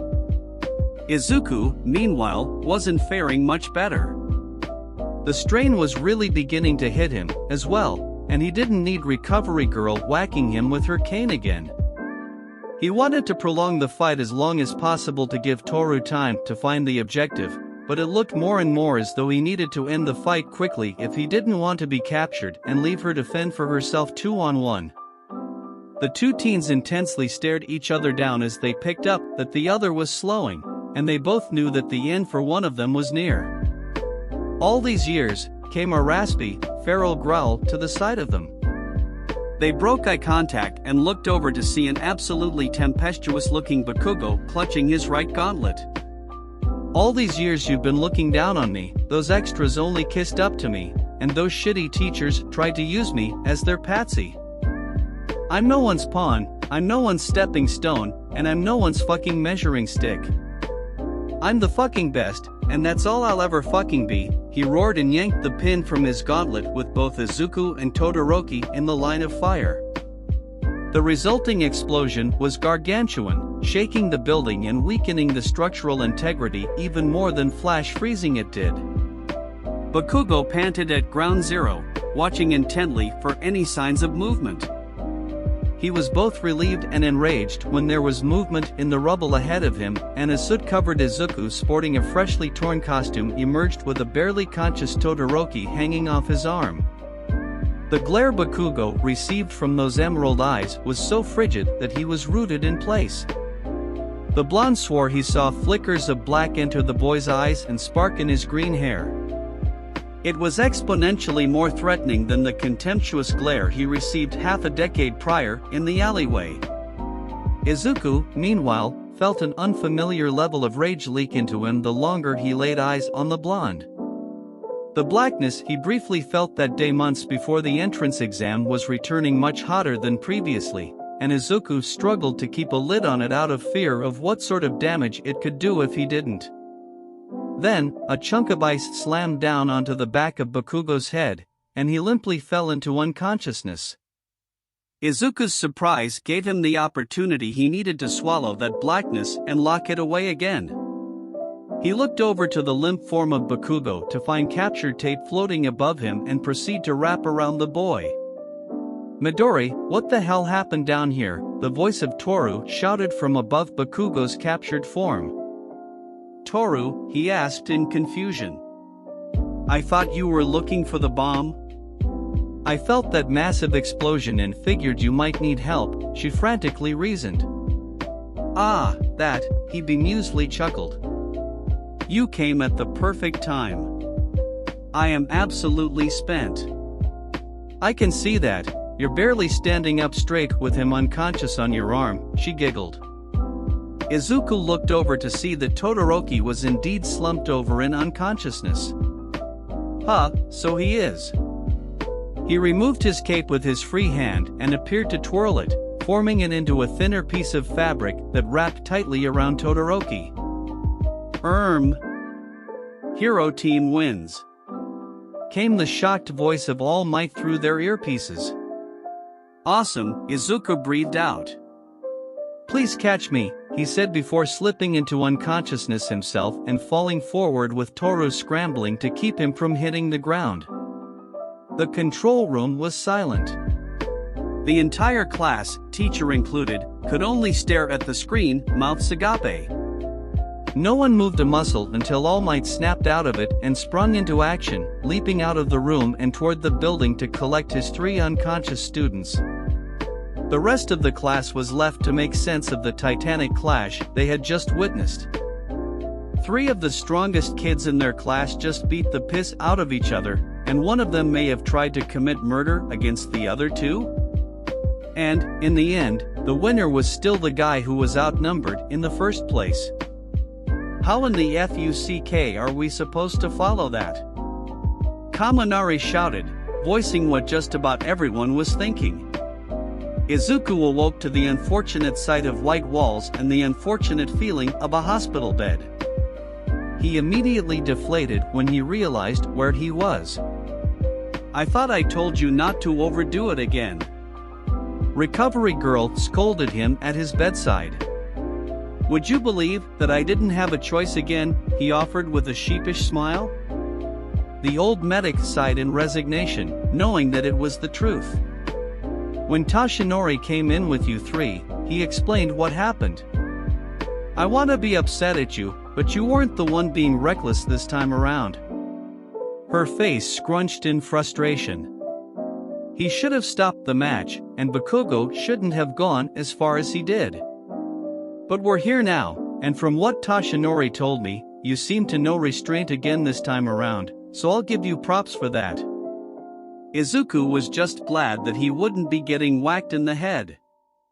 You're thinking too loudly, young man, Recovery Girl smirked after lightly whacking him with her cane. Her smile then softened to a kind one. You didn't go overboard and hurt yourself with your quirk, so all you needed was some rest to regain your stamina. You're good to go. Thanks, Recovery Girl. Izuku returned her smile and shuffled out of bed and out of the room. He noticed that he passed the unconscious figures of Todoroki and Bakugo on his way out, but he didn't stop to check on them. He had faith in Recovery Girl, and he also had a sinking feeling that Bakugo would be in some shit when he awoke, which he wanted no part of.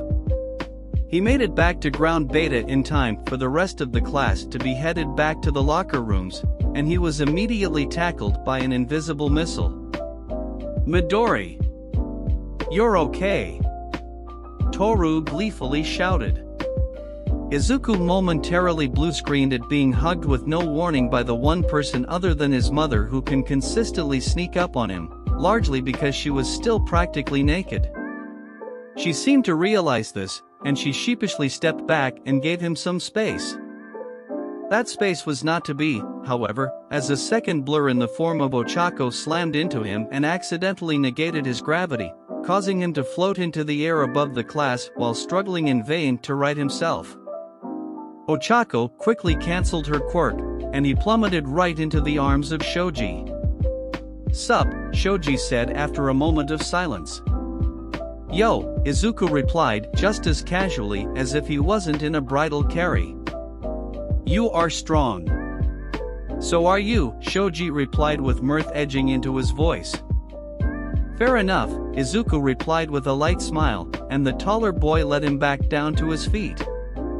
The moment he was back on solid ground, the entire class surrounded him. Dude, that fight was so manly. Kirishima shouted.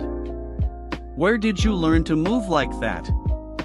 I could hardly follow you. Siro asked. Did you train at a dojo? Ojiro asked. I can't believe Bakugo tried to blow you two up. I mean, I can, but still. Ashido shouted in frustration. That frustration seemed like it was much too familiar to her. Now, children, please do not crowd him. He just recovered from an intense battle. Thankfully came the voice of All Might, and the class gave the boy some much appreciated space. All Might watched as he nervously answered their questions and shyly accepted their praise. It was a stark contrast from the alert, self-assured teen he was in the heat of battle. It brought a genuine smile to the number one's face. Internally, One for All was a different story. Let me at the little shit.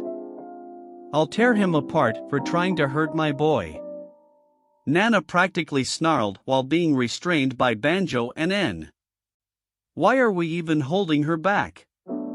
It's not like she can leave the void and hurt him for real, Banjo queried to N through strained grunts in their efforts to keep the apoplectic grandmother contained. I'd rather not test if she could find a way, N replied with equal strain. Chapter 10, Prelude to Disaster. Bakugo felt like utter crap. He had a killer headache and his body was as sore as all hell, but the real casualty was his pride. His pride had been beaten, flogged, tarred, and feathered before being paraded through the public square for the townspeople to throw tomatoes at. In other words, he was not feeling good, physically or emotionally. He had been nothing short of embarrassed in the battle trial by Deku. He couldn't land a single blow on Deku when he was using his quirk. Deku easily countered his attack and put him on his ass again when he wasn't using his quirk. Deku danced around him and put him in his place, and he made it look easy while he was doing it. At least half and half looked like he made Deku work for it. Deku looked like he actually had to try against the peppermint bastard, but he, himself, was nothing but a warm-up. That hurt. That really hurt. Not only did Deku surpass him over the past 5 years, but he wasn't even second to the green head. He wasn't even sure if he was third. Who the hell knew what that walking pocket dimension chick was capable of when shit got serious? He winced, and his hand went up to cradle his head. He had no idea what the hell hit him, but it left him with the worst headache he had ever experienced. It was the maraschino cherry on top of the horseshit sundae of a day. "How's your head, young man?" the voice of an old lady piped up beside his bed. He would forgive himself for not noticing her this time around, but he wouldn't make a habit of allowing people to sneak up on him. "It feels like foggy shit," he murmured. "I'm not surprised," she remarked. "Getting a chunk of ice slammed directly to the skull will do that to you. You're lucky to only have a concussion from that." A chunk of ice. He confusedly thought until it hit him. "The invisible girl," he growled out. "You don't get to be bitter, boy," she scolded while stepping aside and allowing the still unconscious Todoroki into view. "Look at what you did to your partner with that last explosion." Bakugo was taken completely off guard.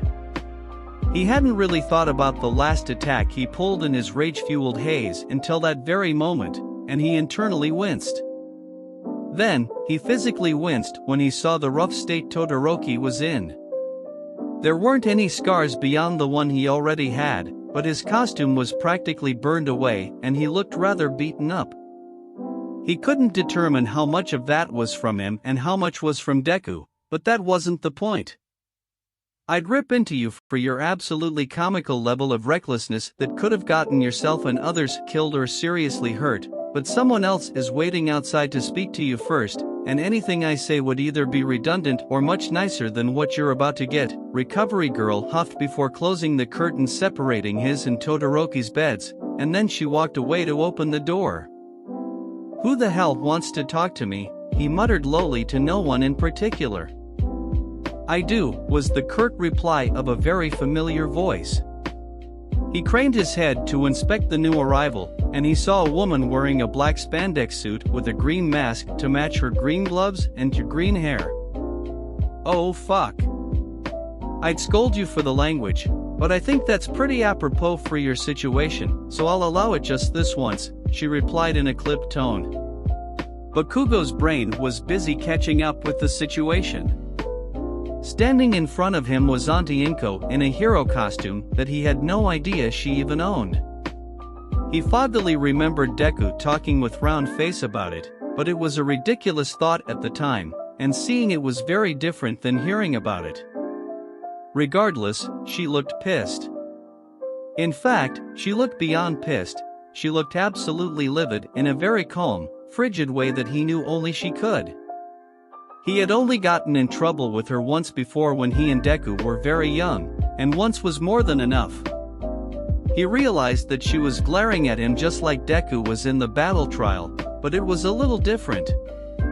The same rage in his eyes was present in hers, but hers was violently composed and seemed to be molded into a sharp edge ready to stab into him at a moment's notice, as opposed to Deku's that was a barely contained inferno primed to burn him and the rest of the building to ashes. She wasn't speaking either.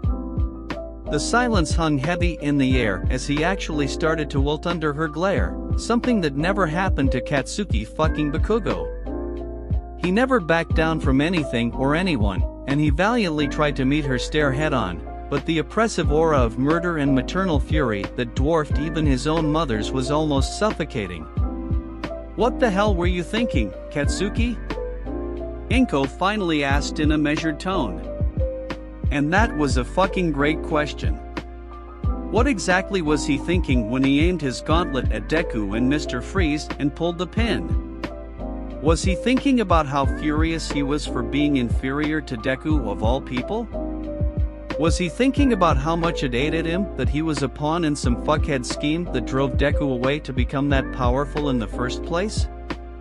What about how much it stung to not only be proven inferior to Deku but to Peppermint Butler as well? Was he thinking about all the years he swore to himself and everyone else that he was indisputably the best, only for it to all just be a convoluted fabrication? Was it that his whole belief that he was the best might have been in part propped up by the designs of a group of terrorists that didn't truly believe in him, only in what his success could do for themselves in the future? He didn't really know what to say. He didn't know how to answer her question or any of his own. He didn't know which question was the answer to her question, so he just spilled all of them to her. He told her every question, every conundrum, every doubt, every contradiction, and every passing thought he had. Inko remained silent throughout the entire explanation. In all honesty, it was less of an explanation and more of the blonde unloading years of bottled-up insecurities that he'd been holding on to since he was 10. Her glare had softened over the course of his venting, but her face was still kept carefully blank. He couldn't read her face at all for what she was thinking, and it made him nervous, but he was already neck-deep in flushing whatever was left of his pride. When he was finished, or, more accurately, when he had nothing left inside of him to spill, his mouth snapped shut, and the two stared at each other for what felt like hours to the blonde. If the clock was to be believed, it had only been 2 minutes. "Katsuki," she finally spoke up, "I'm going to tell you a story, and I want you to be silent and not interrupt until I'm finished. I'll tell you when I'm finished. Understood?" He nodded, and she grabbed a lone chair to sit down in. "When I was in high school, I didn't have many friends. Truth be told, I had 2 of them. You can probably make a guess as to who one of them was, but that isn't the point. My 2 friends were all I really had. I'm not sure if Izuku ever told you, but I'm adopted. My adoptive parents were loving, certainly, but it was also very clear that they adopted in the first place out of the aesthetic of having a complete family unit. They were well off, so they could afford to do it and not really think about it, and they weren't always emotionally available people. For a long time, my 2 best friends were the center of my world. They felt like the family that I often wished my own family could have been, both times."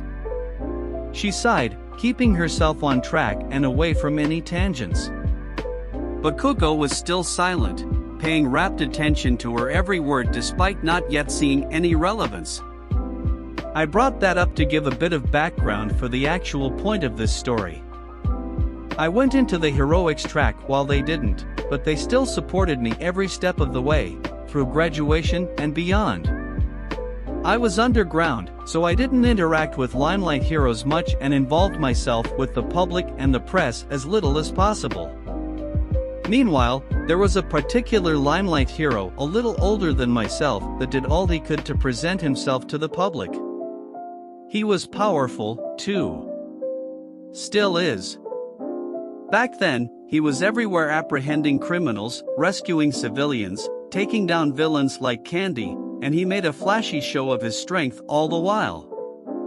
I remember him saying at some point that civilians were not points to be earned, and he didn't do any of it for the fame, the wealth, or the notoriety. He just wanted to be the best. He wanted to be number 1. He wanted to step out of the shadow and finally surpass one man, All Might. Bakugo was still silent, but he wasn't so confused anymore. Beginning aside, he was starting to see why she was telling him this story. He just had no idea where it was going to go. The fundamental problem with that goal is that All Might is not a goal to be surpassed. All Might is barely a man, he's a symbol, an almost theoretical concept of heroics that isn't meant to be outdone, at least not in any practical way. All Might is so inhumanly powerful that attempting to bridge the gap between yourself and him isn't something that anyone would be able to achieve in their lifetime, and that's just regarding power and ignoring the sheer significance his very presence has on our society. Are you still following? At his shaky nod, she continued. So, what does an insanely prideful man that's so singularly focused on bridging that gap do when he realizes that it just isn't going to happen? What does that man do when he realizes that he can never be the best, especially as he is, and that there will always be at least one person ahead of him for as long as he lived? Bakugo wasn't sure if the question was rhetorical or if she was legitimately asking him what he thought a man like that would do. He didn't answer either way. She hadn't yet told him that she was finished. What happened was that the man did not let go of his ambitions. He stubbornly held on to them for dear life, even at the cost of those around him. All that mattered to him was surpassing All Might, and if he couldn't do it himself, he would just pass the buck. That came in the form of a cute little homemade eugenics project he cooked up. What the fuck? Bakugo couldn't help but spit out, immediately recoiling when he realized that he interrupted her. Inko only chuckled without a trace of mirth in her tone. What the fuck is right, she bitterly lamented. He, in his infinite wisdom, figured that he could overcome the weaknesses of his quirk by selectively breeding the weaknesses out of it, creating a perfect offspring that had all of the power and benefits of his own quirk without the mitigating factors that would limit them. Inko's face soured and her tone took a hateful, razor-sharp edge. To do that, however, he needed a proper specimen. He needed someone with biological counters to the roadblocks he faced in his bid for number one. Wouldn't you believe it that one of my best friends was the perfect candidate? Inko's fists tightened in her lap, and Bakugo could see the ocean of raw hatred and malice in her eyes. It was deeply unsettling to see the look in the eyes of a woman he could only remember warm, unfettered kindness from. He went about courting her, and I used the term very loosely. He practically wined and dined her parents into an arranged marriage, and the end result was that he got his disgusting little project off the ground. When the first attempt proved to be a failure, he discarded the adorable little twins with quirks that only functioned well together but would never function separately. He tried again, and it failed again, so he moved on again. His own children were nothing but tools to him that were disposable when they weren't able to be what he wanted them to be, which was the golden little miracle baby that would grow up to surpass All Might so that he could live vicariously through them. There was no love, no affection, and no real connection, at least from his end. I don't know what happened with the last child. My friend and we had an argument when she was pregnant. It was bad. We didn't speak for a decade afterward. I did keep tabs on the family, though, and do you know what ultimately the end result of his little eugenics project was? Inko leaned forward and narrowed her eyes at Bakugo. One dead child, 3 traumatized children, and a mother that was committed to a mental hospital. All for the sake of surpassing fucking All Might. All for the fucking sake of finally being the fucking best. Inko leaned back into her chair and away from Bakugo's pale, alarmed expression. So, in review, he never became the best despite his efforts, and he left a dead child, a shattered family, and a likely horrifically traumatized teenager in his wake. That's what happens when you put every fiber of your being into chasing a running ghost. That's what happens when you center your very existence around scaling a mountain that's just too steep to reach the peak of. Bakugo felt as though Inko was performing an autopsy on his soul with just her piercing gaze. You'll end up dead if you're lucky, and you'll end up hurting or killing everyone around you one by one if you're not. And if the battle trial is any indication, you're already well on your way. Bakugo felt his stomach plummet to the depths of his sphincter at the reminder, combined with the Antarctic glare he was receiving. So, Katsuki Bakugo, I've known you since you barely were a gleam in your mother's eye. I know that you want to be the best. I know that you've thought for a long time that you were. I know that no longer being the big man on campus is an unfamiliar and frightening concept for you, and you'll do anything and everything to return to the status quo. I know that you feel used by the teachers at your former school district, and you want to prove that you're the best on your own merits and no one else's. I know that you want to surpass All Might himself one day and sit upon your throne atop the hero rankings. There was a heavy silence as she continued staring at him, fixing him in place as if his answer to whatever question she was building up to would decide his future there and then. Are you willing to sacrifice your humanity in order to do that like many before you have? The question should have been an easy one for Bakugo, and he almost immediately went to give her an emphatic no. However, something stayed his hand. After everything she told him, he knew that it was a question that he really needed to think over, as even though it appeared obvious on the surface, thinking about it purely on a surface level would lead him on a path to becoming the poor schmuck in her story. Bakugo could have potentially ended multiple lives that day, and he truly realized that, now. His refusal to be anything less than the best and his desire to wipe out any and every bit of competition very well could have landed him a comfy cell in Tartarus for killing the children of two pro-heroes. If the gravity of the conversation hadn't already been weighing on him like a lead suit of armor, that realization would have certainly done so. That wasn't what he wanted to be. That wasn't how he was going to be the best. That wasn't what he would become. No, he resolutely answered. No, I'm not.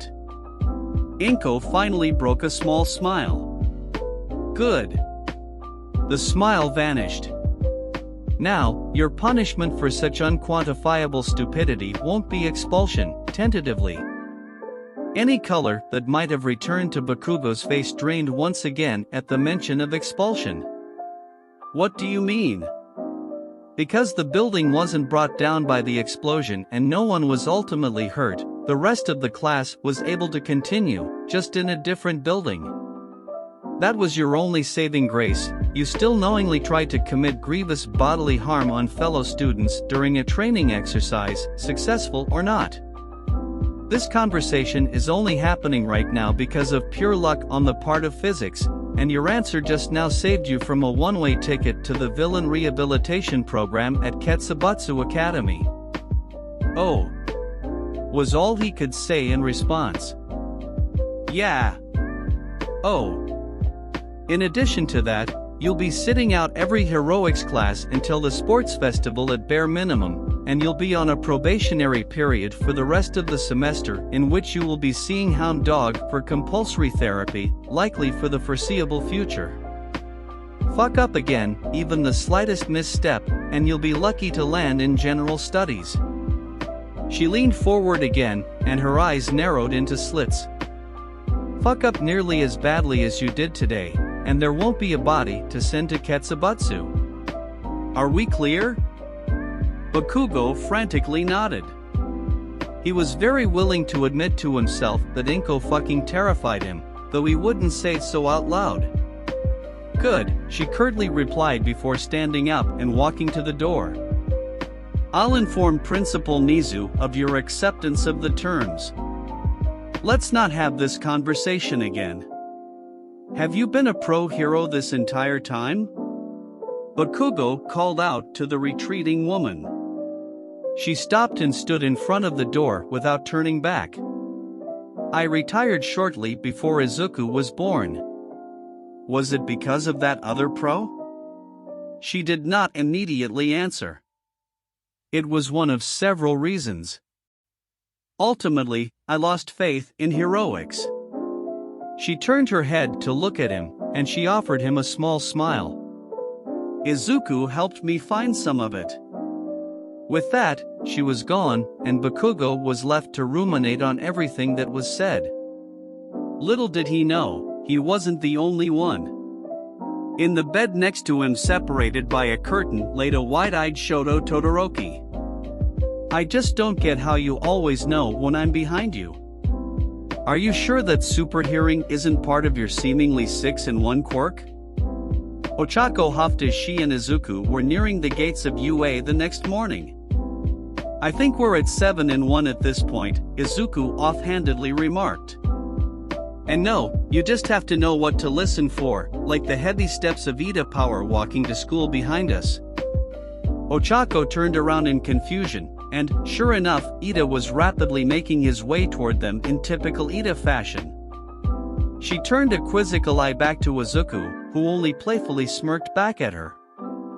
It also helps to always be listening for something, he added. So, paranoia, she dryly questioned. Hey, a little healthy paranoia is never a bad thing. You never know when your dad might return from the grave to finish the job, after all. What? She did not get an answer or the opportunity to press that alarming detail as Ida caught up with them and attempted to quickly herd them towards their school. It was merely an attempt, however, as the gates of the building were surrounded by a sea of reporters. Cameras and microphones were being shoved into the faces of any and every student that passed through for the slim possibility that they could get a scoop, update, or any morsel of information on the rumors of All Might teaching at the high school. The three friends struggled to navigate their way through the rush of ravenous press until the sight of their homeroom teacher filled them with hope that they'd survive the onslaught. However, through the cavalcade of questions about All Might's teaching status, if he was a competent teacher, or if Lunch Rush's blood was 50% cocaine like the rumors claimed, one particular question stood out to Izuku. UA claimed to have lifted the restrictions on quirkless applicants and now allows quirkless students to enroll. Is that true? Izuku stopped in his tracks, and he turned to the woman who posed the question. She had pale blue skin, lilac hair, and green eyes with sunken, black sclera. She was giving him a smile that was filled with genuine curiosity, but something about it gave him an inkling of warning in his gut. Well, I haven't personally encountered any yet, but I doubt that anyone who was quirkless would seek to out themselves, especially if they came from a district that was shut down, he answered. He almost missed the slight twitch in her eye at the mention of the district shutdowns, but it was so brief that he questioned if he imagined it in the first place. Care to expand on that? She questioned further without missing a beat. Izuku internally debated on if he should continue the impromptu interview or continue on to class. Most of the other reporters were busy hounding other students and teachers, but he did notice that a scant few had turned their attention to him. Screw it. They came for a story, so let's give them one. Looking the woman in the eye, he spoke. Yes, actually. I think I can speak from a unique position, as I also came from a district that was torn apart and shut down for quirkism and discrimination, and I had the unfortunate situation of being a late bloomer. I spent the majority of my life believing that I was quirkless. Her eyes widened a fraction, and the curiosity that was already written on her face seemed to double. A few of the other reporters leaned in closer as well at the development. You were quirkless and still worked on your abilities enough to make it into the hero course? Do go on. I was fortunate enough to have people in my corner to help me achieve my dream, quirk or not. That support was the driving force that allowed me to get to this point, even before I eventually developed my quirk. His expression fell and became more solemn. Unfortunately, not everyone is a late bloomer, and even less people have that kind of support behind them. That's an issue, and either not enough heroes make an effort to address it, or their efforts aren't publicized and don't reach the people really in need. And you want to be that hero? She asked him. You want to be a symbol for the public, similar to All Might? No, not like All Might, he quickly answered. I could never live up to that, and, frankly, I feel like my efforts would be much better served trying to help those that not even All Might could reach. Even with a pillar propping up society, people still slip through the cracks. Someone has to be there to extend a helping hand out from the darkness and into the light. So a symbol for the disenfranchised, then, she asked, maintaining her smile that he still wasn't entirely comfortable with. If that's the easiest way to phrase it, then sure, he answered. Well, I'd love to interview you for Shueisha in a few years when you've graduated, she chirped a little too enthusiastically. Before he could respond, a white cloth wrapped around him and started tugging him backward towards the gates of UA. That's enough of that, you're already late, said a tired and irritated Aizawa. He led Izuku through the gates and walked away from the massive reporters that were trying to find a way around the security system for their all-might scoops. Once inside the building, he turned an annoyed glare to the teen. "Why are you talking to the press, Midoriya?" The boy in question sheepishly scratched the back of his head. "They wanted a scoop, so I gave them something to chew on that would satisfy enough of them to leave the premises. It cuts down the number of marauders vying for blood out there. The gate has a security system in place for a reason," he tiredly responded.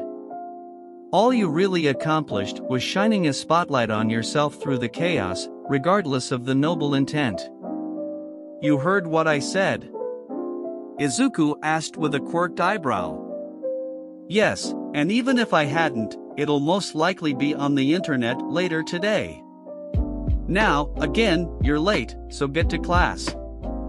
"But we're going to the same place, so if I'm late, doesn't that mean you're late too?" The long-suffering sigh that escaped the scraggly man's lips was enough for Izuku to dart through the halls and arrive at 1A's door. Dodging the reprimand from Ida about his tardiness when he stepped inside, he noticed the smoldering yet contemplative look on Bakugo's face that was fixed downward onto his desk. He also noticed the way that Todoroki looked at him with a mixture of bitterness, contempt, and another emotion that he couldn't really identify. Aizawa entered the room shortly after him, and he addressed the room after they got quiet. 5 seconds. Better, but still not great.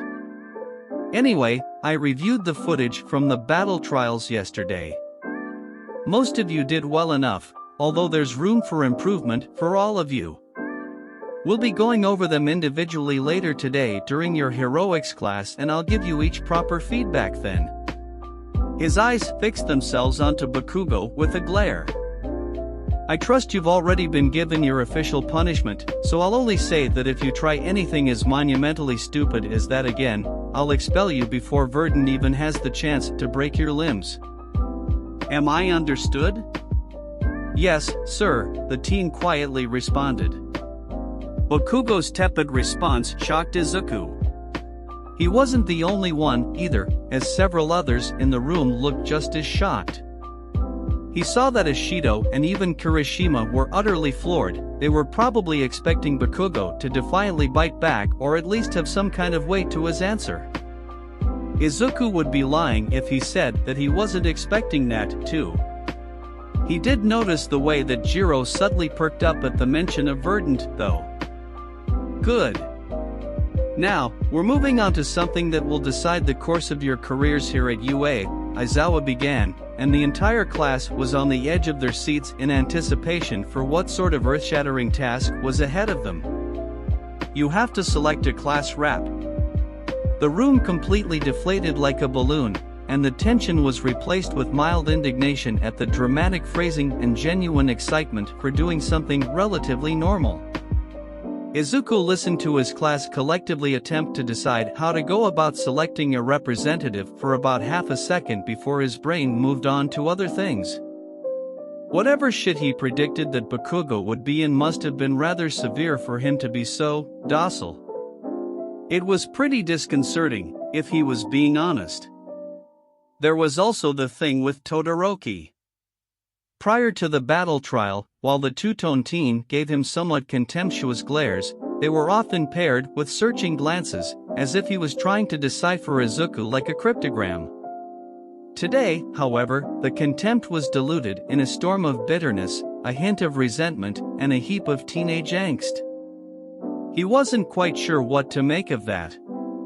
His attention returned when a slip of paper was placed on his desk, and it occurred to him that they must have been voting for class rep. It was a strange way to go about it. He figured that most of the class would vote for themselves given that they all barely knew each other, so any winner would be whoever ended up with 2 or 3 votes total. He didn't really care one way or the other. He did have to take some time to decide who to vote for, though. His immediate thought was Ida, as he looked to be the most passionate about the position and would most definitely treat it the most seriously out of everyone there, himself included. However, that may be the exact issue. He was way too intense, and it could be intimidating for many. His next thought was Yaoyorozu, and he couldn't really find fault with that choice. She was exceptionally smart and probably the most responsible of the class. Even if she wasn't elected to be class rep, she'd almost certainly wind up being vice rep and still bring a ton of value to the role. He put a pin in it and moved on. Ochako was bubbly as all hell, but she would be the first to admit that being class rep wasn't really her thing, and she'd probably punch him for voting for her. Shoji was cool, but he didn't think the taller boy would want the position given his demeanor. He was confident Toru could punch any issue presented to her, so she was an option. Tokoyami. What a mad banquet of darkness, he heard the raven-headed boy muttering to himself. Izuku quickly moved on from that thought and wrote Yaoyorozu's name onto the ballot before placing it in the box. When all the votes were cast, Ida went to the board to tally the results. Yaoyorozu's name received 3 tallies pretty early on, which he was expecting. He was not expecting to see his name receive a tally, but he wrote it off to being from Ochako or Toru. Then he got another, but he wasn't particularly concerned. Then, he got a third, and then he got a fourth. Pretty soon, he was up to 7. What the fuck? Izuku absent-mindedly muttered. Language, Aizawa called out from his sleeping bag. At the end, Izuku led the pack with 15 votes. Yaoyorozu trailed in second place with 4, and Bakugo had a single vote. Izuku was rendered speechless, and he remained speechless even after Aizawa confirmed the decision and the rest of the day proceeded on as normal. He was left to process that 3/4 of his class had chosen him to represent them. How the hell was he going to do that? Why had they even done that? Did they trust him? Why? He felt that Yaoyorozu deserved the role so much more than he did. What was he even going to accomplish as class rep that she couldn't? Midoriya? He snapped out of the stupor that he was in for who knows how long to see the woman in question, Yaoyorozu, looking at him with mild concern. The classroom was mostly empty. The bell for lunch just rang. "Are you well?" she asked him. "Oh, alright, yeah, I'm fine," he hastily assured. "You go on ahead, I just have some things to think about." She nodded, albeit a bit reluctantly, and she left the room. Izuku sat at his desk for a few more moments before he stood and finally began meandering to the door. The second he stepped through the doorway, a hand clamped tightly on his right shoulder, and he was face to face with Todoroki. "I didn't need your help, and I don't need or want any pity or concern from you," Todoroki spat before Izuku could say a word, and then he spun on his heel and stormed away. Where the hell did that come from? The hell is going on today? Izuku sat down with his food on one of the roofs of UA. He grabbed his food from the cafeteria and tried to slip out as inconspicuously as he could to an area with very few people. He had too much on his mind, from the revelation that he had already made a big enough impression on his classmates to Todoroki's confusing statement in the hallway. He was even thinking about what he told the reporters that morning and if it was the right decision to do so. He still hadn't truly figured out what kind of hero he wanted to be, and while he did want to help the people that just never had the support and opportunities that he was lucky enough to get, he also still didn't think he'd live up to the expectations that would come with that. He was pulled from his musing when he received a text from Yui. "I saw you leave the cafeteria after you got your food. I think I know where you are. The roof, right? Do you mind if I eat with you?" "I don't mind at all." He was about to return to his food until his phone vibrated again. He should have remembered her ridiculous texting speed. "A friend of mine from class is tagging along. Is that okay?" "That's fine. See ya in a bit." He was about to return to his food again, but something she said occurred to him. "How do you know I'm on the roof?" "Because eating on the roof to clear your head is incredibly cliché." "Okay, ouch. Am I wrong?" He begrudgingly conceded the point and bitterly tore into his lunch, waiting for his friend and her +1 to arrive. After a few minutes, the door opened, and out stepped Yui with her usual stoic expression. Bounding out behind her was a girl with long, green hair, and she sported a smile full of pointed teeth. She looked him up and down for a few seconds before shooting him a flirtatious wink, and she could only sigh in both disappointment and amusement when he maintained his blank expression. "Setsuna Tokage," Yui spoke up while motioning to the other girl, and then she motioned to him. "Izuku Midoriya." Recognition flittered in Tokage's eyes, and she became incredulous. "So this is the filthy heathen that claims All Might could go toe-to-toe with Godzilla?" "Oh my shit," Izuku heaved a sigh. All Might has literally changed the weather with a single punch, and that was years after his heyday. Godzilla doesn't have the feats or durability to compete with an All Might that isn't worried about collateral damage. Are you fucking kidding me? Godzilla doesn't have the feats? Are you seriously trying to fucking power scale Godzilla with me right now? Because you are not ready for that battle." Meanwhile, Yui was ignoring the two and watching the scene at the gates of the school. The press was still there trying to find a way inside, but something else grabbed her attention. She hummed to herself aloud, catching the notice of Izuku, who was preparing a rebuttal to Tokage's use of charts, graphs, and a whiteboard filled with calculations to quantify the lacking strength of a full-powered United States of Smash against Godzilla's atomic breath. "What's up, Yui?" he asked. "Over there," she simply said, pointing to the ruckus at the gate. "You mean the press is still out there?" Tokage complained with a bit of frustration. "Not them, further down," she clarified. "There's someone in a hoodie." The other two looked to where she was pointing to, and they saw the lone figure place his hand on the gate, and the three's eyes all went wide when that section of the gate disintegrated into a pile of dust. He took a step back and waited for the press to notice the new opening, and when they did, they stampeded inside, giving him the cover necessary to slip in with them. "You guys saw that too, right?" Tokage worriedly asked. Came a more distressed than usual hum from Yui. "Yeah, I did," Izuku confirmed with narrowed eyes. He scanned the crowd to find the intruder with the hoodie, but he was interrupted by the alarm going off campus-wide. "This is bad," Tokage remarked, now more serious than she was mere seconds before. "You trying to find that guy?" "Yeah," Izuku responded. "I think I lost him, though."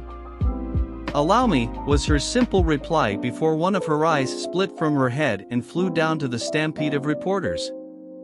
Izuku kept himself from internally fanboying at how cool her quirk was, and he and Yui waited intently for her to find something.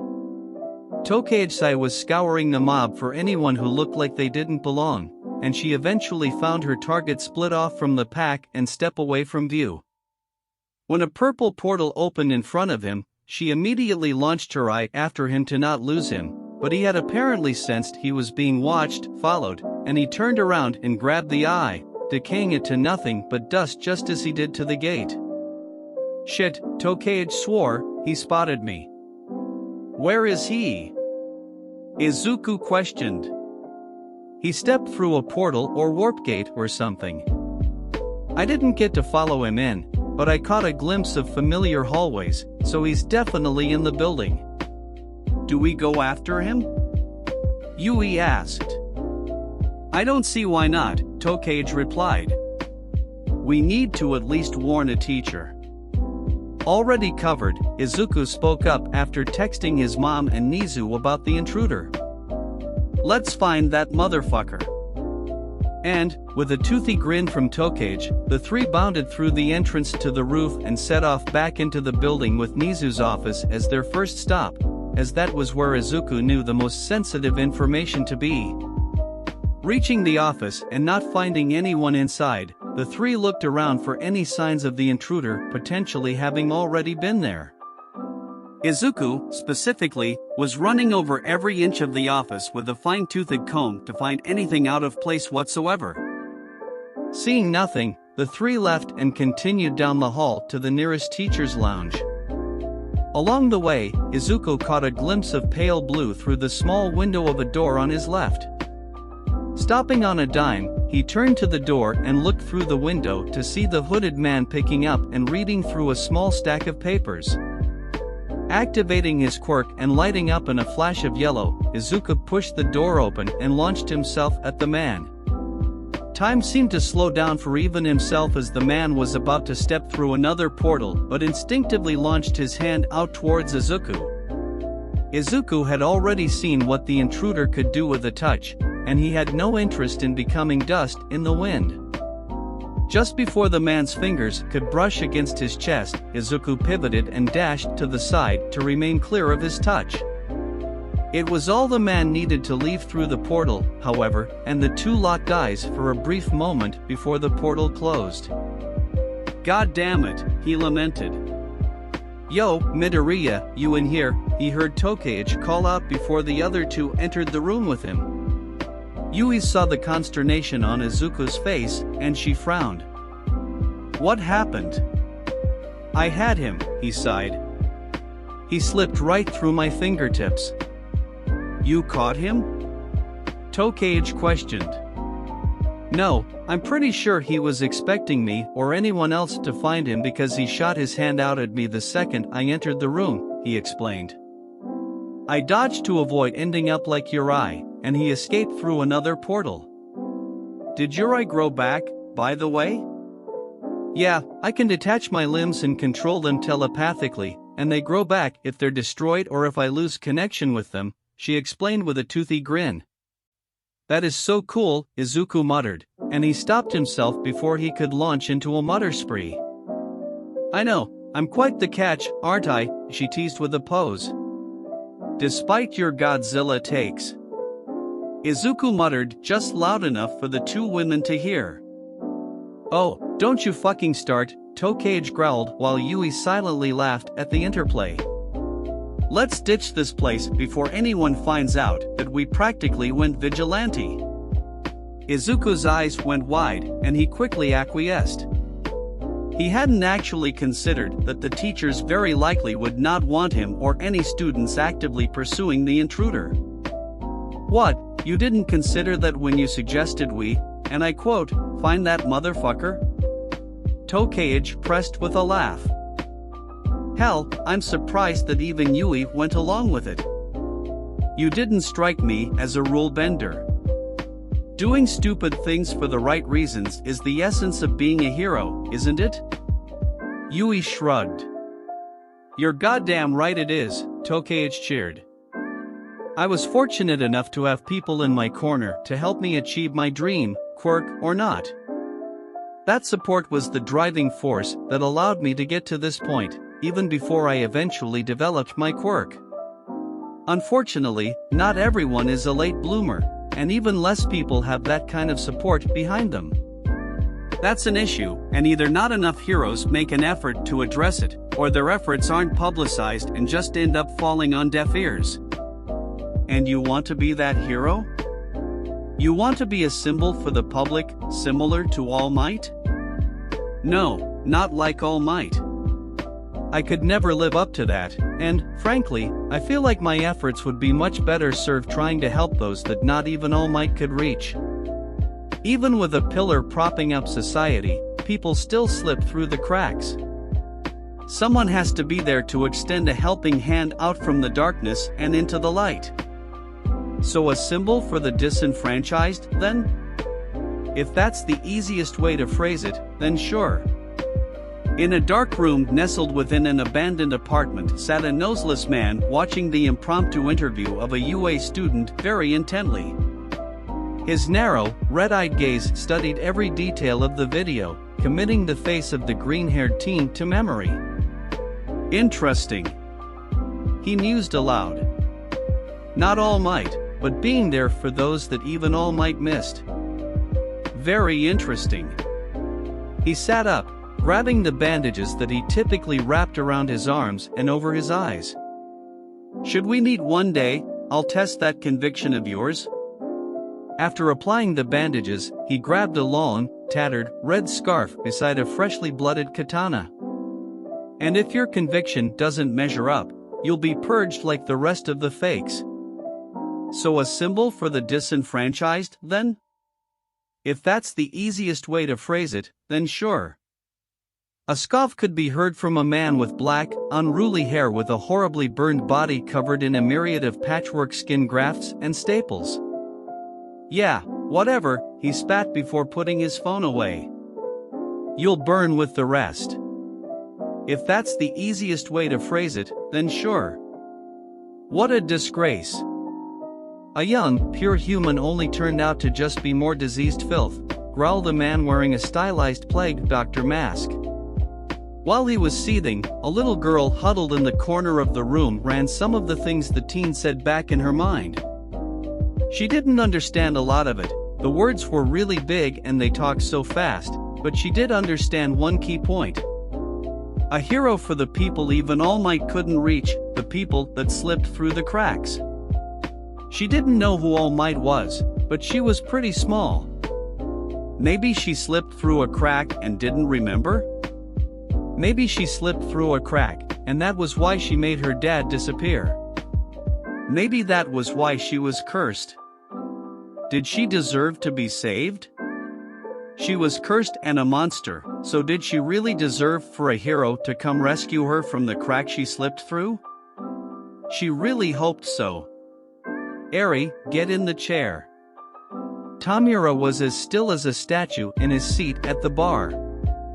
Kurogiri had taken to wiping glasses that had long since been cleaned as Tamura sat in silence after watching the video from Shueisha.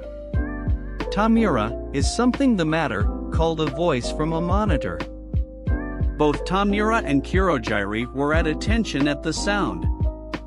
No, the young man responded with a voice almost as dry as his skin. The plan is still good to go. The symbol of peace will die. He paused for a moment, considering his words before speaking. That boy, though, something about him. There was something vaguely familiar about him, but I could not place it. I will look into it another time, but for now, focus on your current mission of disposing of the symbol of peace, the voice calmly instructed. Tamura looked back at the small screen of his phone, and his thoughts returned to the green-haired teenager. You're the same brat that almost caught me. A hero for those who fell through the cracks, huh? A curious glint appeared in the man's red eyes. Survive tomorrow, and we'll see about that, hero brat.